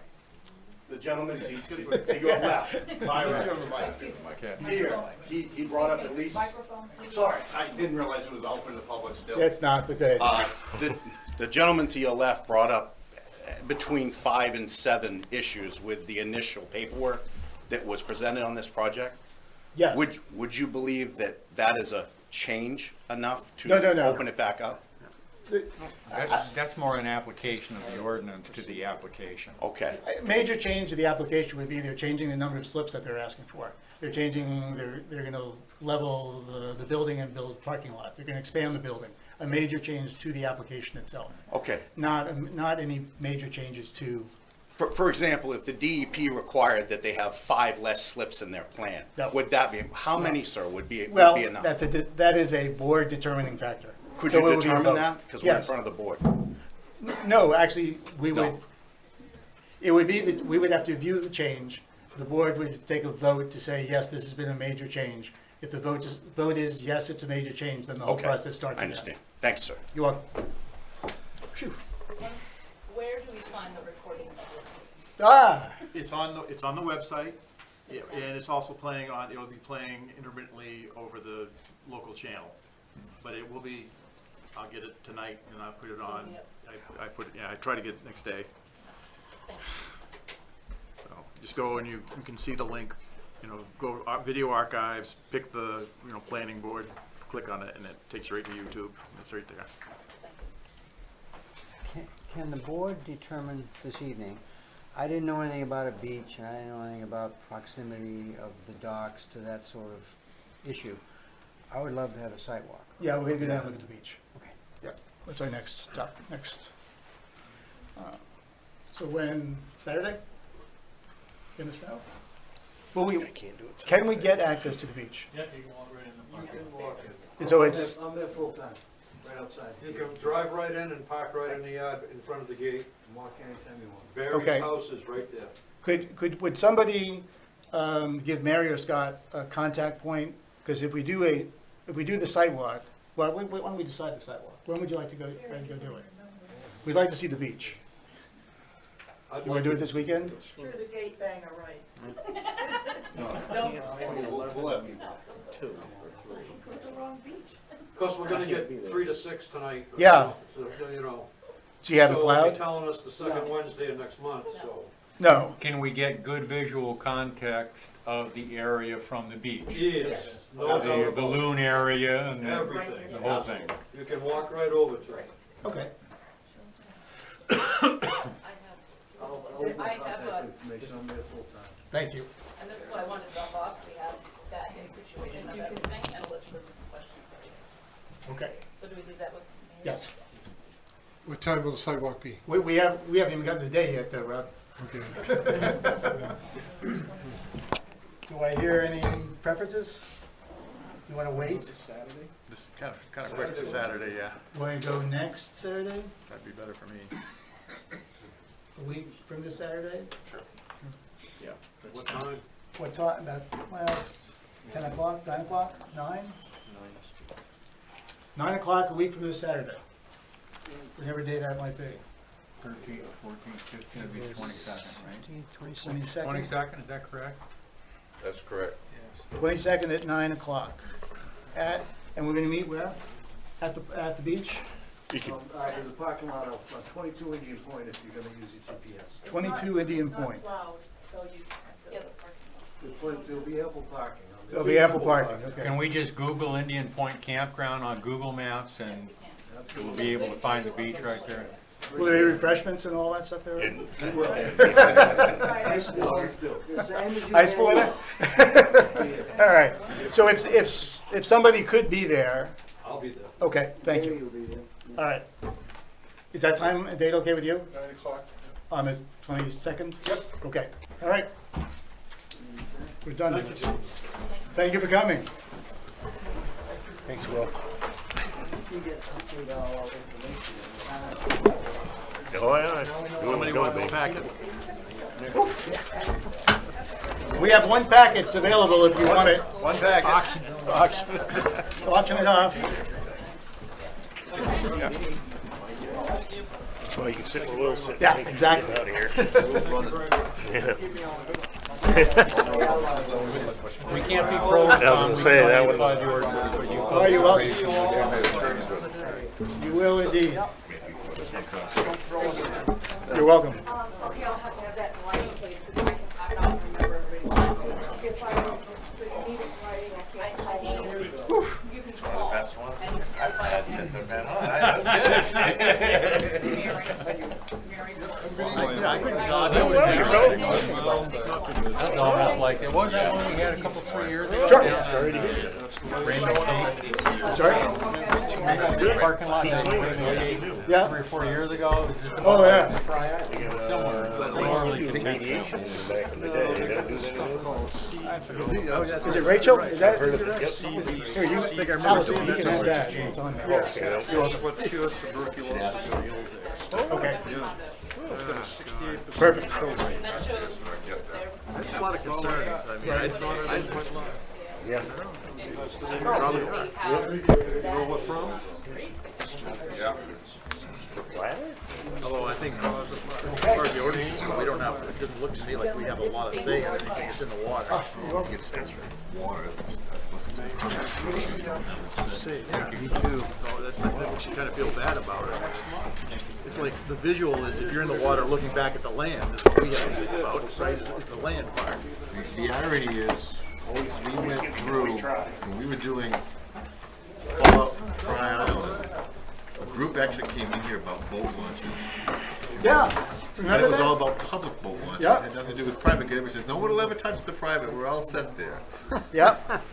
I remember that. Did those go through? They just went through and they were for parking lot standards for boat launches, and I forgot which lake it was, but one of It those. was great. It was on, You gonna hand these out? Yes. There was Or did you discussion already? about a state boat launch and Yep. a lot of concern, Okay. so. All right. All right. Well, that was fun. So Are they being it's a black and late white or hour, color? what I, Okay, okay. Did you give him that packet? That's what she's giving him on now. This is ordinance matter. Make sure it's the same one. Yes. Thank you. All right, so the first question is, will we be ready to go for the public hearing next week? well, we'll find out tonight. That's Okay. what she didn't give him that one. She gave him this one. Thank you, All ma'am. right, so I'm handing out. So this supplants the one that came with our packet, Okay, Mary, I have correct, Mary? And this This one's supplants. No, same day. January 19th, January 29th. No, same day. Same day. Is it the same thing? Well, you did a good job, all right? Damn, I'm good.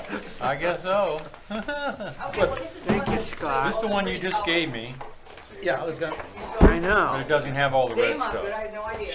Okay, I well, can have this one. I'll keep this one. Thank you, sir. Okay, You got it right there? okay. This is a, what you're getting from me, Scott is handing out to you now, is kind of a summary of the articles as they could appear when we go to public hearing. Okay. And I didn't give it to you because it'll be a very large packet of the red line strikeouts and everything. And if you still have the summary sheet from the last meeting we had, which I had in red, I tried to follow that as close as possible, but it may have drifted in and out. And I didn't put article numbers just because this will end up going to the town and they'll fill in the article numbers when we get to that point. but what we can do is just go through them as, in the order that they're posted here. I think I need my glasses.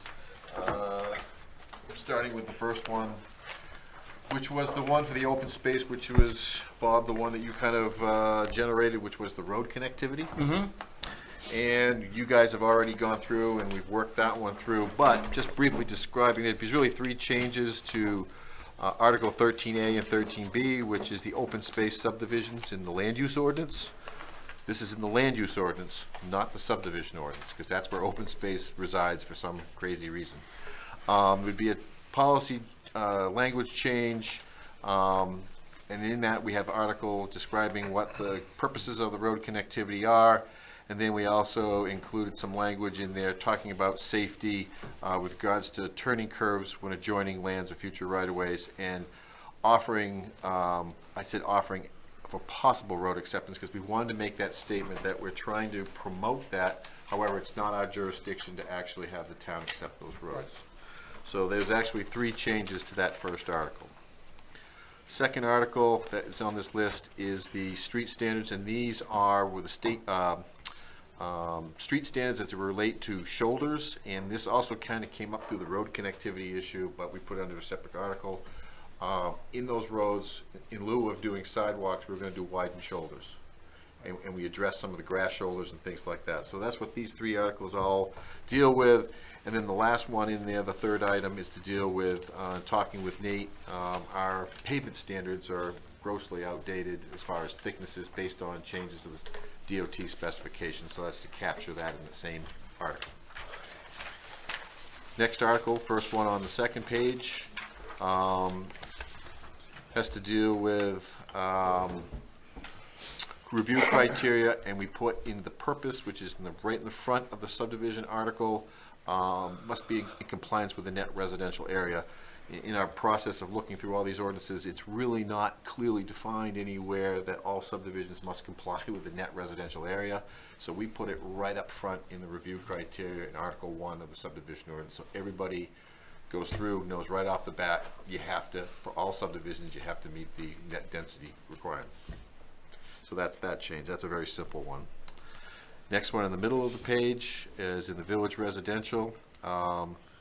Has to deal with the one that Mike came up with helping us, that defines the densities, lot densities for single-family duplexes and multifamily. It was very confusingly written, and we've kind of clarified that. We broke it, instead of 3 sections, we broke it into 2, much clearer language. You've all previously reviewed that, so that's what that article would be for. The last one on page 2 is Greg's, which has to deal with making sure we've got timber harvesting as an allowed use in all the applicable zones, village residential, rural, and rural residential. Going on to the next page, that article would be accessory apartments, and that one has to deal with accessory apartments for coming off of one single family would not require a lot density calculation. And that language has already been before you and you've okayed that. The one in the middle of the page has to deal with fines, and in our regular in our regular ordinance, the language is a little bit outdated. And what we've been advised by our attorney is to use the same language that's in the shoreline zoning, supplement that, and put it in the regular land use, because the shoreline zoning ordinance is actually more current than the land use is on that point. So consistency, use the same language is essentially what we're doing there. The last one on page 2 has to do with the peddlers, and the 2 revisions we made on that is we've added mobile unit as to one of the peddlers' descriptions, and the other one was to on the licensing, which is you have to submit 30 days prior to a regularly monthly scheduled Board of Selectmen meeting to have your license approved. The other one we did, oh sorry, there was 3 on that one. Previously, the peddler's license was for an area of 150 square feet. We just made it 200 square feet, which is the equivalent of 1 parking space. Makes some sense. The top one on page 3 is to deal with all the fire protection language. This one is a straight up just really an update, right, Wayne? Yeah. As far as making sure the town is now utilizing NFPA 1 2018 edition. The previous was 15? Do we have any ordinance? Yeah. Yeah. So all we're doing is just updating because they've adapted the new NFPA. The second one is the one that you may have some more questions on. We may want to talk into more detail, but this is just how the warrant could be programmed at this point.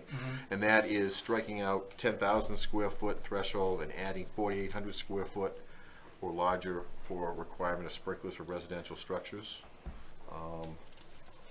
And then the other piece of that is they had some other language in there describing exemptions to that rule, which was all redlined at the previous workshop. The last one, again, very simple. For some reason in the ordinance, it had a very specific note on there that the Board of Appeals had to be on the last Monday of the month. Now it just basically gives them the authority to routinely schedule or annually schedule. And the last one also comes back to the street ordinance at this time, which will fall under the road design, which is if the applicant is going to use LiDAR, satellite, or aerial topographic imagery, we want at least 3 separate locations that are field verified by land survey. We've had some difficulties and some breaks in those. And the last one on that same item is it must be provided as a site benchmark in accordance with NAVD datum, 88 datum, and have 3 property monuments tied to Main State grid coordinates. That's to help with our GIS systems and to make sure we're all working on the same elevation datum. So those would be the changes. Now, going back to this other one, we still have some outstanding items that we can work through that I just haven't had time to finalize, and Scott's been waiting on the attorney. Those items are as follows: the sign ordinance, which I think when we get that language, it's just a matter of instituting it in. Scott, you might have more. Yeah, I mean, like we talked about before, it's a result of a court decision that our sign ordinance is now not up to date, and it's just to bring it up to par with that court decision. Is that like a freedom of speech? Similar, like Content, something like that. Yeah, something to do with content that's allowed on signs. And the other one is special events. And unfortunately, I just haven't had time, I was away, to get into that. And I know at the last meeting we had talked about it could turn into something more like a notification process, maybe more than a permit. I don't know if that's anything, if it's not an ordinance, just a notification, do we even want to take that up, or do we just want to send that to the Board of Selectmen as a policy? I don't know. We kind of fall into a gray zone, and I know we've looked at a few towns that have it. Cumberland is the one that has the farm barn event ordinance, and then I think I gave you Kennybunk or Kennebunkport's, which was, had a lot of stuff in it, but it was kind of relevant stuff. We can go back, we can massage that one if you think that's one that you like. I just think that with some of the conversations we've had recently, or emails and things with barn events, that this one may need some more time to be worked on, personally. I don't know. One of the things that Phil Sausher had mentioned is that you could do a special event, but you could cut out and explicitly prohibit wedding venues at a barn mass gathering in the structure like a barn. You can weed those out and still have this special permit, so you don't, because basically what we were concerned about is if we had the special event permit, they could, even though it's prohibited, but they could, in certain zones, but they could do a wedding venue, a one-time thing, and he said that you could have the ability to prohibit that as that would not fall under the special event. I think there's kind of a white elephant in the room, which is barn events and then every other event. and barn events are obviously something that all towns are kind of, I'm not gonna say struggling with, but they're new.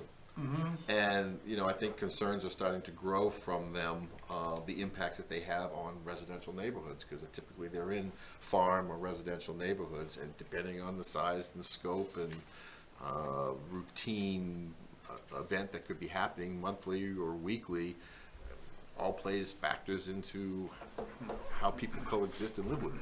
I got a suggestion. When we talked about this before, and you've given us samples from, I think, Yeah. 3 different towns. Yeah. Some of those samples were very specific as far as size, number of people, parking, and others were just so vague they were almost anything goes. Right. What I would suggest is almost like a design-build scope of work where you're proposing something to a client. Put your heads together and think about what really sounds right for Raymond, and come up with maybe 2 different approaches as far as specificity. Yeah, like Okay. numbers or a range Yeah, of and numbers. then let us look them over with you and kind of see which direction makes the more sense by laying those 2, you know, competing proposals that you come up with side by side. And then we can kind of choose what path to go down. And I think that may be something that we can do, but I think we're starting to get up against the deadline of Yeah. time crunch here. I mean, we'll have next month where I think the ones that I've laid out in a warrant, we can clearly have a public hearing on those. These other ones may. They may slide They till may next slide, year. or we may have to do one in April, just before Board of Selectmen meets. Well, we don't have a real issue yet, when we're trying to stay on the front Exactly, of the line. exactly. So. If it's on the back burner, that's not a huge deal. That's what I'm saying, maybe I we. think it might be better just to leave it on the back burner and work on it, get the specifics that we Right. want to put in it, and rather than rush it through and wind up something. That's kind of where I was coming from. Yeah. I don't think we don't have any applications forth, right? No, I mean, it would be, the only thing we're kind of trying to gather is sometimes when they have these, Party with a band and they invite people in Yeah. and charge them money, you know, that's. Is that happening that's- now? That's a Well, not that, no, Well, there's no, kind of that's one getting that our foot out in reoccurs front. on a yearly basis that he has, but that's the only one that I'm aware of that would probably qualify for what we're doing or looking at. But to your point, I think we'd be better off doing a little bit more in-depth research. All the towns are just starting to get into it, and they all do what we do. They get into it and they're like going, ooh.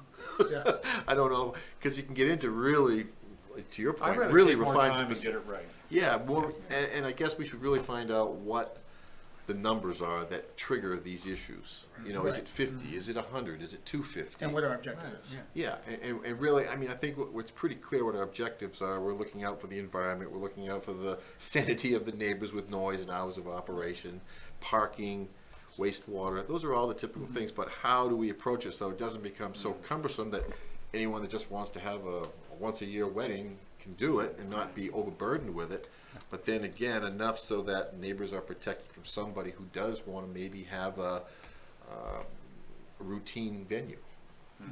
And we don't want to pass unenforceable, worthless ordinances. Right. You know. Well, Greg does. We have enough of those. Some say. So with that said, you know, I mean, I kind of went through these relatively quick, but do you have any objections, any comments, any concerns with what we've gone through? I mean, you'll have some time. What we'll do is we'll post this article, and with it, we'll do the strikeouts and the actual ordinance language for each one of these.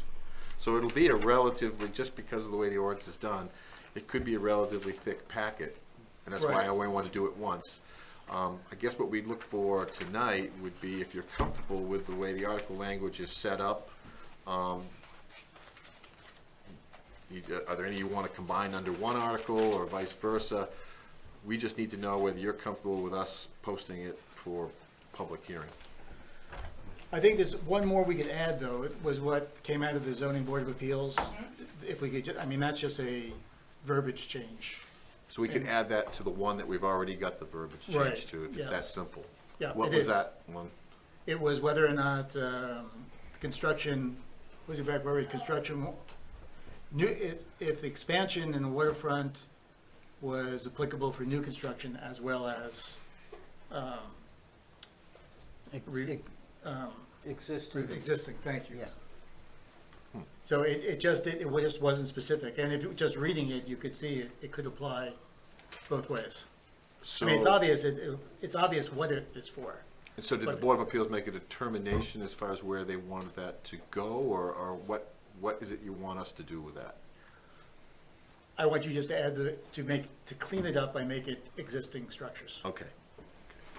And I think that's all that has to be added. Just is existing, structures. okay, gotcha. Is that for what qualifies for setback variance? Yeah. Yes. And what I may do is I may actually give these, just so we have some sanity with it, again, because I don't know where these articles end up in the whole overall town vote when it comes time for article numbering. But I may just put a temporary number on these for the public hearing, so when you go through it. Yes, Or maybe I'll put a letter to it, because the town puts a number, maybe I'll put A, B, C, or Okay. something like that. Just so that when you're going through it with the public hearing, you'll be able to follow each one instead of like this. One of the things that didn't mention is that I did approach the selectmen as far as the change in the business license ordinances, as far as how they would look at it. One of the things that they kind of threw back as to one of the things that they might be interested in is you come in, it's a one-time permit, but yet it's automatically reviewed every year. That way they don't have to, if they choose not to renew it that next year, they can without having, you don't have to resubmit a permit every year. That makes sense. And that way it also come back, if they have any, if the fire department has any issues with that, that could come into that renewal process that we could catch every year, and get them up to date, or at least keep them on their plan of correction. So is that an ordinance change or a license change? Should be, well, right now we have no ordinance. Right. So. It would just be a license Well. change. Change the license policy, wouldn't it? I'm just wondering, is that something that this board will handle, or is this actually something the Board of Selectmen will handle directly? Because we don't have an ordinance for that. We have no at this ordinance point. on licensing. And you're not responsible for policy. No, I'm just trying to think how other towns it is written up in the land use ordinance, but. It'd be a strange place for a business, I would think. But well, it just goes down to that it has to be Exactly, reviewed and. Yeah. And that's kind of what basically what I'm asking is, this is what they're saying to you, and what happens is I'm going back to the town attorney with some guidance, because he wanted to know too exactly how they wanted it, which way you guys wanted to go, and he's going to be working on that ordinance itself. I would say if the selectmen want renewal, I don't think we have objection. Okay. Would we, any of us? That may be one like the sign Yeah. language that we just need assistance from the town's attorney to Yeah, piece together. Right. And if they have it in, because we have to notify, I think for a public hearing, 15 days under the ordinance. I think it's 15 calendar days prior to the public hearing, we have to have public notice of it. Is it 15 or 30? I saw in a document at the town today, I think it was 15, but Okay. it may have been antiquated, I don't know, but. One of the other things was brought up, but they were deciding whether or not it would still be issued, would it go in front of the selectmen, or would it go in front of the town clerk? Don Willard, the town manager, expressed concern that it not go in front of the selectmen, that it be basically through the town clerk. And if by any reason that we feel that they're in violation or something and we deny it, they have the ability to appeal to the selectmen. Yeah, that makes sense to me. Yeah, I think that's yeah. So from a timing perspective, if we go to public hearing next meeting and, we have any kind of public retort or anything like that, we may have to have maybe a special meeting in between. I don't know what the Board of Selectmen, typically around April, they start preparing those warrants. So I don't think we're gonna have anything of major. yeah, I You? don't expect either, especially if we kind of push back the special events. 'Cause Yeah. I think that would be the only one that may or may not, anybody may have any interest in. I think the rest of these are relatively clean up and there's a couple policy changes, but I don't think they have any major wild implications on any persons or project at this point, No. so. Sprinklers might. Sprinklers might, yeah. sprinklers. As a matter of Well, fact, again, we do if have- we do, if we do and we decide we wanna, if it's something we can clean up relatively quickly, we may have to have a special meeting, or we may have to just kind of push it through in April quickly and flip it to the Board of Selectmen. Let's go to sprinklers, because I think I think a lot of people have questions. Go ahead. Article, whatever that is, IX. Building additions? Well, I was looking at this, and I have a barn, and it's about 4,400 square feet. Good question. And if I built it so that I could put a roof on either side, like a lean-to.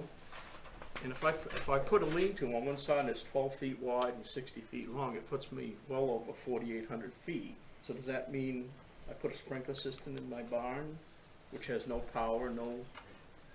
No, I just don't see how it's clear that I don't have to do that in here. it is in a different section of the fire. Is it because it's taken out and there are other parts that apply? I mean, the structure of the ordinance, because it. Well, is your barn a residential structure? Your barn's not residential. Residential. You're not you don't have it for occupancy for Yeah. residents. Well, there's nothing before this that says it's residential. The current fire protection ordinance addresses that concern that you're asking about, in that agricultural type buildings even if they meet the size requirement, don't have to be sprinklered. And we already have that in our ordinance. That's a separate standalone section in the fire protection ordinance. That brings up a good point, though. Does this applies to all, and do we need to be It specific says about? any and all structures. It does say all areas of new buildings. Should that be commercial and residential, or? Yeah, we can clean that up. Because I think that might address your point. If it's a storage facility or Yeah. something that somebody's using for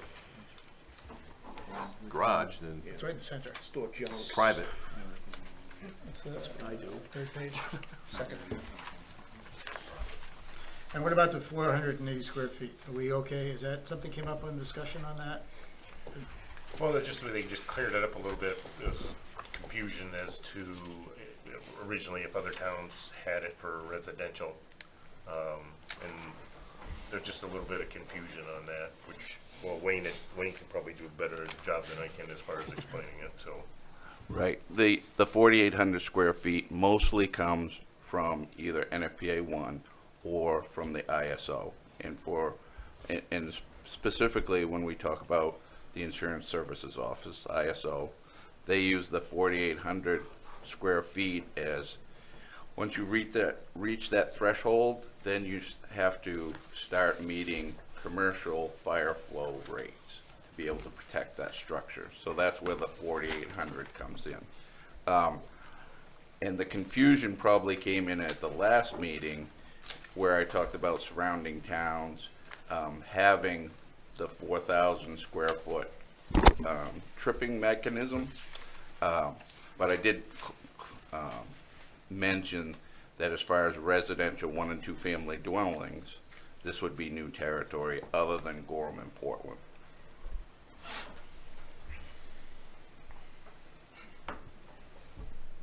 Bruce, you just here for moral support, or?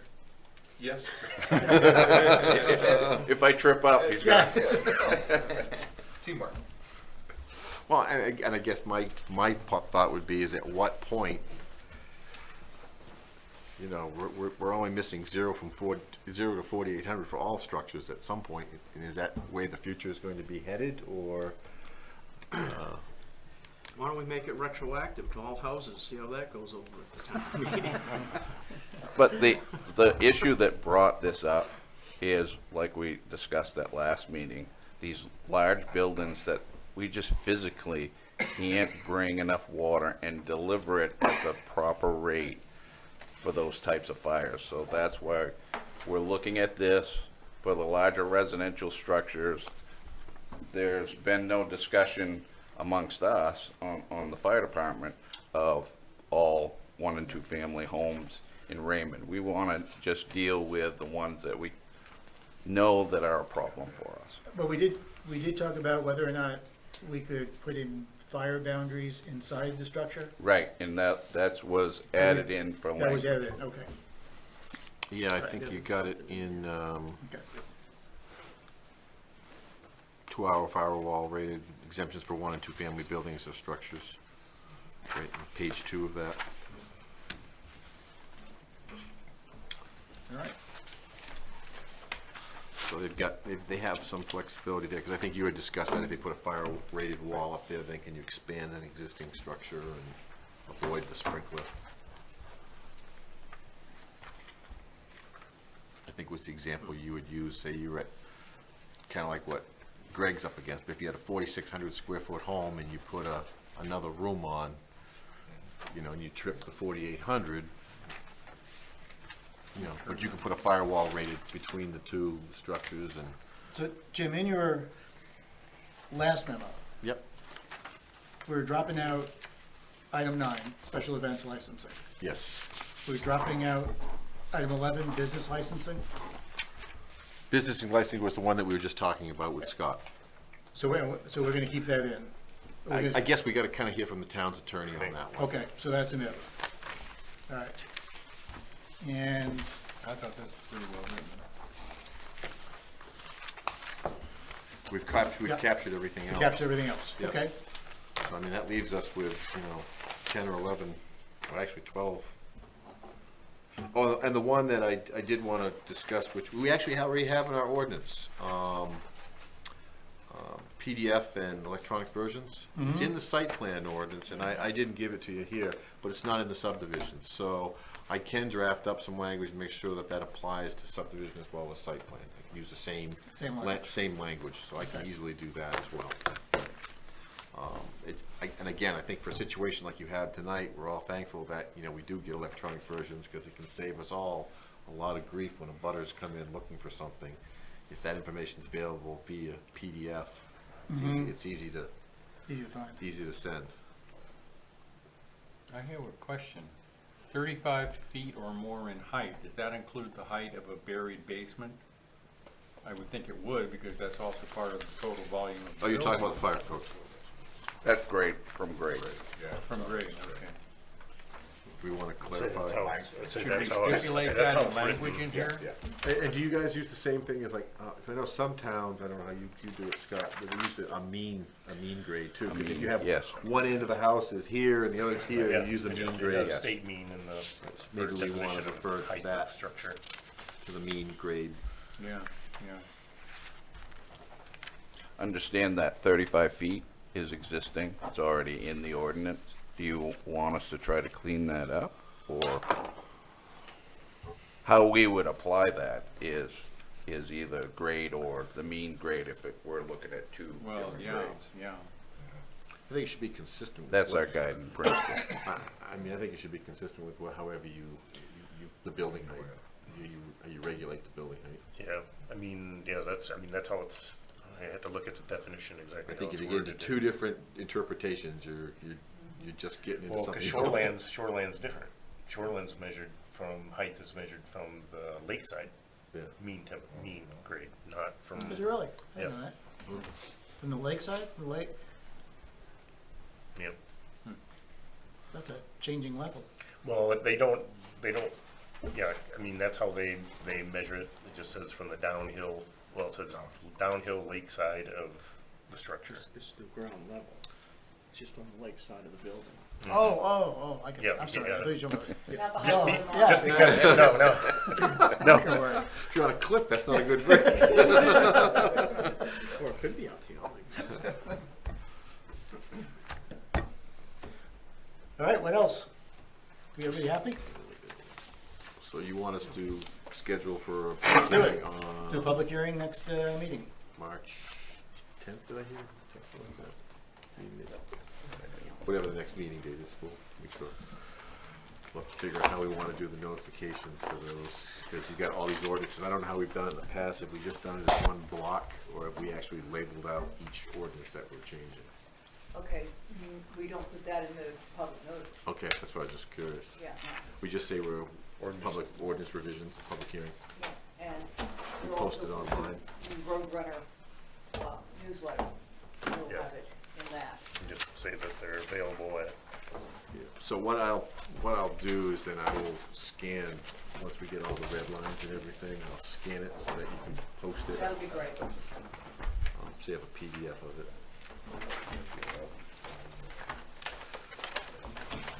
So, March 11th. March 11th. Is our public hearing. That was a good meeting. All right. Everybody okay?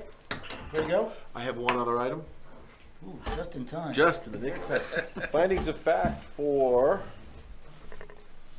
the lot 4A that we did for the other Dustin lot down there.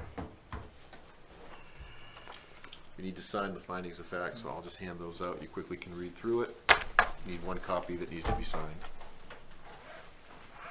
And that was one that was done. Bob, you abstained from that vote? Yes. I had that in the record, and I actually labeled it on there, but I think Okay. everybody else voted on that. This was going back to October. Unfortunately, I was out, so. So, I should not sign, right? For sure I sign. You don't need to sign. I don't need to You sign. abstain from the vote, I would recommend that you. Yeah, you have it there. We have enough board members here to Yep. make it viable, so. This? I don't even have one. When you get done with those, send them back. Say again? Can you send one back, so, you should have had enough here, but. You probably- Still, there's one here. There's an extra one here. I referred to your memo. Oh, you did? Yep. Okay, just referred to it, Yep. okay. So everything, Very good, all thanks. those conditions that were in your memo would be part of that. Very good. Why don't we pass this one back all the way down to Mike and let him sign it, and then it can pass this way. Those that need to sign, should sign.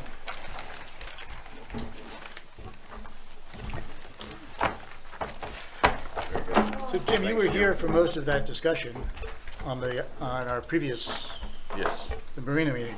So the planning board really has no input into the DEP. The town can, you get notified just like in the butter. Right. So the town officials can comment to the DEP.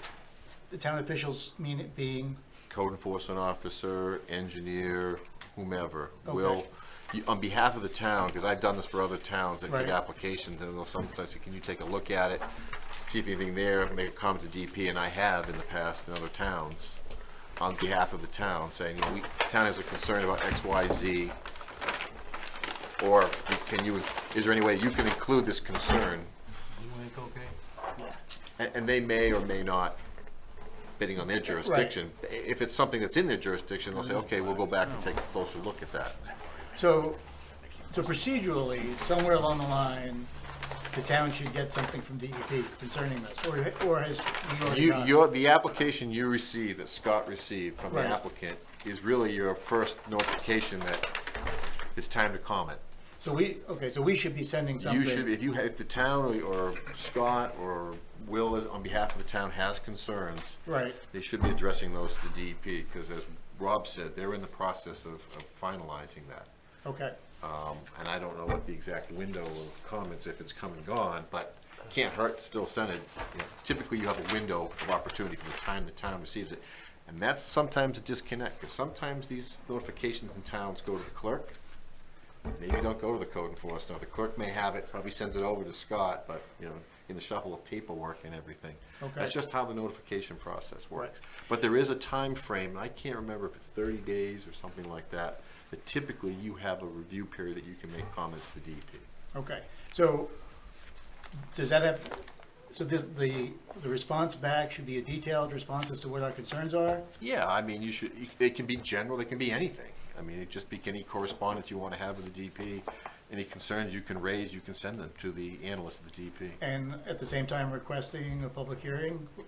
I'm not sure which permit they were doing. Some of them, like if you do a site location, you have to hold your own public hearing outside of the town. For NRPA, I don't think you have to. I think the town's process is enough. But I think the process you guys, where you handle it was that you want that DEP approval before you make any decision.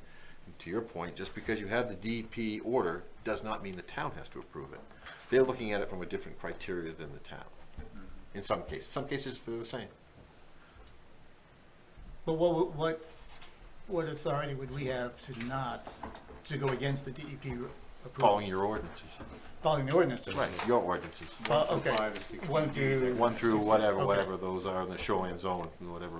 Okay, so now, do you need something, so who's gonna send this back to DEP? And who is, I mean, what is you gonna can be- either authorize, I mean, like I said, I work in other towns, it can be either the consulting engineer, or it can be the code enforcement officer, it can be anybody. I mean, the town is like in a butter to this thing. It has a right to comment. So the planning board can authorize you to? Not me in this case, I have a conflict.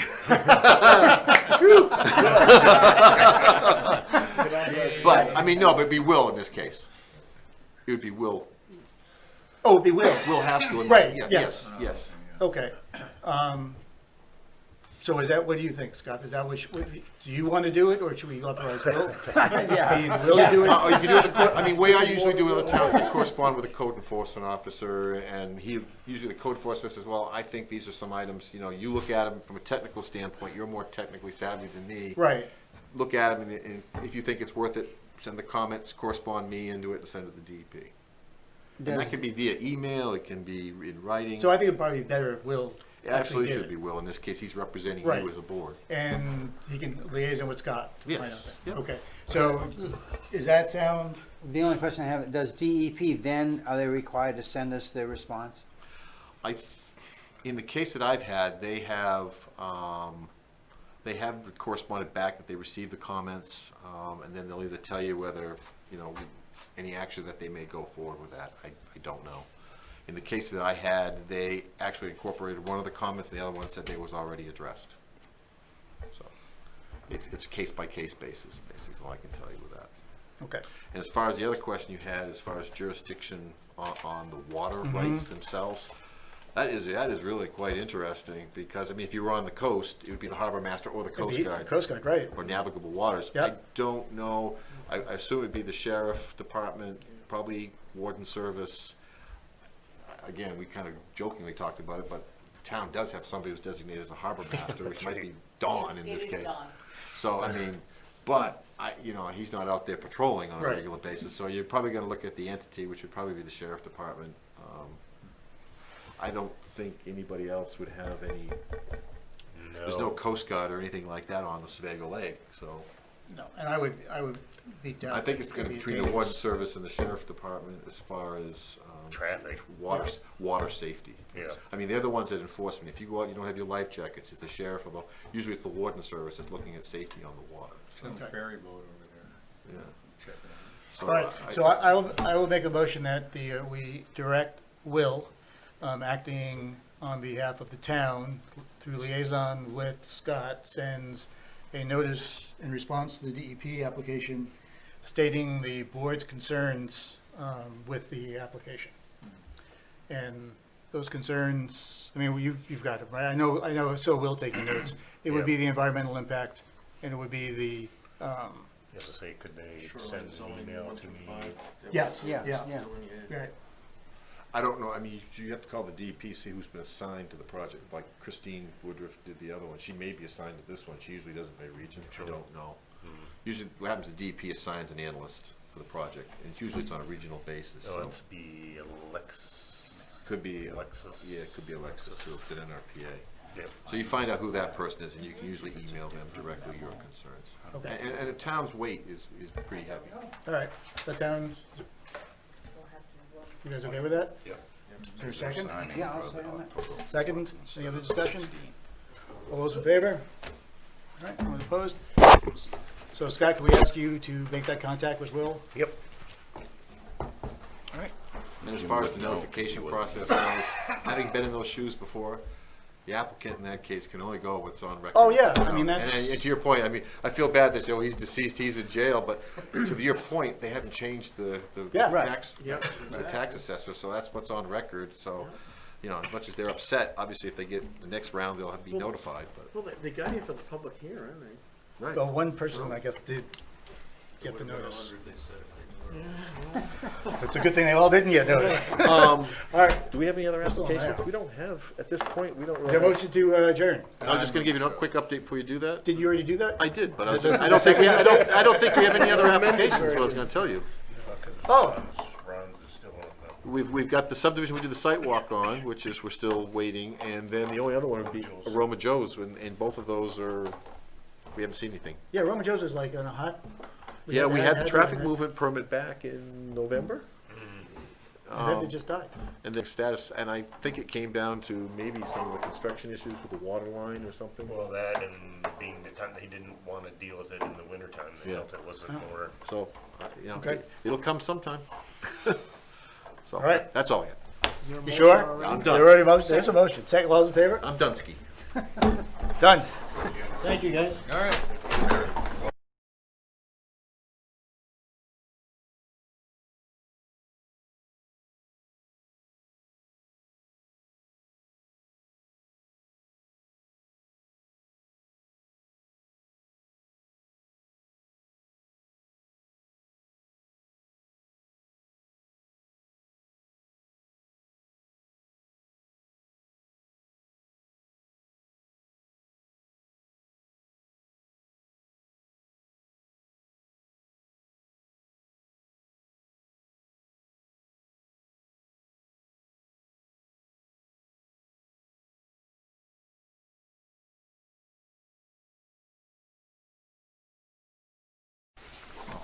Good evening.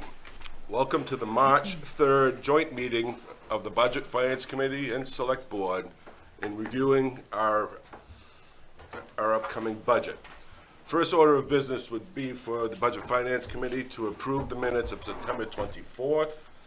Make a motion to approve. Thank you. I have a motion and a second. Any discussion? All those in favor? Any opposed? Unanimous? I'm going to follow this agenda right through. So we're going to start with provider agencies. I don't know which agencies are actually here right now. I recognize the Snowmobile Club, so I'm going to let you go first. Again, please announce your name. Larry Wood from Raymond. Al Plummer from Fort Vista Road in Raymond. And what are you looking for from the town of Raymond? Just the same as we have been, trying to keep the trails open and safe and keep a good recreation program for the winter time and just continue with it. They're requesting 2,000. 2,000. Do we have individual agency listed in here? Agencies? Yes, at 47. Yep, they started at page 37. That's where all the agency, the stuff that they all submitted. Okay, thank you. And the Rattlers is on page 47. Thank you. Do we have any questions? Any questions for the Snowmobile Club? How much did they receive last year? I believe, I don't think you've requested this year's yet, so we're gonna work on that. Yeah, I think you submitted that, right? I think it was 2,000. Okay. But don't we limit it to the amount of the registrations and the snowmobiles? We do that. And how much was that last year? It was like a touch over 2,000. Okay. Yeah, if it was, if it were over, if it were under, then what, So they would be capped at that. If I may. Yes. Is the wording in the budget proposal up to $2,000 as long as the registrations exceed $2,000? Well, that's a good question. No. No? Don't you think that's the way it ought to be worded? Well, it's actually, if the way it's done this year, it's underneath the rec department budget. Oh. Okay. I- Which is a whole new budget. Right. I think the point that I make every year, so I might as well make it again very briefly, is that it's snowmobiles, but it's also, the trails are open to people who would walk, cross-country, ski, snowshoe, dog sleds, you name it. So when I was doing the snowmobile thing when my son was younger, I saw all those activities and more. So there are people who are using it for winter recreation, using the trail system. Oh, I have no problem with the $2,000. It's just the wording in the budget to Well, make what I'm trying to do sure. is make a nexus with the idea of snowmobile registration. Yeah. There are other users that are not related to snowmobile registration. Right. As a practical matter, that would be. I thought we talked about this last year where the snowmobile registration income would wash to the expense, Last year there was Whatever that was. $105 that was not. but whatever it was, right? So We I- can write the article for this year, however you choose to write it. That would be the selectmen's purview to write it the way that it's satisfactory to the people that are gonna be voting on it. So, I mean, those articles are not written yet, so certainly you could. Would it be a separate article if you're putting it under the recreation department budget? If you're gonna, if we're doing it inside, you know, because you've got in the rec budget, you've got that, you also have Raymond Rec, and you have Tassel Top and the baseball.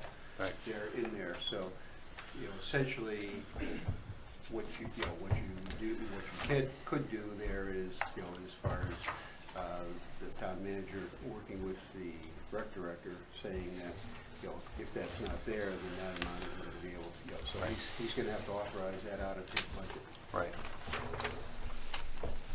So we that have- could be a direction, I would agree with that, from the Board of Selectmen to the town manager to the rec department. Do we know how much we've collected so What far? direction? The limitation on the appropriation. To go back and equate the income and expense as a Correct. wash item? Okay, Right. okay. Do we know how much we have so far from them? Kathy? We've gotten this year's. We won't get next year's until next January or so. There's a year left. Okay. But I mean, we were just over the 2,000 for this year, correct? I believe so. Any other questions? Thank you very much. Thank you. I'm going to invite RTP. Is there a representative from RTP? Thank you. Let me check that though.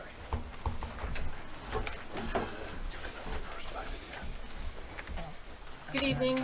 My name is Deb Fritzen, and this is my colleague, Belinda Hutchinson. I'm from Westbrook. Probably should throw that out there, right? Probably not, maybe not.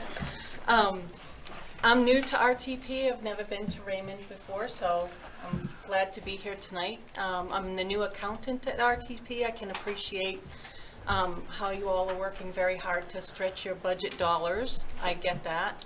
And thank you very much for your consideration for our application. We're here tonight to ask for support for the bus route that we call the Lakes Region Explorer. It's a bus that runs between Bridgeton and Portland 4 round trips a day, every weekday. We've recently expanded the route to include the Bridgeton Hospital on the north end and an extra stop in Wyndham too. We make a stop in Raymond. We have regular riders that come from Raymond. We can't tell exactly where, when someone gets on the bus, we don't ask them what town they live in, but we've had over 1,000 boardings from Raymond, which is sort of indicative of how much we're serving the town.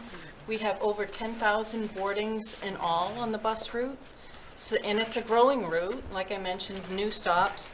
We also have a brand new bus in service, a bigger bus. Our new bus, it seats 24 passengers and has capacity for 2 wheelchairs. And it's very exciting, has free Wi-Fi on board, a bike rack that holds 2 bikes on the front of the bus. You've probably seen it going up and down the 302 corridor. And we're very excited about adding a Saturday service this summer between Memorial Day and Labor Day. The bus will make 3 round trips between Bridgeton and Portland every Saturday. And that hopefully will take some of the tourist traffic out of the 302 corridor. We're very excited about that. We've had a lot of positive feedback about that. It's a very comfortable ride. Our passengers have raved about being able to work on their laptops or sleep, and hopefully they wouldn't drive their own cars and sleep while they're driving. But we're hearing good feedback from that from our passengers too. Our drivers give out transfer tickets to anyone who wants to connect to the Metro and South Portland bus when they get to Portland. We also accept transfer tickets from the other bus routes when they get to, so in Portland, if a passenger gets on with a transfer ticket, they don't pay a fare. And we honor all of those transfers. I don't need to tell you all this, you know how it works. The local support that we get is critical to RTP. We use that to leverage other federal and state funds that we get to support the agency and this bus route in particular. We are asking for the same amount of support from all of the Lakes Region towns, Bridgeton, Casco, Naples, Wyndham, and Raymond.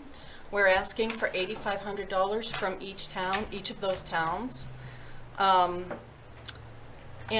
you know, in closing, I would just add that bus transportation is convenient, it's affordable, it's environmentally friendly, it takes traffic out of the 302 corridor, and we appreciate every dollar you can do to support us. Thank you. Thank you, Deb. Right? Deb, yes. Belinda. Any questions for the RTP guests? What is your fare structure now? Is it still the same price whether you get on in Bridgeton or whether you get on in Portland? Yes, the maximum fare is $3 from Bridgeton all the way to Portland. We have discounted fares for seniors and for students. Monthly passes are available too at discounted rates. We try to keep it affordable for everybody.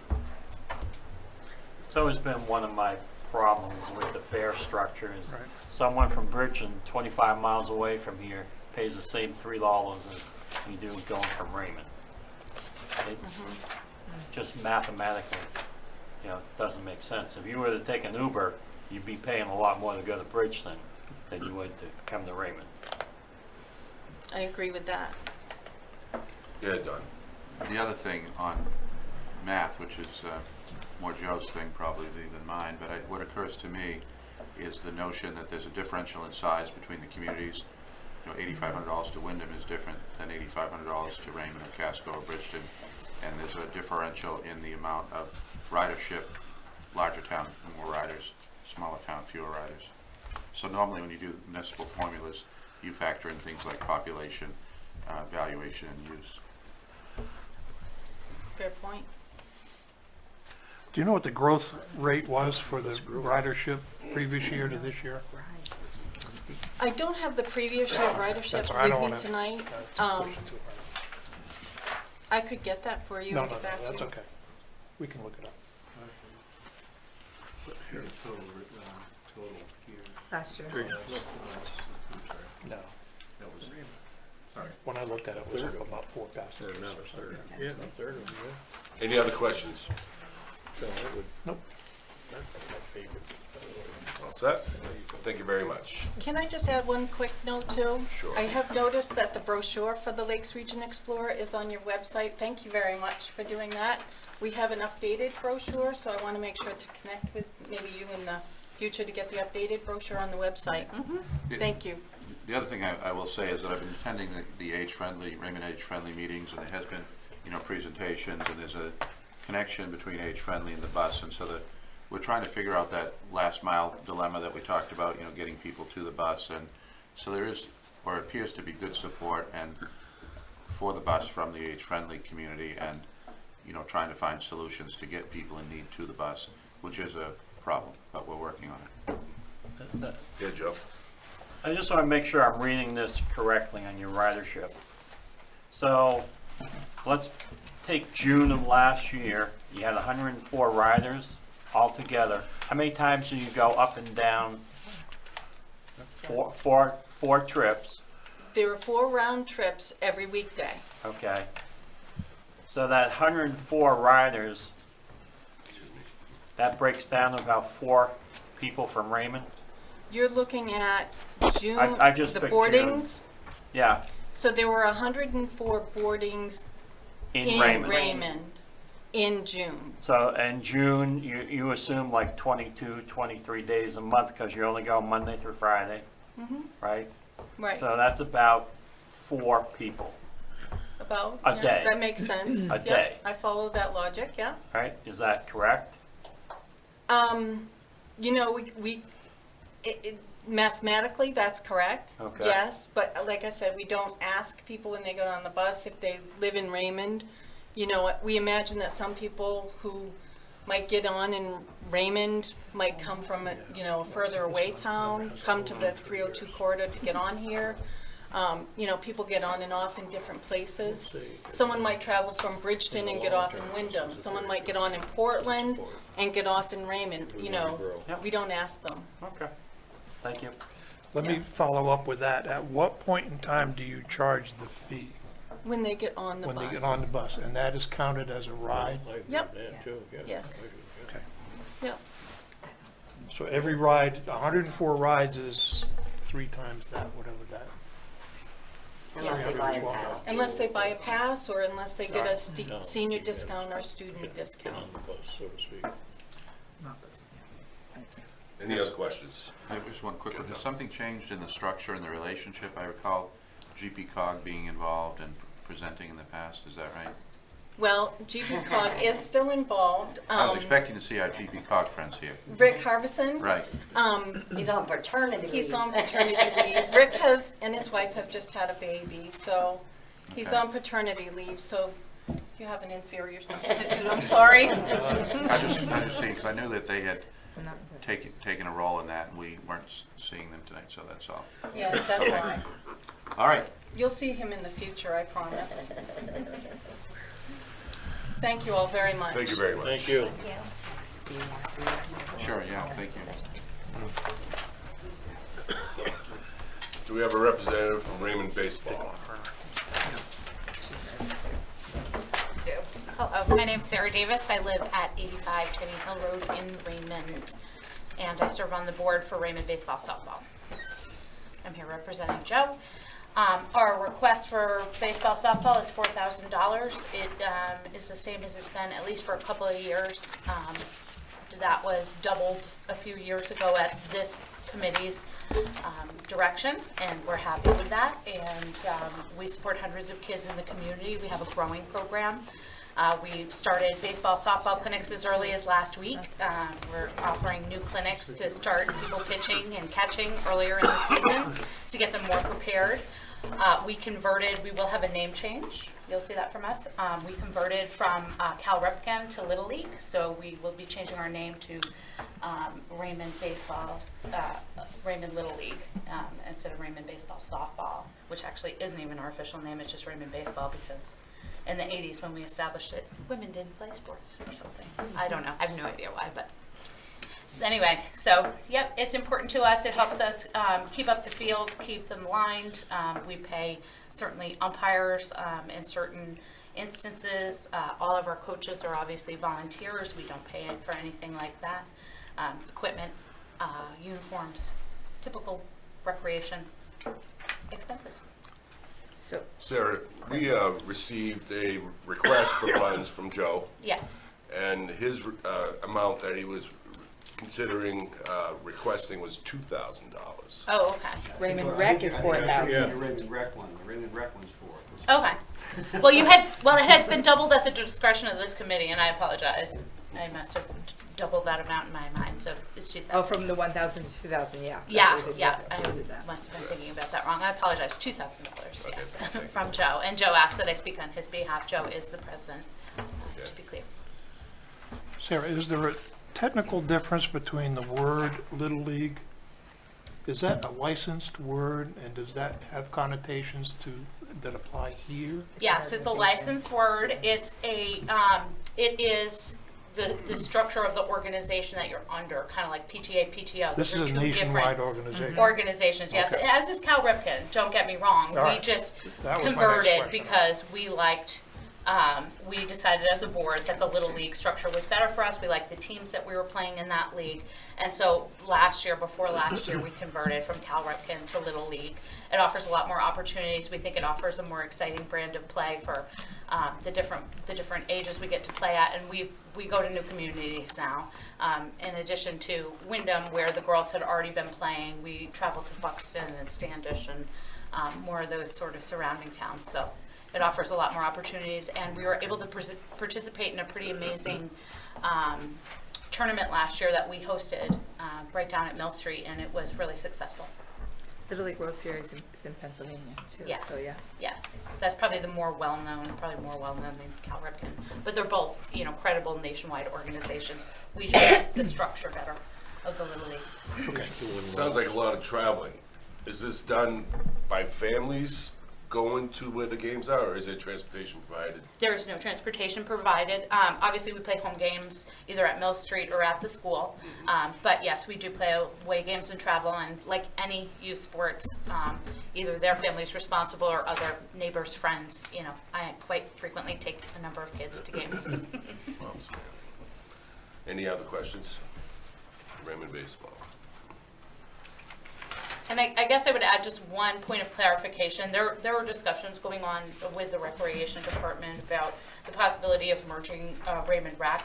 Baseball, softball is not currently in those discussions, isn't because of how much goes into that. We have a huge board. It takes a lot of people to run it, and all the rules and things you have to sign up for. That's not a current discussion that's happening. So just to sort of distinguish the two programs. I understand that they should be separate for a lot of different reasons. Yeah. Okay. Yeah, that's like an agreement everyone That's fine. has, so. That's fine. But I just wanted to make sure everyone understood that that Yeah. might not be a line item under the rec budget as you were talking about before. Actually, it is, yeah. That's just where it's, Just where it resides, where it lives in the budget. It doesn't mean anything by that. Any other questions for Sarah? Not under baseball. On but baseball, yeah, on baseball. Yeah. On baseball? No. No. Thank you for taking Are care you of gonna take baseball. Raymond Rec before I sit down? I don't know. Okay. Is it next? Yep. Yep. Okay, Raymond Rec, right? Raymond Rec. Please introduce yourself. My name's Sarah Davis. I Only still live kidding. at 85 Tenny Hill Road, unless my husband's throwing me out. I am the president of Raymond Rec. I just took over presidency at the end of last year from Beth, who did an amazing job, and this community is incredibly lucky to have her. And she did a great job for a number of years, but was ready to be done. Raymond Rec, just to be clear on the programs that we support running, a running club, skiing, soccer, basketball, the karate program we assist with, it's not exactly under Raymond Rec, and the swimming program are all the programs we support. We are seeing incredible growth, particularly at the young ages. K1 is our biggest growth area. A few years ago, because of lack of volunteer participation, we had to cancel our K1, or well, K-2 basketball program, and so we saw some decline in numbers. We brought that all back up, and it is expanding every year. We serve a number of kids in this community. We've never actually pulled numbers on each program and how many participate in the multiple programs, so I can't tell you how many across the board we support, but it's well over 500 across all the programs. I just can't tell you how many of those kids are participating in each of those things. We use the money for lining the fields, for mowing the fields at Agawam is $2,000 of our request goes directly to that, and then the other $2,000 we use to offset our insurance expenses currently. Any questions for Sarah? And I will just say one other thing. Our biggest expenses come from the ski program through busing. That's a conversation we have a lot. You know, busing people up to Shawnee Peak can be expensive, and that just is what it is. And then in basketball, helping to offset the cost to use the gym. We have to pay gym fees, and that can be one of our bigger expenses. So I knew I'd get my removal people worked up. Yeah, that using the school in your own town and having to pay for that is kind of hard to swallow. But I think too, is I'm hoping with this new rec director program that we can be able to merge in some way, so it saves you guys that $2,000 on insurance and it comes under the town. That is to me like a double dipping in people's pockets between it going on a budget, and that type of thing, and then and being able to help you guys with it too. And I appreciate that. We pay our insurance. Our insurance comes up January 1st, which is actually terrible because you're trying to do the holidays and renew insurance. But so it runs through the end of the year. We had to pay those costs up front. They're annual policies. as Teresa is well aware, we are engaged as a board in discussing how we can work together with Raymond Rec or go under Raymond Rec or all those things. We haven't had an official vote. We've just been discussing it. We need to continue to meet with the town and have conversations. Obviously, you know, our intent is to do the best thing for the children of Raymond and make sure that we maintain our programs. That's our number one goal. We're all volunteers. The only thing we pay, or like we pay a small stipend, I think it's $15 for refs in basketball, $15 for refs in soccer, things like that. Other than that, it's all equipment and uniform costs. We keep our costs generally in the $60 range for registration. We try to balance paying for all of our programs with keeping the costs low. Obviously, skiing is more than that because skiing is just a more expensive sport. But I'm hoping to the same thing again, where we'll be able to come together and mitigate some of those costs. Yes, yeah, and we figure about $15 per registration goes to insurance costs. So if we were able to come out into the town, that'd be a huge savings for everybody. Don? I just want to say that our intention as a town is to improve the breadth and depth of our services. You know, and you'll hear more later from our new rec director, who's got a couple weeks under his belt now. But so I think that by harnessing the energy of the volunteers we've always had and the resources, human resources, financial resources of the town, you know, our goal is to improve what we offer. So we have the same mission. Yeah, absolutely. And it still takes all of us, you know, you still You're need gonna all those the coaches, volunteers. you need He's all not the. going to be out running every game. That's exactly, you still need all of Or that. So it's a maybe- partnership. Yeah. Is this a new request for $2,000 more? Because it Nope. used to be. Last year we made that Last request year for it the was- first Tag time. along was under something different. Okay. Soccer, yeah. Yeah, Okay. last year was the first time that we doubled it, but this Okay. is, we're coming back with that same request. Okay. They put things in different categories, I think, this year, yeah. Any other Raymond Rec questions? I'm a little bit confused about the fee structure. If, for example, I have a child that wants to go on a ski trip, is there a cost to that? To participate in yeah. our ski program on Fridays, yes. There Okay. is a registration cost that includes both the busing and the pass. If your kid chooses to engage in rentals, then obviously that's Okay. more. So Okay, it's set up. So there is, if you want to go, you pay. Absolutely, and that's a little more. I think it might be 150. I picked the program's expensive one, I know. 200. I know. Okay, Yeah. 200. Okay, My I see. kids weren't able to participate this year, so I don't remember the exact cost. Only because somebody just asked that recently, yeah. Yeah, we do. We do a good job. We take a lot of time. We make each of our directors, so we have assigned directors under each program, and each director is responsible, like in any organization, for managing to their budget. And we use this money to offset some of those costs, but other than that, they have to operate within the budget to cover their portion of all these fees and then cover whatever their program is. And that's why the skiing program costs a little more than to play basketball. Okay, and I know I picked that expensive one. Yeah. How much of that is bus? How much of that is bus? And how It's- much of that bus is, where is that money being spent for bus? Well, okay, so I'll follow up with you, but we rent a bus through Custom Coach and Limousine. That's all I need to know, right Yeah, there. I just Okay. don't have the specific, I don't exactly need how to- I much don't it need is, to but know I can send anything it to more. you. No, that's okay. Yeah, it does not go to the school. Okay, the fee for the pool would be also paper play, so to speak? The swimming is out Swimming is at the Summer. beach. At the beach, okay. I Yeah, thought you were so we saying don't pool. pay for Okay, it. all right, okay. I think it's just the lifeguard, yeah. It's we have two swimming instructors, two certified swimming instructors, so And that's at Crescent, or is that somewhere else? it's the one off of 85 down here. Crescent. Yeah. Okay, thank you, Sarah. You're very Thank you welcome. yeah. Anything further? Trying Any to other save those questions, kids? costs, Oh, yeah. he's supposed to ask that. There's a lot of money to get saved Yeah. there. Man. Thank you. Thank you, Sarah. Next up, we invite the library to come forward. It's those three, that's what's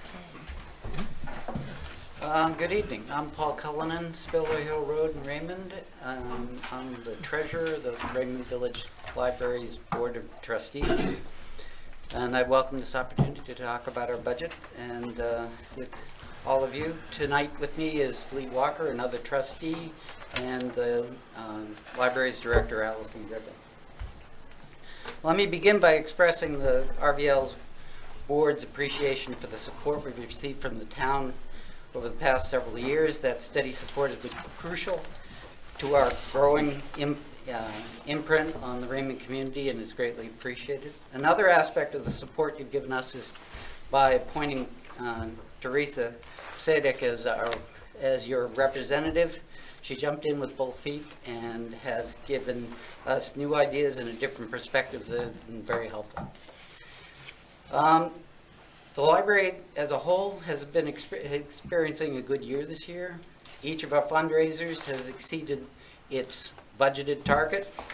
Our senior hours continue to be more and more successful. Our collaborations with the Raymond Arts Alliance and Community Gardens have contributed significant benefits to the community.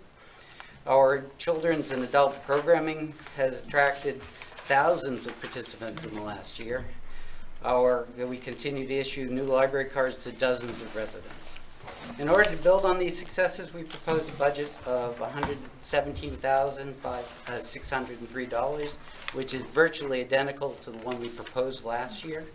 Our actual spending for this year will be much lower than what we budgeted, what we had hoped for last year, partly because we had to constrain certain spending and that we didn't expand our hours the way we had hoped to at that time. Minimum wage increases and increased prices of books and other materials continue to strain our finances. The proposed budget projects about a $5,000 deficit, which we are trying to eliminate through additional fundraising activities. Alternatively, we'd have to dip into our reserves to cover that shortfall. We're asking in our proposed budget that the town increase its support by $6,000 for a total contribution of $66,000. We believe the increase will allow us to continue to provide critical and valuable services that the library delivers to this community. Before I end, I want to acknowledge the healthy financial position of the library. We now hold, at least until the recent financial situation, about $230,000 in reserves. Overall, the past 2 years, the RVL's board has been discussing among its members the need for additional space if we're continue to grow and flourish. And I emphasize the flourish aspect because our space is really causing us to have certain significant constraints on our activities. We're now looking into the possibility of an addition of a multi-purpose room for our programming and other activities. We're having some preliminary plans done through which we might be able to assess the potential costs of various sized expansions. If we do eventually expand our footprint on the current site, that building project would absorb a substantial amount of the capital reserves that we have set aside at this moment. So that that part of these reserves built up through an unexpected grant a couple of years ago that didn't have any particular constraints on it. So we started to think about those potential space adjustments that would help us greatly. So I thank you for your attention, and I look forward to your questions. Thank you, Paul. I must say, I did participate in the flower show this past year, and I was amazed at how much is going on at the community garden. Just driving by on Meadow Road, you don't really see how big and how used it is. And I was impressed by that. It is really a thing to behold in the summer. There really are a lot of people who come in. I think it was a 250-pound donation to the community's food pantry this past year. So it's an activity that much of the community enjoys, and it has a fruitful outcome to it. Thank you, Paul. Any questions for Paul? Yeah, Joe. Paul, how many individual donors do you have in your annual appeal?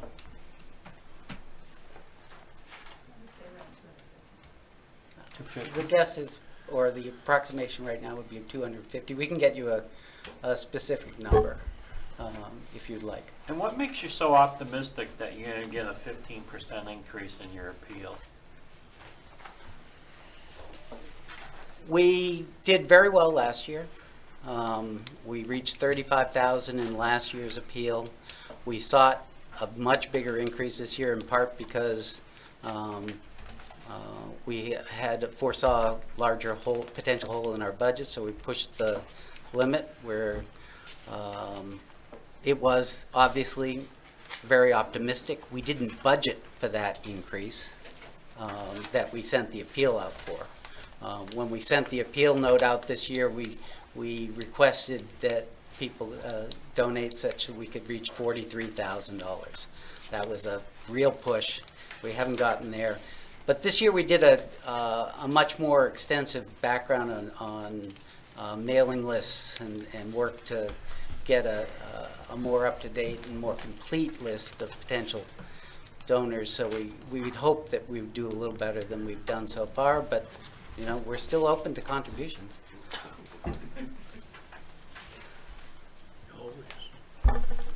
Go ahead, Teresa. I talked to Paul the other night because one of my concerns was, because I want to make sure I understood it fully.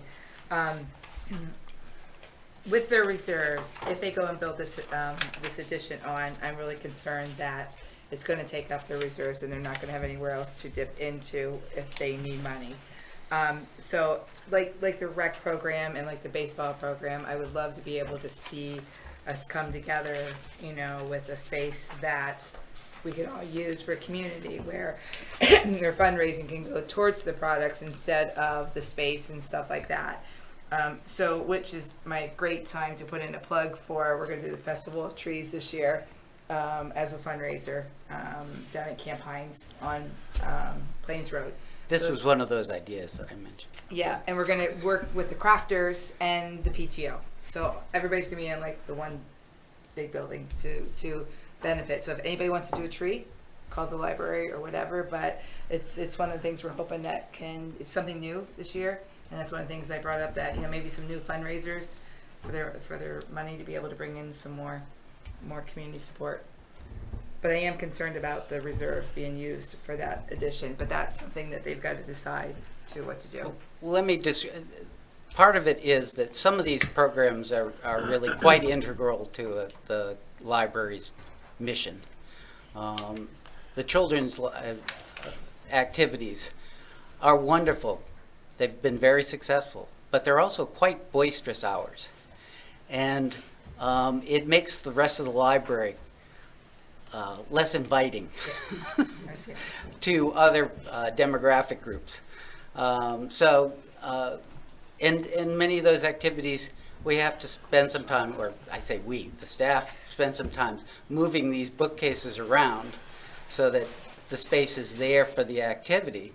The problem with that is that half the time we block off a half to 2/3 of the bookshelves by turning them around, so we lose the access there.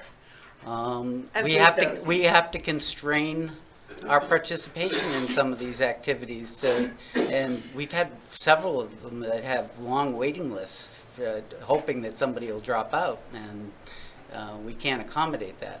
So we're looking into a potential multi-purpose room expansion. The size will be dependent in large part upon what the costs come in at, and we're trying to figure out what that is. We're still in the early stages of this, but we feel that we really are extraordinarily constrained by the space we have right now. The staff spent the month of January weeding the collection. And so it means that when you go in, some classic book, let's say you were interested in the Robert Caro series on Lyndon Johnson. Well, maybe because they haven't been taken out in a while, maybe the first 2 volumes of that had to be pulled out of the collection. Some of the mystery series, we have to pull out the first one. So if somebody gets interested in them, then we have to go back to interlibrary loan to get those. So we are extraordinarily constrained by our current space. No, I know you are, and him and I talked to him last night about it because I just had some questions about it, but they do offer a lot in their small space, and I have moved those shelves, and I said a lot of bad words, moving those shelves and taking the books off, and yeah, so I get that. Any other questions for Paul? Go ahead, Ralph. Under your fundraising expenses, was that for getting the mailing list and updating that, or at one point I know that you had looked at kind of subbing out some of the fundraising, and you lose a percentage, but there's generally your probability on those that you're going to turn more. Look at all of that. Yeah, some of this was the brochure might have been a little more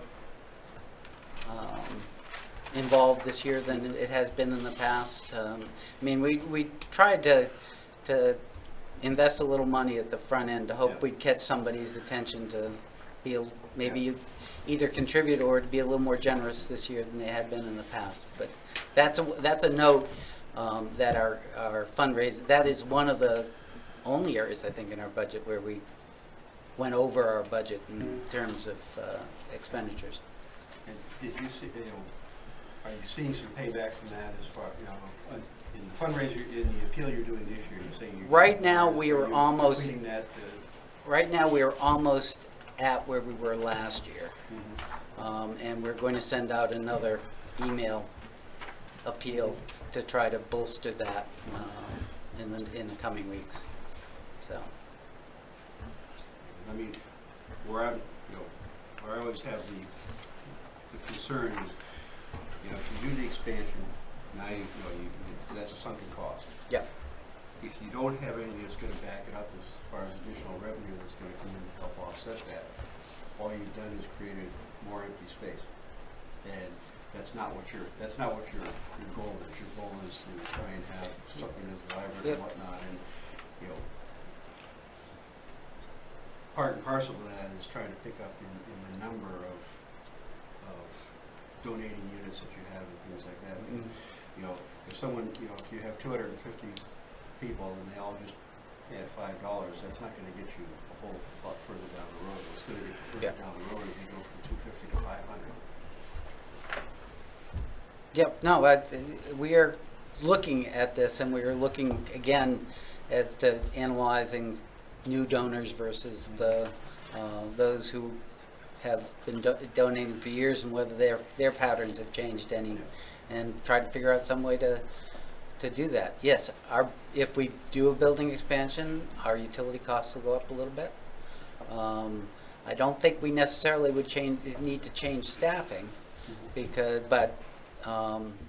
for instance, the library, children's librarian would be over there with the children's programs and in the same hours. So, but we're cognizant of this is a problem going forward, and we're as Teresa said, we're trying to come up with more and more ideas as to how we can expand these revenue sources. Joe? Is the town still providing plowing services? Yes.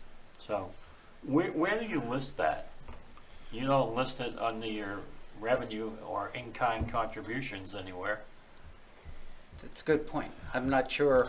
Well, we how do I want to put this? We try to do what we can do to assist the library, and so if they call us with an issue, and they've been very good about not calling us, they solve mostly their own problems, but we at one point we had a budgeted Right. appropriation, additional $500. yeah, and so I mean we try to do what we can do, and it's such a de minimis addition to what we do. It's not any big issue to us, and so I suppose though there should be some quid pro quo recognition or something of it, but on our end it's not a very big deal. I understand that, but I think you need to put it in here that the town is providing just more than money. It's, there is, plowing a commercial lot is a lot of money. So that there's a lot of value to that plowing and any maintenance that's done on the building by the town. I mean, we can certainly provide a number, and then you can put that in there. Is that what Yeah, you're asking? I just think you need to account for it. All right. We can do that. We'll be in touch. Don, do you want to follow that up with another question? I had not a question, but a comment. What a surprise. My comment is getting involved this summer with the Raymond Arts Association down there with my son, and I don't think that you're going to have to worry about if you built a room. You will have to maintain it and operate it, but having it empty is not going to be an issue. There's a real shortage of space for programs like that, and when I saw the space that was involved in what we were trying to do, and it's very, very difficult. And the other thing I would say is that I want to see the Raymond Recreation Department, like the Raymond Arts Alliance, other groups in the community utilizing the library. I think they want that to be a hub of community activity, and so you know, we're gonna try to make provisions for recreation, but I would see us offering things there as well, if that was something you were amenable to. Absolutely. So I think that's the key, though, is to tie the community into a number of different groups in the community into the library and keep expanding that, and you've done that significantly lately. Yeah, I believe the library director and the recreation director have already scheduled a meeting to get to know each other and talk over things. I think the broader the community, the greater the likelihood that you're going to meet and exceed your goals and so forth, yeah. Go ahead, Marshall. Two things. One, I was under the impression, and I might be wrong, but we're pretty much landlocked with that building. I'm not sure there's a whole bunch of expansion that can happen in that building. It has been discussed with the building people that to find out what additional dimensions could be absorbed on that lot. It goes further toward Main Street than you might think. There's more land there than associated with the lot than you might think otherwise. And the second thing is, my complaint is the same this year as it was last year, where we see no growth in hours for staff, and yet your reserves are increasing. Now you're claiming that 235,000 up from 214,000 last year. I mean, where do we start putting money into library functions and not reserve functions? Well, part of it is the notion that we were looking to use a chunk of it for building expansion. Okay, but Now, not to argue with you, Paul, but that's been a 3-year-old story.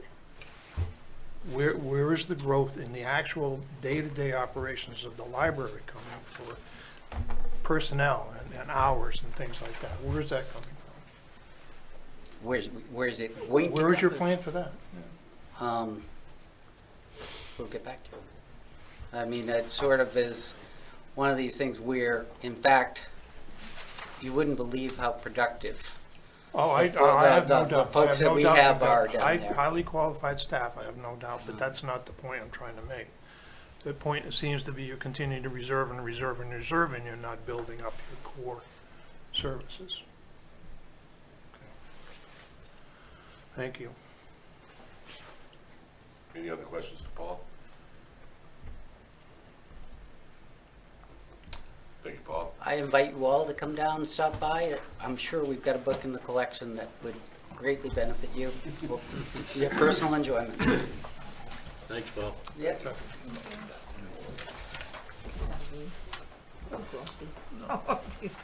Raymond Casco Historical Society. No, I'm not gonna.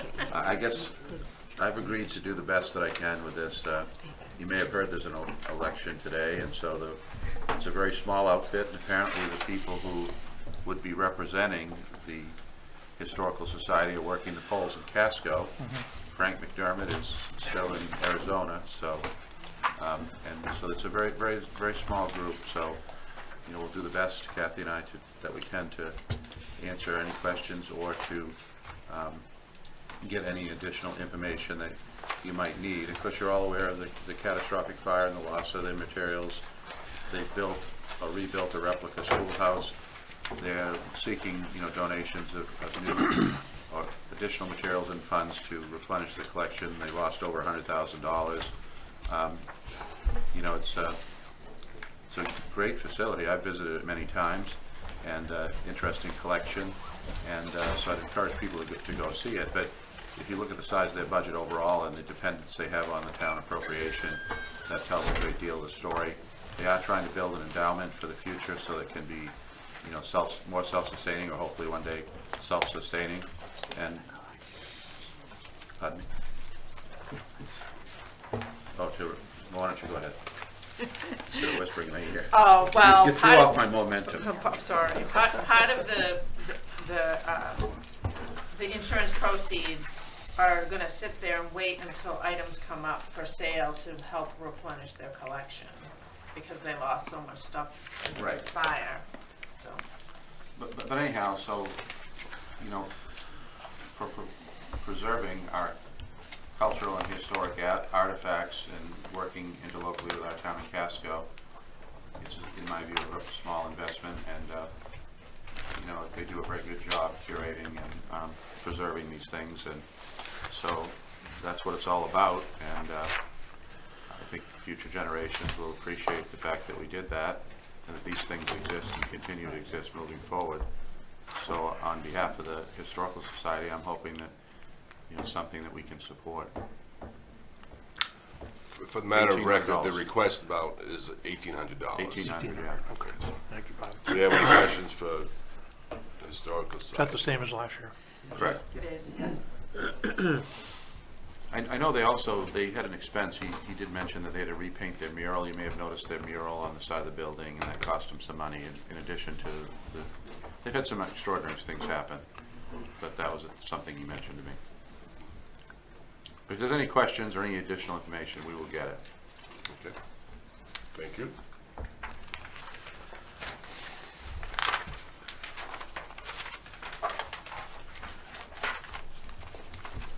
And that's historical. Raymond Waterways, please.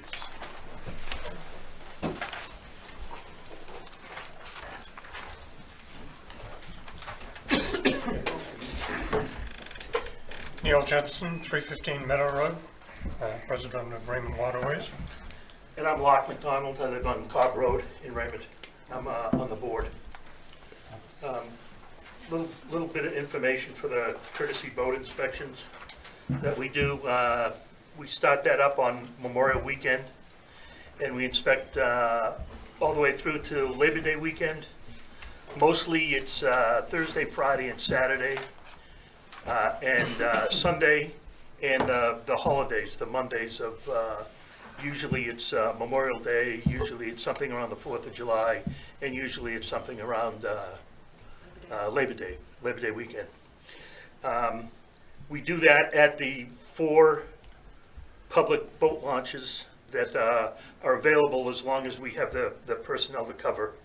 Last year, we had 8 inspectors, as well as 10 volunteer inspectors. The 8 inspectors got paid, and to fill in for times when we didn't have enough people, we asked the different lake associations to come up with a list of people that might want to volunteer and do some inspecting.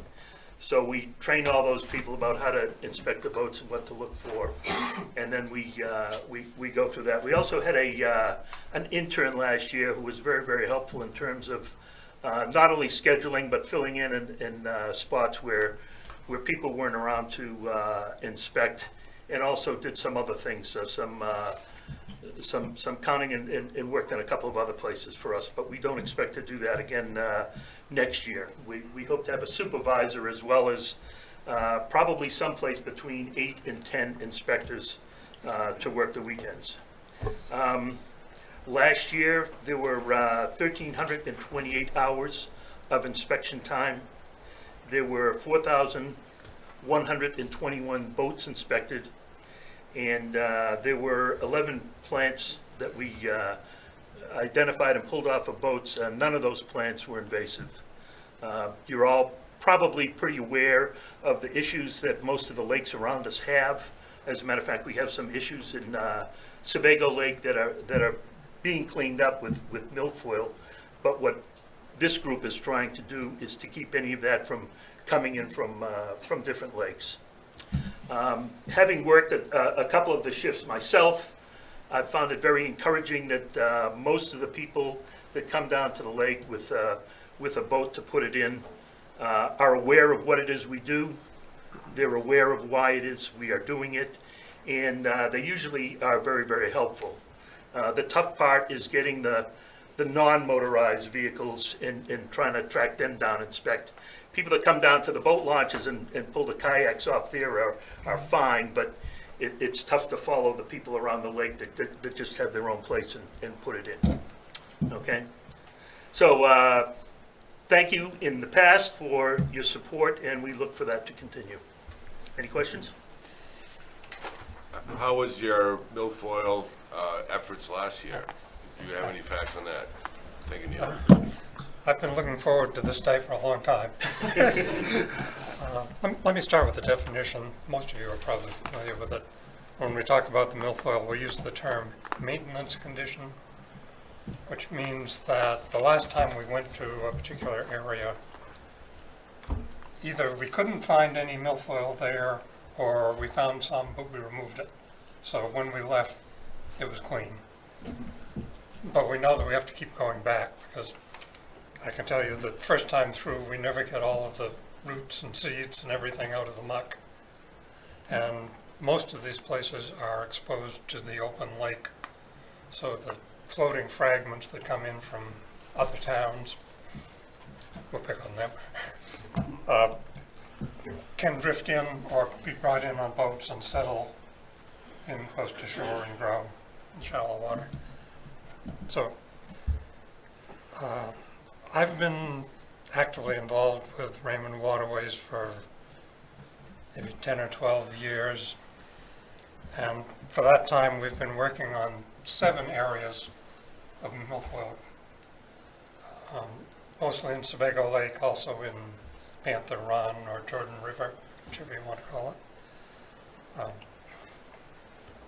At the end of last year, 2019, with the exception of a few hundred feet of the river and a couple of plants in Dingley Brook, those 7 areas were all in maintenance condition. We finally treated milfoil that's been there for probably 50 years in some cases. Opened those areas up to boating, swimming, fishing. So, as I say, we know we're going to have to keep going back on it, especially the most recently cleared areas. But last year, to give you an example, we removed over 400 corn bags, if you're familiar with those, of milfoil, and cleared over 7,500 feet estimated of bottom area of milfoil. So there are none of the old growth stands of milfoil are left.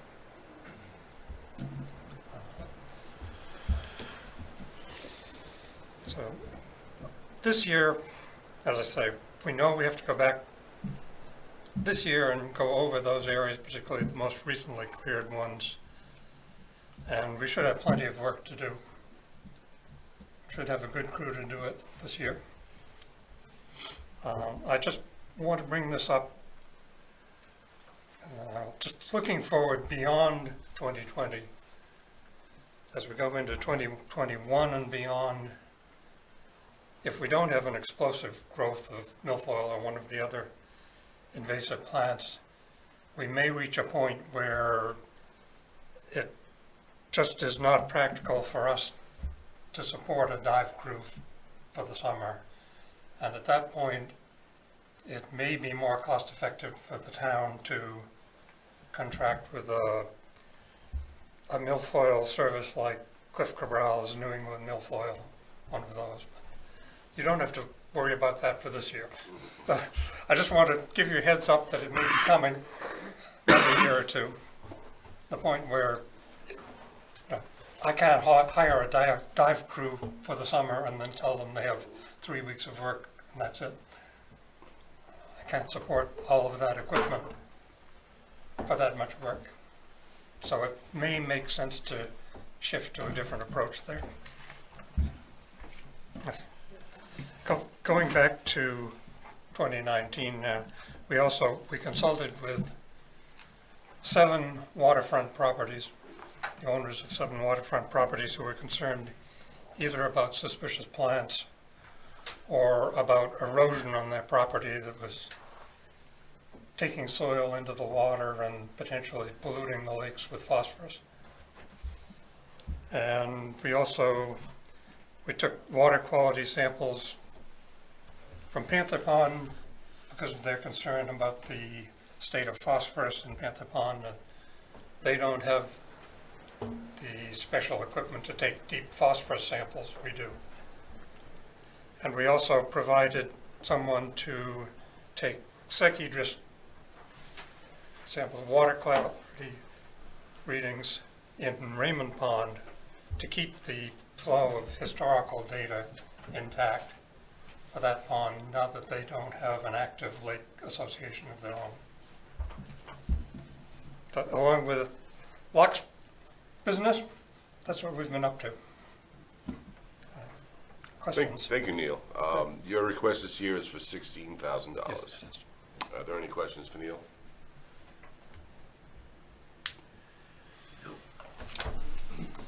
Thank you very much. Thank you. See you at the boat launch. Yes. Gotta get a boat first. Yeah. On your boat, right?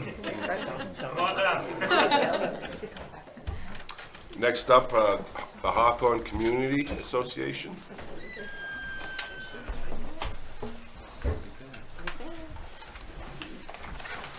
Abel Bates, 55 Stark Cove Road, Raymond. I'm here as one of the trustees, as is Gil and Barbara Brown and Becky and Paul Tracy. Want to thank you for your past support and ask that you continue it for another year, $1,000. Should be quite useful this year. We're planning a major fundraiser. We have some pretty serious construction issues that are going to have to be addressed at the house.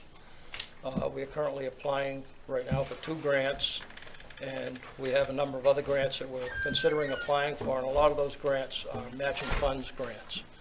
And our limited treasury is going to have to grow in order that we can apply to these matching fund grants. So your continued help would be much appreciated. Thank you, Abel. Any questions? Any questions? Go ahead, Don. Did the Raymond Arts Association use the building this year? Yes, they did, yeah, used So it a that was couple, a good 2 or 3 thing. times, yeah, and they plan on using it again this year. We have a request from Maine Preservation, which is a nonprofit that's been in existence since 1972. They want to hold their annual meeting there this year. They are looking for buildings that pre-existed our statehood, and so in March, we're planning on that. We have some other events that we're planning. I think like the library, the more you can get going there, the Oh, better. absolutely. But if we don't address these I know. construction issues, then down the road, we won't be able to. Go ahead, Rolf. Where are you on addressing the whole septic issue? I mean, that's, you know, as far as trying to attract in groups or things like that. Septic that's- issue? Yeah, I mean, as far as I understood, you know, your holding tank doesn't hold that much. It doesn't hold that much, just has to be pumped more often the more you use it. Well, I mean, that's, you know, in trying to, you know, is that in the long-term plan? There's not enough land on that lot to put in a septic system. We could put in a bigger holding tank, but that's it. Any other questions? Thank you very Thank you. much. I believe we've covered all the provider agencies. Is that true? I'm just checking to see if there are any other provider agencies here. Excellent. Next. Scott with Code Enforcement.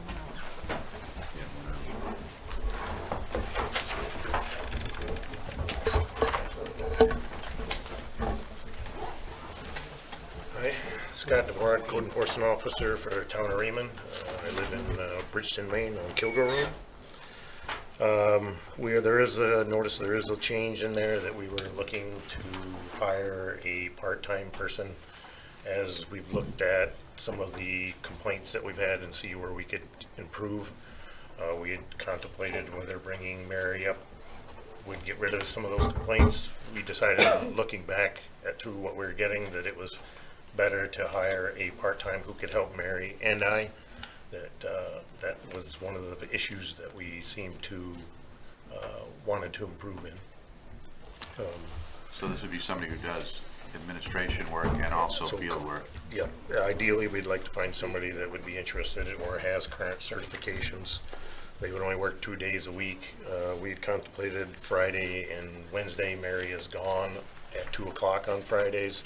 And Wednesday usually coincides with planning board, which a lot of packets and everything have to be out. So sometimes she's running around, like today, she was trying to get some of the stuff done and out to the planning members and took away from her ability to get into the office. And as far as I would need somebody just to make sure if they could streamline the permit process for me, and also to look at trees, tend to see they eat up a lot of travel time for me. And if I could get somebody that would be interested in going out and just, even if it was just a recon, to go out and look and see what they have, come back and report and decide whether or not the tree permit would be issued or if any replanting would be needed. Software stayed the same, and we are looking at seeing if other towns have updated their software. We're trying to figure out, if trying to get Mary to do some field trips to see Wyndham and Gray use the same software, and see if that would be a little more an advantage to us, where we would have people that could fill out a permit online, which we currently do not have. Everything else kind of has stayed basically stayed the same. How about building activity? Well, we're busy. I don't have any numbers exactly permit-wise on that. Just by judging what we went through before, usually you get a lull. I've had a lull of about 2 weeks, and I'm starting to pile drive again on permits. And right now I'm getting a lot of shorefront. You know, we're looking to do something this spring or this summer. What can we do? We just bought a lot. I'm getting a lot of office time with that right now. Commercial, we have a very limited commercial zone, so there really is not a whole lot of action on that. We do have a couple of them that should be coming back up in the spring for Aroma Joe's, and I think we had a couple expansions, but nobody seems to be kind of waiting for financial reasons not to do anything at this time. But other than that, everything kind of just stays the same. So with that, if you have any questions. Scott, you're recommending an increase in staff, how many hours per week? It's 16 hours hours. a week. Okay, thanks. Joe? So that 20,000 is for the 16 hours a week? Because you have an increase of 20,000 in your personnel line? Yeah, 20,000. Well, some of it's gonna be a catch-up with the wages that came from the merit pool, and then the other half is that line. It's a administrative type position. I think it was in the $15–16 an hour rate range. So 16 hours a week, full-time, I mean, yearly, like? The whole year, yeah. 52? Yep. Yes. Not just the summer, just. I mean, we did have this in prior to me being here a couple of times, and then I roughed it out a couple of years, but it was more important that it was got to the point that I needed to bring it back. I know we have a hard time hiring part-time code enforcement officers. Well, that's going to be, I was just going to make That's that what I was point. gonna say. There's one thing to say, this is what we're going to do. There's another thing to find that person. So, I mean, that's a valid point. We're going to, but what happened before, I'm not sure that we, made as diligent a search as we could have. And we're going to do it differently and more aggressively this time, but I can't guarantee. I mean, with the labor market being what it is and the unique nature of this job, but what we hope to find is someone like Scott. I think Scott at one time came to us as somebody who was looking to get into the business, and didn't you work with Chris Hansen on that? Yep, job shadowed him. And so that's the kind of, we're looking for another Scott, somebody who's looking to get into this business. I'm almost ready to retire. Yeah, that. Well, there you go. I mean, perfect. Oh my God, that's gonna be on your bucket. Sign them up now. By the way, I've been told by several that this is a good gig when you get too old to pound nails. Yes, I will. Sure it is. My shoulders thank me. Yep. I think one of the things I'm worried about is like what Joe said. I know when Chris was here before, we were looking for somebody to help out, and it was $10,000, and we couldn't find anybody for that.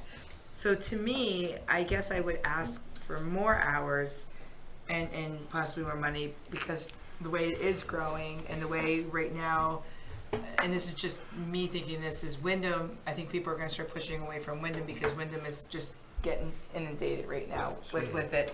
And so I think they're going to start looking as close as they can and start coming out this way.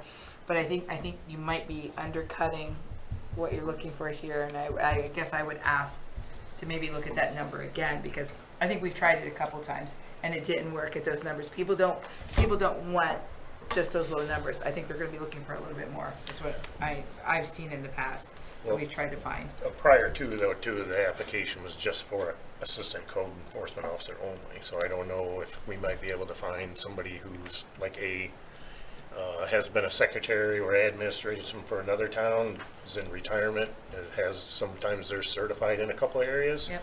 So they'd be, something that they'd be willing to do.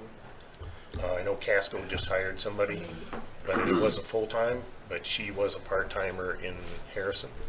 Or maybe even put it up, and if we have to cut back, maybe go that way. Because I would rather go higher than lower on it. And then that way where we can, just my 2 cents. Don? Well, my hope would be that we could find, a retired tradesperson who could earn some income but wasn't looking to, have a full-time job. But I mean, her point is a good one, and that's another option. But I mean, that would be the ideal candidate, would be somebody who has some of these certifications, some of this training, and would be willing to come on this basis or some other basis. When we were transitioning between Chris and Scott, we had 3 or 4 people that were willing to put in a day here and a day Yes. there. So I'm a little bit more optimistic about our recruiting. I think we've really punched it up, and But that was at like $50 an hour. was it? Oh, it was a lot. That's what I was just going to say. It's a lot more Those than were that, retired $50, code $60 officers an who, hour. I think it's 50 an It's hour. about $50, the- $55 $50, an hour. $55 an hour. That's the hired gun rate. But yeah, we had people who wanted to do that. But Joe will do that. Okay, Ralph. you come down, I mean, essentially what you're looking at is opportunity cost. Okay? So the question would be, how much development is not coming in because we can't keep up with the load? Versus you bring that in, now you've cut your queue down, but what are you picking up on that? So I mean, that's kind of that balancing that you've got to look at that. I mean, if people are not coming here because we just can't process things quick enough, that's one thing. If it's a fact that the field of dreams, if we have the time, they'll come. That's that's not as winnable in our. I don't think that's it, because he gets everything done. But I think what the issue to me is that timeliness and efficiency, and the people have a reasonable expectation of a workmanlike and even semi-speedy process, not a bureaucratic holdup. And then the other issue is some of the things like, we were talking about this in the office, but the idea of shoreline zoning.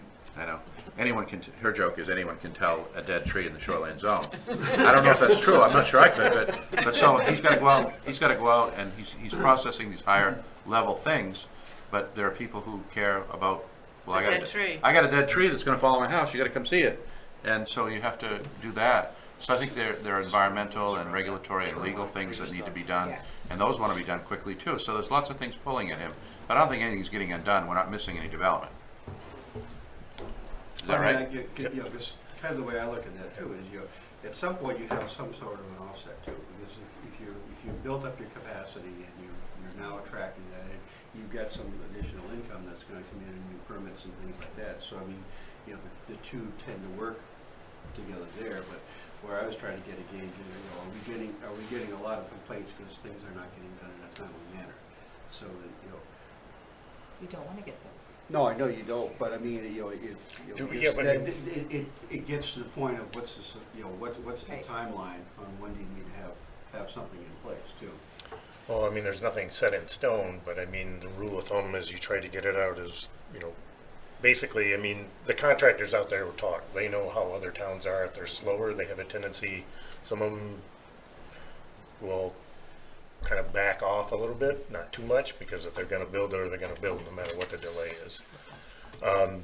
For me, as far as getting the permit on, I mean, when they come and they give a permit, I feel it's my obligation to get that thing out as quickly and as possible.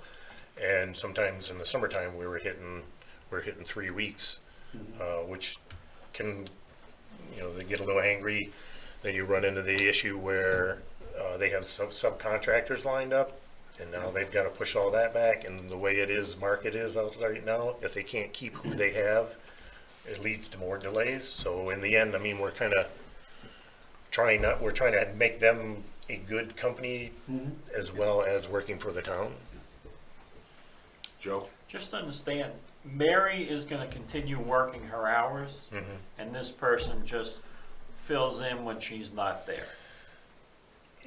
For on a Friday, she would be, Right. the other day would be, that's kind of where we're trying to get that person to do both jobs. Wednesday would be an ideal day for whoever it is to do, we could have one day a week that they can do these tree permits or wherever else I'm needing help in on the code enforcement side. And then on Friday, when Mary's gone at 2, he or she can do the administrative part of it.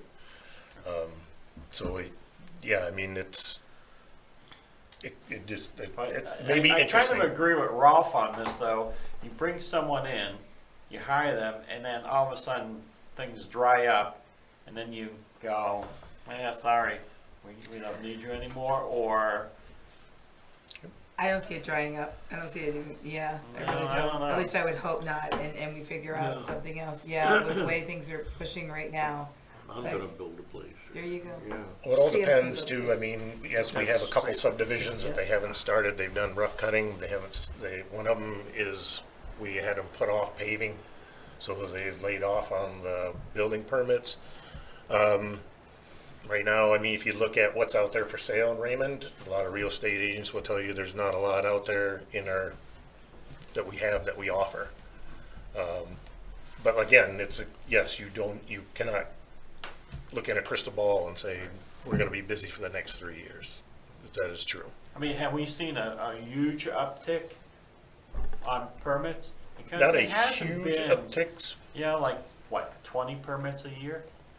For That's housing? Yeah. Oh, I mean, we're over that, but I don't know. I don't know the numbers. I can't give you an actual figure. I mean, I guess the other thing you'd have to look at there, are you seeing a higher number of complex situations that are essentially taking, you're having to devote more time to that situation, where someone that can do knockoffs can get those taken care of? Well, Shoreline is like that. Because there is so many issues you have to deal with, setbacks from water. Are they putting the BMPs out? You make triplets on that. Sometimes that they have a permit for cutting trees within the 100-foot zone, you gotta go out and take a look at that. You try to combine it for inspections, but it doesn't always work that way. Well, how many times have you been out in the water checking it, or have you had time to do that? Well, it depends on the house and what Just all they're breaking doing. If down there's the a lot shore. of structural engineering things on there, I'm usually out there more. I mean, on the actual water, Chris used to go up and down the Well, coast. just to I don't see. have any way of doing that. Well, I mean, as far Well, as we do driving. have a way of doing that, and we've talked about that, but that's a good point too. That actually you pick up a lot of things that Yeah, Chris found a are lot of not things, permitted. yeah. But to answer your question in dollars, I mean, you're looking at, we're projecting 8 million in new value, but that's a conservative number if history is our guide. And so, there are, multi-million dollar houses, and then they're not all, I mean, there are some that are greater than that for a single development, but they don't all come to fruition or finish in a single year. So you have what you have new ongoing, and then, everything from outhouses to multi-million dollar mansions, conversions on the lake, and then you have the inspections that are attendant to that. You have the expectation of people do that, and they should, that they can come in and meet one-on-one with him and can do that at will. And I mean, I was there this morning, guy waiting for him. Time to talk? Yeah, I got a half an hour. I got a meeting in a half an hour, but you got that in. So he's busy. He's pulled in a lot of different directions, and I'm maybe more getting persuaded by Teresa's idea than this one. But anyway, I don't think the issue of having enough to do is going to be a problem. I would assume that we've got cross-training opportunities and all that stuff too. Yes. To keep a person busy. I don't think keeping somebody busy is a problem. We As long as we don't restrict that person to, filing A to C. Correct. The name of the game in the town of Raymond, and hence the low staffing level, is cross-training Cross-training. and multitasking. I mean, Kayla serves 3 different departments. Mary today, I mean, she was really busy getting out her packets, so I blow in and say, oh, by the way, I need 500 more ballots, and so we drop everything and get that done between the front office, which was understaffed because we had people at the polls, plus Mary it's a challenge at times. There's always stuff happening.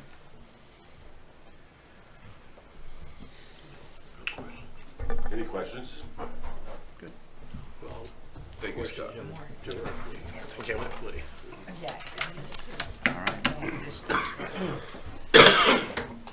Recreation, please.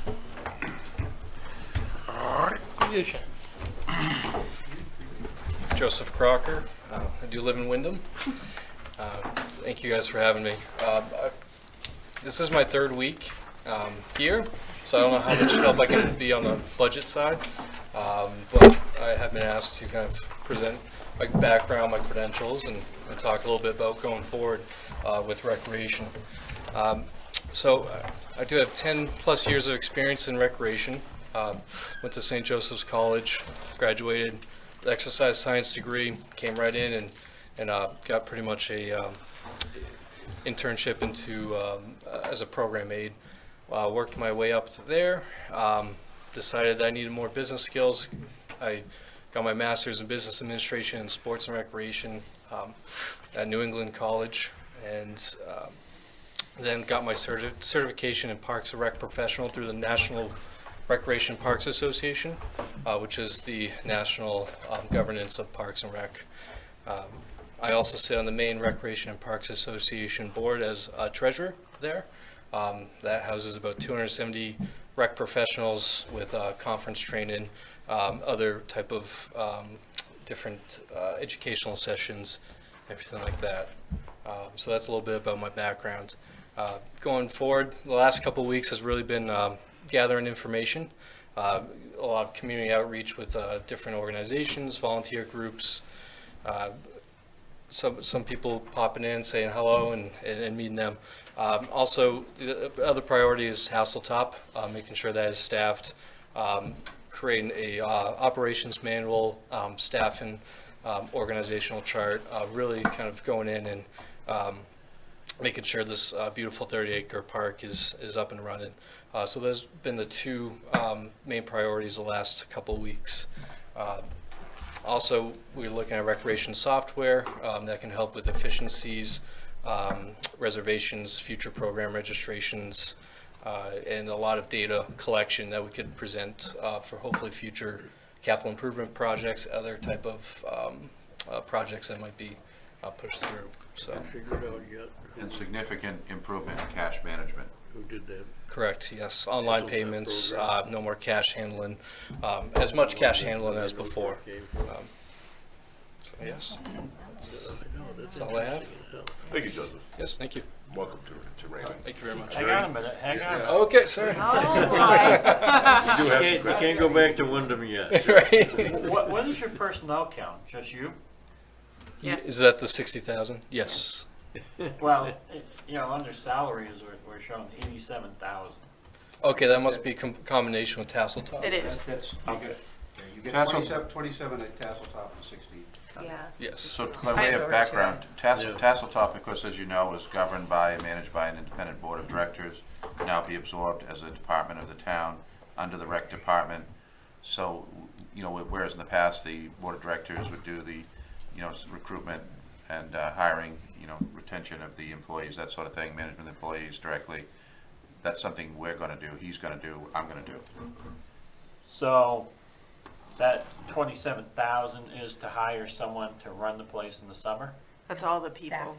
That's That's all all the staff. staff. Yeah. Right, he's not, we had a head ranger, we're not gonna, I don't wanna try to quote the organizational chart. Let but me, Go ahead.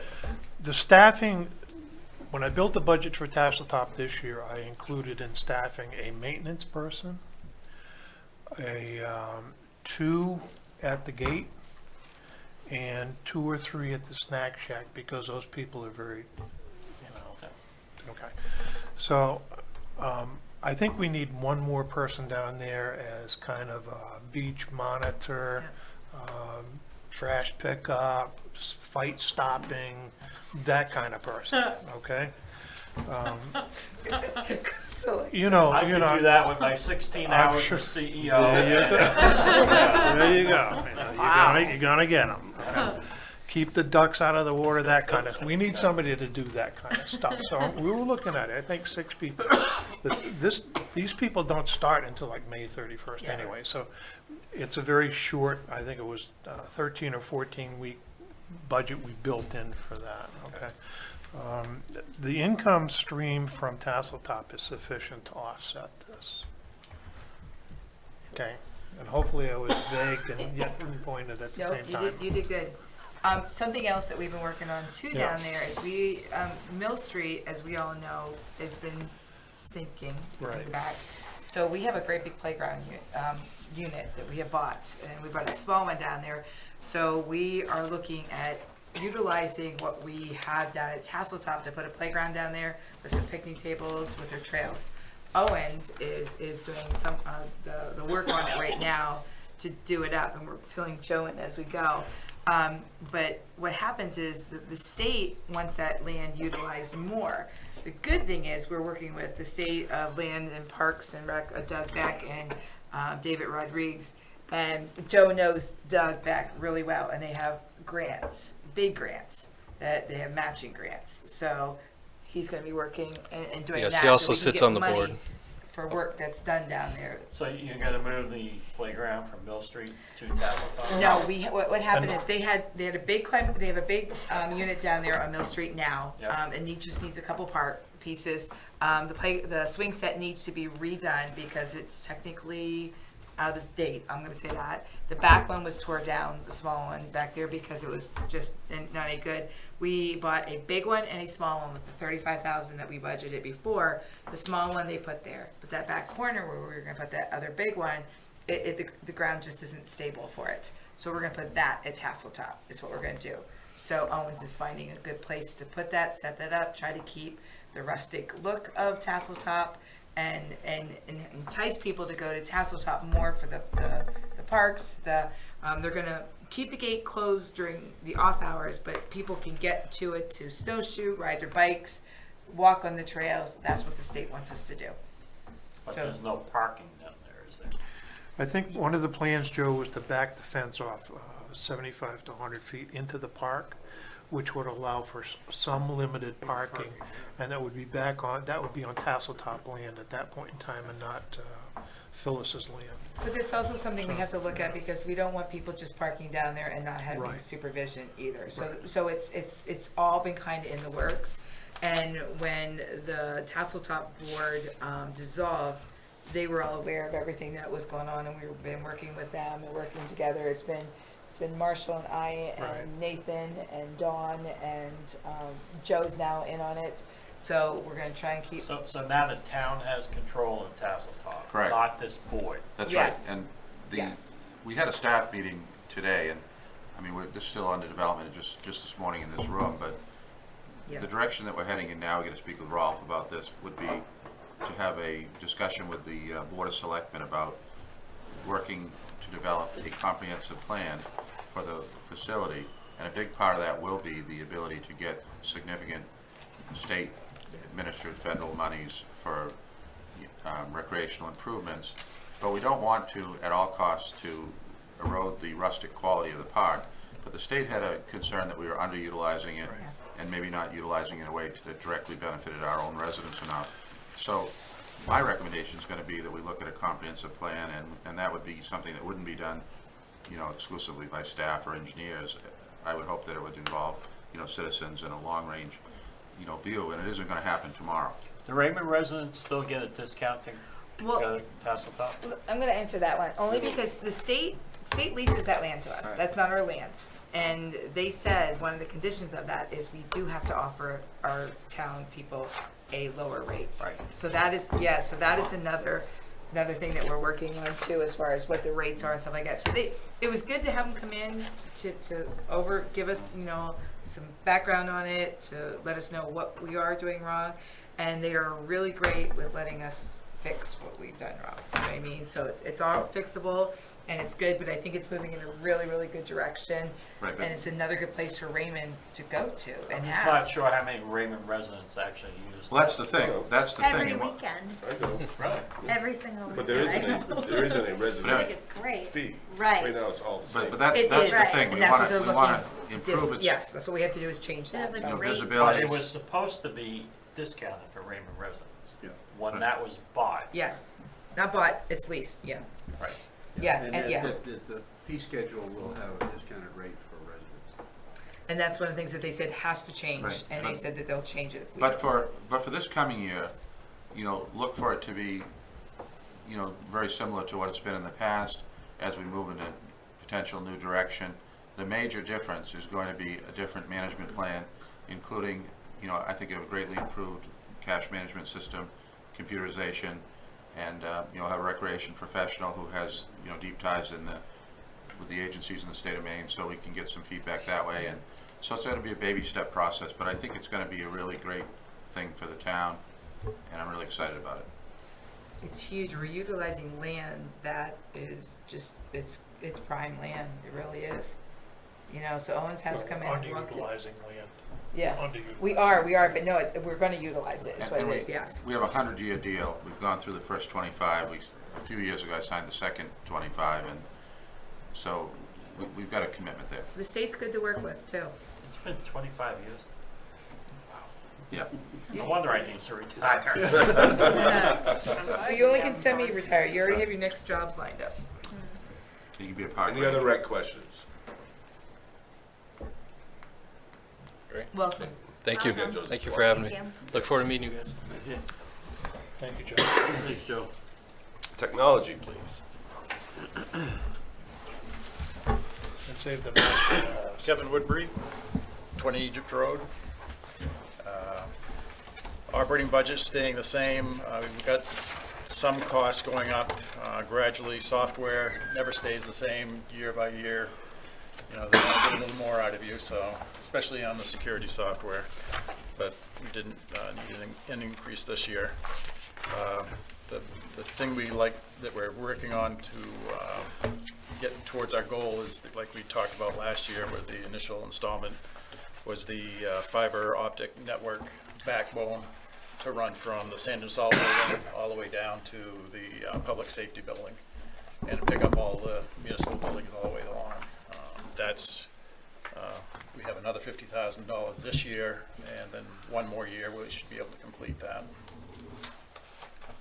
We also have in the budget, and I put it in because we have a lot of laptops that are in the fire department, public safety, that are really, really old and need to be upgraded. And we're going to put in for 6 of those this year, so I put that in capital versus in the operating budget. Because those are hardened laptops, which cost about $2,700 a piece. Any questions? Any questions for Kevin? Do you still deal with Spectrum at all? They're awful. They're absolutely awful. That's one of the reasons why we need this backbone, is because Spectrum is the. Oh my God. We're paying, what is it? $1,100 a month for 100 megabit service, and it's just not. It's not. What we have between the building here and the town office, we have our own link, which is a gigabit link, which we put in, I don't know, 15 years ago, whatever. So we can do our backups and have off-site backups for the town office. And that's what we use. So we have servers in the other room here. What we want to do is we have no off-site backups for the servers down at the public safety building. And we really want to get this backbone in so that we can just have 2 places. We'll remove the data center, or the data cabinet out here, and we'll have just town office and the public safety building, and they'll be backing each other up. And we'll be able to get rid of 3 or 4 firewalls and 3 or 4 connections to Spectrum. We'll only need 1 connection at that point, just the one at the town office. And we're hoping in the future that that we can get some community-based, municipal-based fiber project going between all the communities around, so that we can get away from Spectrum and get some decent service at a decent price. But I don't know where that stands now. Well, we have multiple initiatives that are underway, and the progress has been Excruciatingly Uh, slow. That is if fast. I talk of all deliberate municipal speed, I would say much slower. So, but we're still optimistic. I mean, we have change in the administration. There's a different view from the state on it, and hopefully there may be at some point a different federal, view. And so, I mean, we're doing what we can do. It's a daunting task. It's expensive infrastructure, but it's essential infrastructure to the future of the state. And so, we're working on it. We're working on it with the county. We're working on it as a group of towns. Wyndham having the transition of their town manager has slowed things down, and so we've kind of been the, I would say, the lead and most interested community by a significant measure. And so I'm also working with GWI. They had some grant applications in. I think they're going to try again. But what kind of blew us out was,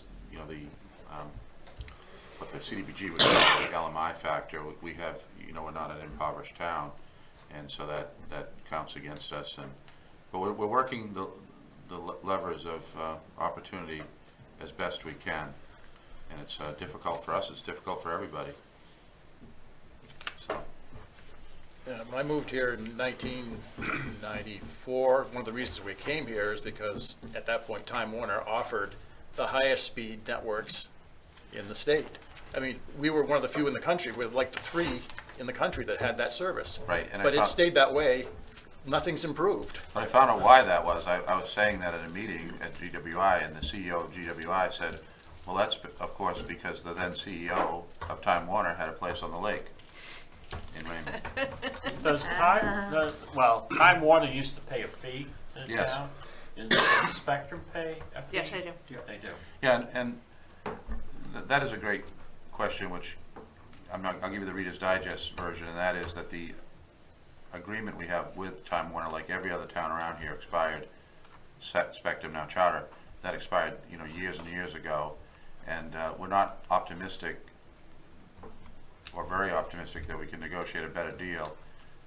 In case folks haven't noticed, that industry is kind of going away, and so, but they have honored the original deal, although we're fighting like cats and dogs now to try to get them to give us the essential infrastructure that we need, under that contract. I think, so yes, we get that, but Well, the franchise fees actually is going to be going down because that's not internet service fee.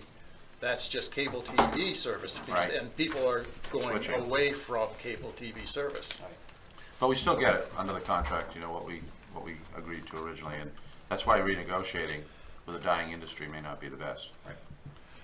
Kevin, this loop between the schools, the town, sand and salt shed, that's a closed loop? That would be a closed backbone for And that would be the fire department, public safety, public works? works. Two schools. Two schools. And the cemetery. Yeah. Because they have a lot of usage.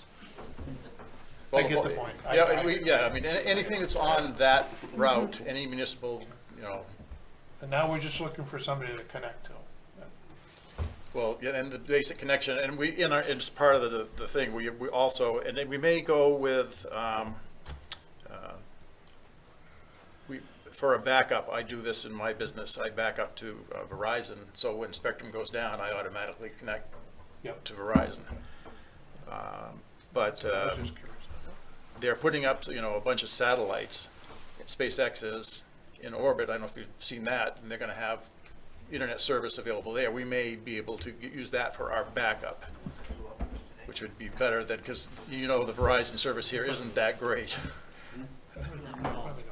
But that's coming online in the next year. And they're supposed to give high-speed internet, low latency. Can't wait for that. Any hiccups interfacing to the LEDs? Really, that's not even part of our technology. We just have to have web access for that. So. Been very, very happy with the real-term energy and with the installer, and I mean, I can't speak to the web interface. What do you think of that? Well, we haven't had much dealing with that, so. We just got that online, but the lights, I think, went in, was it December, I think? Yeah. So I haven't got any complaints. I have got people say that they, think that the lights are improvement in terms of the light output and so forth, but the big thing is, good light output with lower costs, and and then a municipally owned network, so you're free from the utility and their charge system. So everybody's doing it, and it seems to be working out. Any other questions? Thank you, Kevin.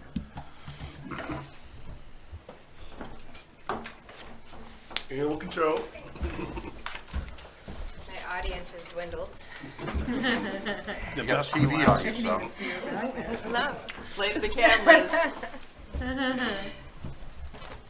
So am I just here to answer questions, or? State your name. Jessica Jackson, Animal Control Officer. And how your responsibilities are split between 3 Casco, towns. Naples, and Raymond, yep. Okay. How's the new position? I mean, we went to a much enhanced position in many ways. Tell us a little bit about that briefly. How have things been? Wonderful. I actually appreciate my days off. This has been great, so thank you for supporting me on that last year. I'm doing 5 days a week. Nice Lynn is covering weekends and evenings for emergency basis, and it was a little bit of a change for some of the residents, but once they got used to it and they realized that some of these emergencies weren't quite emergencies, everybody seems to kind of get on board with that. So, yep. Call volume? Call volume. Okay, so last year, for the calendar year, because that's how I report to the state, we had 252 calls altogether for the town of Raymond. 205 of those came in through dispatch. The rest of them were all out from outside sources. This year, I have not yet completed, due to a medical issue, my final report, but we had 197 calls that came in through dispatch, and I'm going to guesstimate that we had probably 30 or 40 others that came in from outside sources, because that seems to be about right. So we're even. What's the most common call you get? You know, it's always changing. I can tell you that it's dog at large, and then next thing you know, it will be a missing animal. It's really seasonally. Yeah, during the winter, we get a lot of welfare checks. During the summer, we get a lot of loose animals, dogs at large, stuff like dog fights, things like that. In the fall, we get a lot of livestock complaints. Fair time, everybody thinks that the bunnies and the chickens and the pigs are cute. So they all come home, and then I end up chasing them. You know, we just had a 6,000-pound bull the other day that I pulled up in front of and said, well, yep, that's a bull. So, I mean, I think a better question is most unusual call. How many white rabbit calls have you gotten? One. Oh, no, this year, none. I called for a white bunny once. Yeah. What? Yeah. You got an immediate response from our I did, and we found the bunny back. State Bunny got back to his home. Have you had any calls on You did. rabid animals? Huh? Had any calls about rabid animals? No.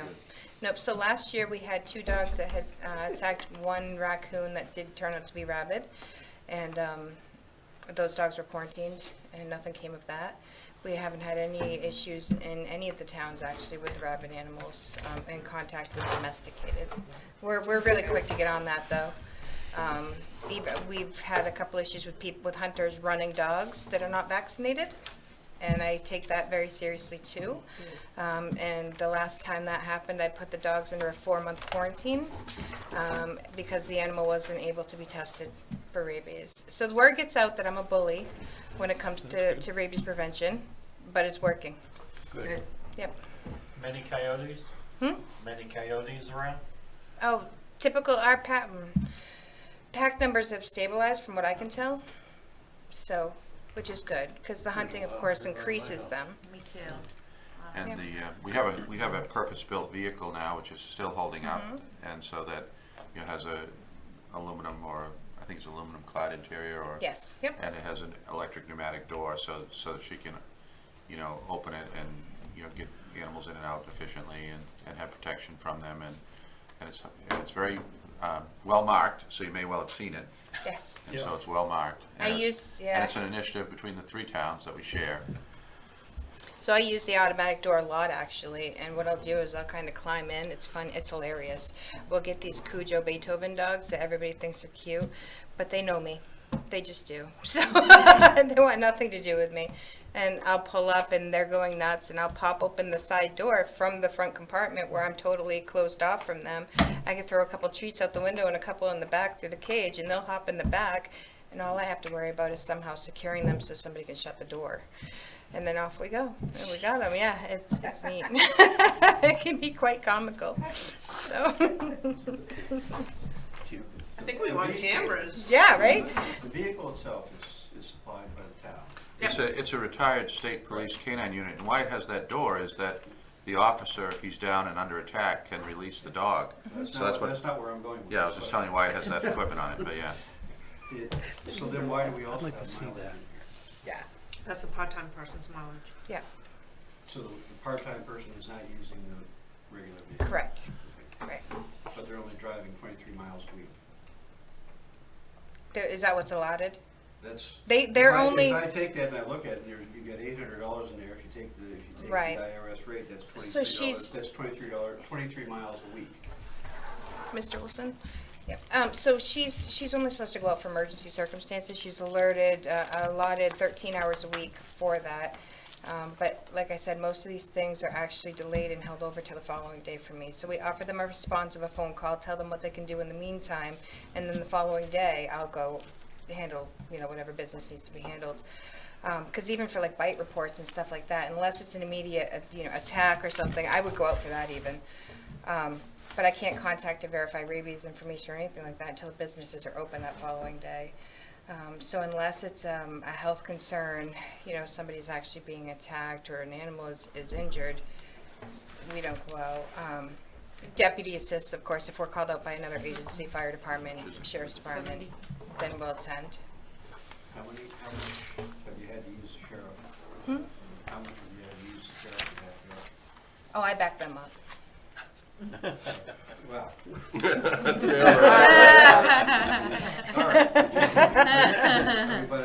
We work very well That was one together. of the concerns at one point was that, making sure that you weren't going into a situation there too. Yep, So- absolutely. so- So now through Cumberland County Dispatch, we actually have access to Spillman. So we have the computer programs, and that's all loaded in the car and a laptop. We can run some of these addresses and stuff that we go to beforehand. There's always some concern because honestly, nobody has time to run every door that they're going to knock on. So something I would like to look at in the future is getting some type of protective wear or something like that. Uniforms have made a huge difference, but injuries to animal control officers are on the rise. We are visiting all the same places that the sheriff's department, police departments are, and we're rural. So, and at some point we would like to look into getting our radios, a portable radio, because we do have a radio in the car, but that's only as good as if we can get back to the car.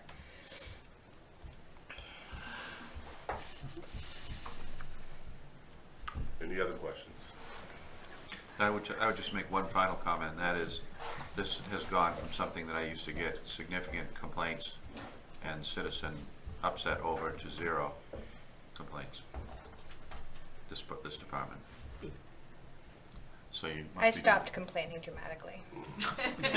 Well, you're doing something right, because I check with the other town managers, and and they're in a similar situation. So That's always good. Any other questions? Thank you for being patient and waiting. Oh, absolutely. Thank you. Thank you. Thanks. Good night. Bye. General assistance. So no change. The biggest change in general assistance is that we have a new administrator. I did it for a number of months, maybe the better part of a year, while we were transitioning from Alice Hamilton, now Jenny Silverblade. Jenny is, I think I can say pretty much fully engaged now on it. Oh, gosh, yes. So but Absolutely. for a long time I did it myself, then I worked with her on it, but now she's really come into it. So I think we offer a very well thought out and program that is legally compliant and up to date and audited frequently by the state, as every other town. And so 70% Is our reimbursement is our rate. reimbursement on this. So I think we run a good program, and thankfully, I guess we are able to marshal resources from many other agencies, and we don't have a high level of general assistance here, but what we do have, we try to handle efficiently and compassionately, and try to get people in touch with the agencies that can help them if we can, or in addition to what we can do. Yeah. How much is a hospital? Any questions on assessing? Sorry, general assistance. GA. Trying to jump ahead of GA. Yeah, I know. Next, we'll look at assessing. I didn't really have, I mean, there was, the budget was so unchanged that we didn't ask her to come for it. So, what? Go ahead. I don't really have a lot to say. It's pretty much status quo for, well, I guess it went up like $5. We did do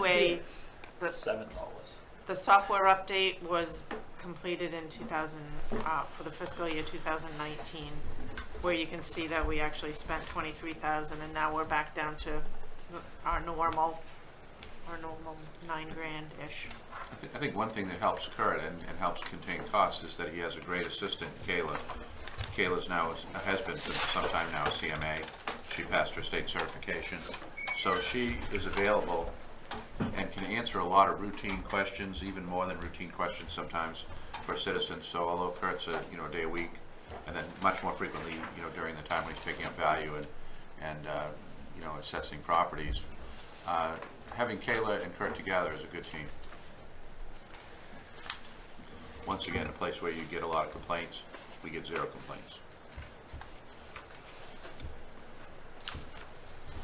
Everyone good with that? Yep. County tax. The favorite thing. Did you guys get the send out? Because you sent it out, didn't you?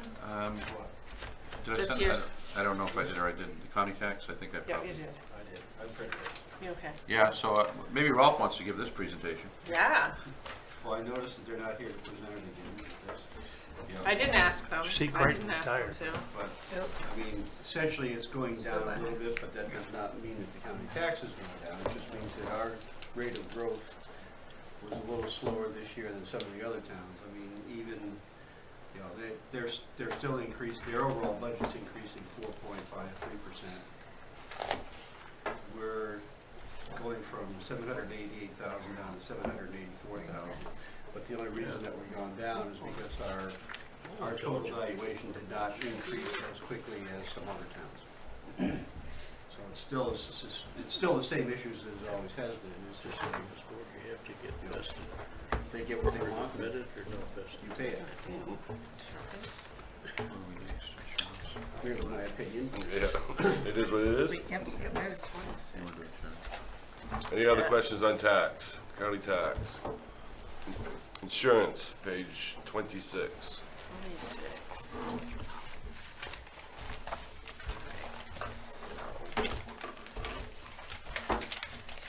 I'm budgeting, they told us to expect an increase this year. We've had quite a few vehicle claims. We had the big Tower. the big tower claim. We're gonna try to look at a different provider through Kai's Insurance, but we haven't worked that out. We don't have any quotes yet, so this is my estimate as to what it's gonna be. And as is the workers' comp. Workers' comp is going up. I mean, we're not claim heavy in workers' comp, but our payroll is increasing every year because we're adding positions. So, that's a modest increase from 2020. So there's really, there's a bit of a change in the regular line, but I went back and looked at this, and we're still doing better than before we got the quote from Kai's in terms of general insurance. I don't know if we wanted to do health insurance yet or employee benefits, because that's going to depend on, we added my estimates for the employee benefits, which includes health insurance, life insurance, retirement, Social Security. They're based on us adding some positions, most notably 3 positions in the fire department, and a part-time position for code enforcement. We're picking up Public Works position. a public works position. We're not, we're It not was- adding it because we added it during this Right. current year, but it's coming into this year's budget. What page is that on? 25. That's employee benefit. So, and the health insurance, Rolf is helping us with our health insurance now. We moved to a calendar year, so we're sort of insulating ourselves from, the increase is gonna be limited to January to June of '21, because we're locked in now from January 1st of 2020 to December 31st of 2020. When I value this, when I work up the estimate, I look at what we think the increase is gonna be, and I also look at what I think the, what's the word I'm looking for? The participation rate of our HRA. I'm looking at that too, and we just settled up 2018, and that was, no, they just settled up 2018. The HRA people, they're a year behind, so they're just settling up 2018, and we had like about a 54 utilization rate. That's the word I was looking for, utilization rate. So all of the numbers here really flow from what's your head count. And the only other difference that I did put in was in our retirement line, currently our vesting rate goes from 1% to 5%. So at 5 years, you get 5% match from the town. And what we tried, looking at the pay rate study that was done on the fire department, one of the areas that they critiqued was was the benefit, the retirement benefit package. So I wanted to work through some numbers. So the retirement line is, again, it's based on what I think the count is going to be. But I changed it from 2 to 6, from 1 to 5 to 2 to 6%. And it added about $8,400 to the cost of the retirement system. So I just wanted to put that out there for you guys to see how you felt about it, just to quantify it. This is how much it's going to cost if we want to upgrade the retirement. We found that through this KMA private sector study that we were offering competitive, wages and benefits, but they did say that, they gave us a number of strategies that could help us to become more competitive, improve recruitment, retention. So that's one of them. So it's a recommendation or suggestion, but overall things look pretty good, and that was good to find out from that study. But you're asking for almost a 25% increase. In what? Insurance. Employee benefits. Right. Because of the added positions and You've this got added change. positions, and you've got, we built in a 3.5% increase in medical insurance. The retirement, like I said, that added 8,700. what was it about, I think it was like 8,300, or we'll just say 8,500 for round numbers. But it's also driven by the fact that wages are up, position counts are up. Why would we want to go from 5% to 6%? 8,400. To make our package more competitive. To what other towns Competitive to offer? what? Other towns. Other towns in the area, and also if we're going to merge with the school, it makes our side of the equation more competitive with their side of the equation. Do you have a high turnover rate In what? in your employees? No. We have a hard time sometimes recruiting Oh. people. People look at the benefit package as a part of what they decide. I will tell you that when we were looking at, mechanics, we were outcompeted by the town of Freiburg of all towns. I felt certain we'd get this fellow, and a big part of it was an analysis of our benefit package to theirs. And anyway, that'll just leave it at that. What was the deficiency in the package? Well, in the health program was the main thing. I mean, he looked at the health program, but anything that we can do. The idea of the study was to become, or to be as competitive as we can be, and so, I mean, this isn't the end of the world either way. But we're pointing it out as something that they cited as something that could improve the competitiveness of the town.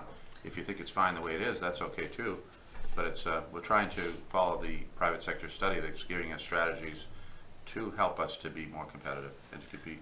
I know that. Well, but wait But a I mean, second just too. because people aren't leaving, I mean, I don't know if equity comes into it at all, but, you know, the idea of trying to pay, We lost a mechanic pretty quick over benefits. Yep, but on the other hand, is we also got a mechanic in that thinks our benefits are pretty good. So it really depends on the person, is what it is. It's a When the- mixed bag. I've seen that people come in from this year and actually sit down and want all of the information before they accept the job. All of the which retirement. is something new. Well, right. Who's your carrier? What's your deductible? Can I see your formulary? They want to know it all, and that's not been my experience here, but it's happened at least 3 times this year. So. Right, and I guess I'm looking at it too, is we don't have a high turnover, but we're also trying to attract people to more for the fire department and stuff like that. But I guess what I'm also saying too is, you're gonna offer it for one department, you're gonna offer it across the board. That's Right, the the way I other, look at it, yeah. the big, that's a good point too, but the other thing is, you know, this is the big one, and we're looking at it, we haven't made any, you know, determinations yet, but these folks who work in public safety want Maine PERS, Maine State Retirement, that's what they want. They don't want what we have.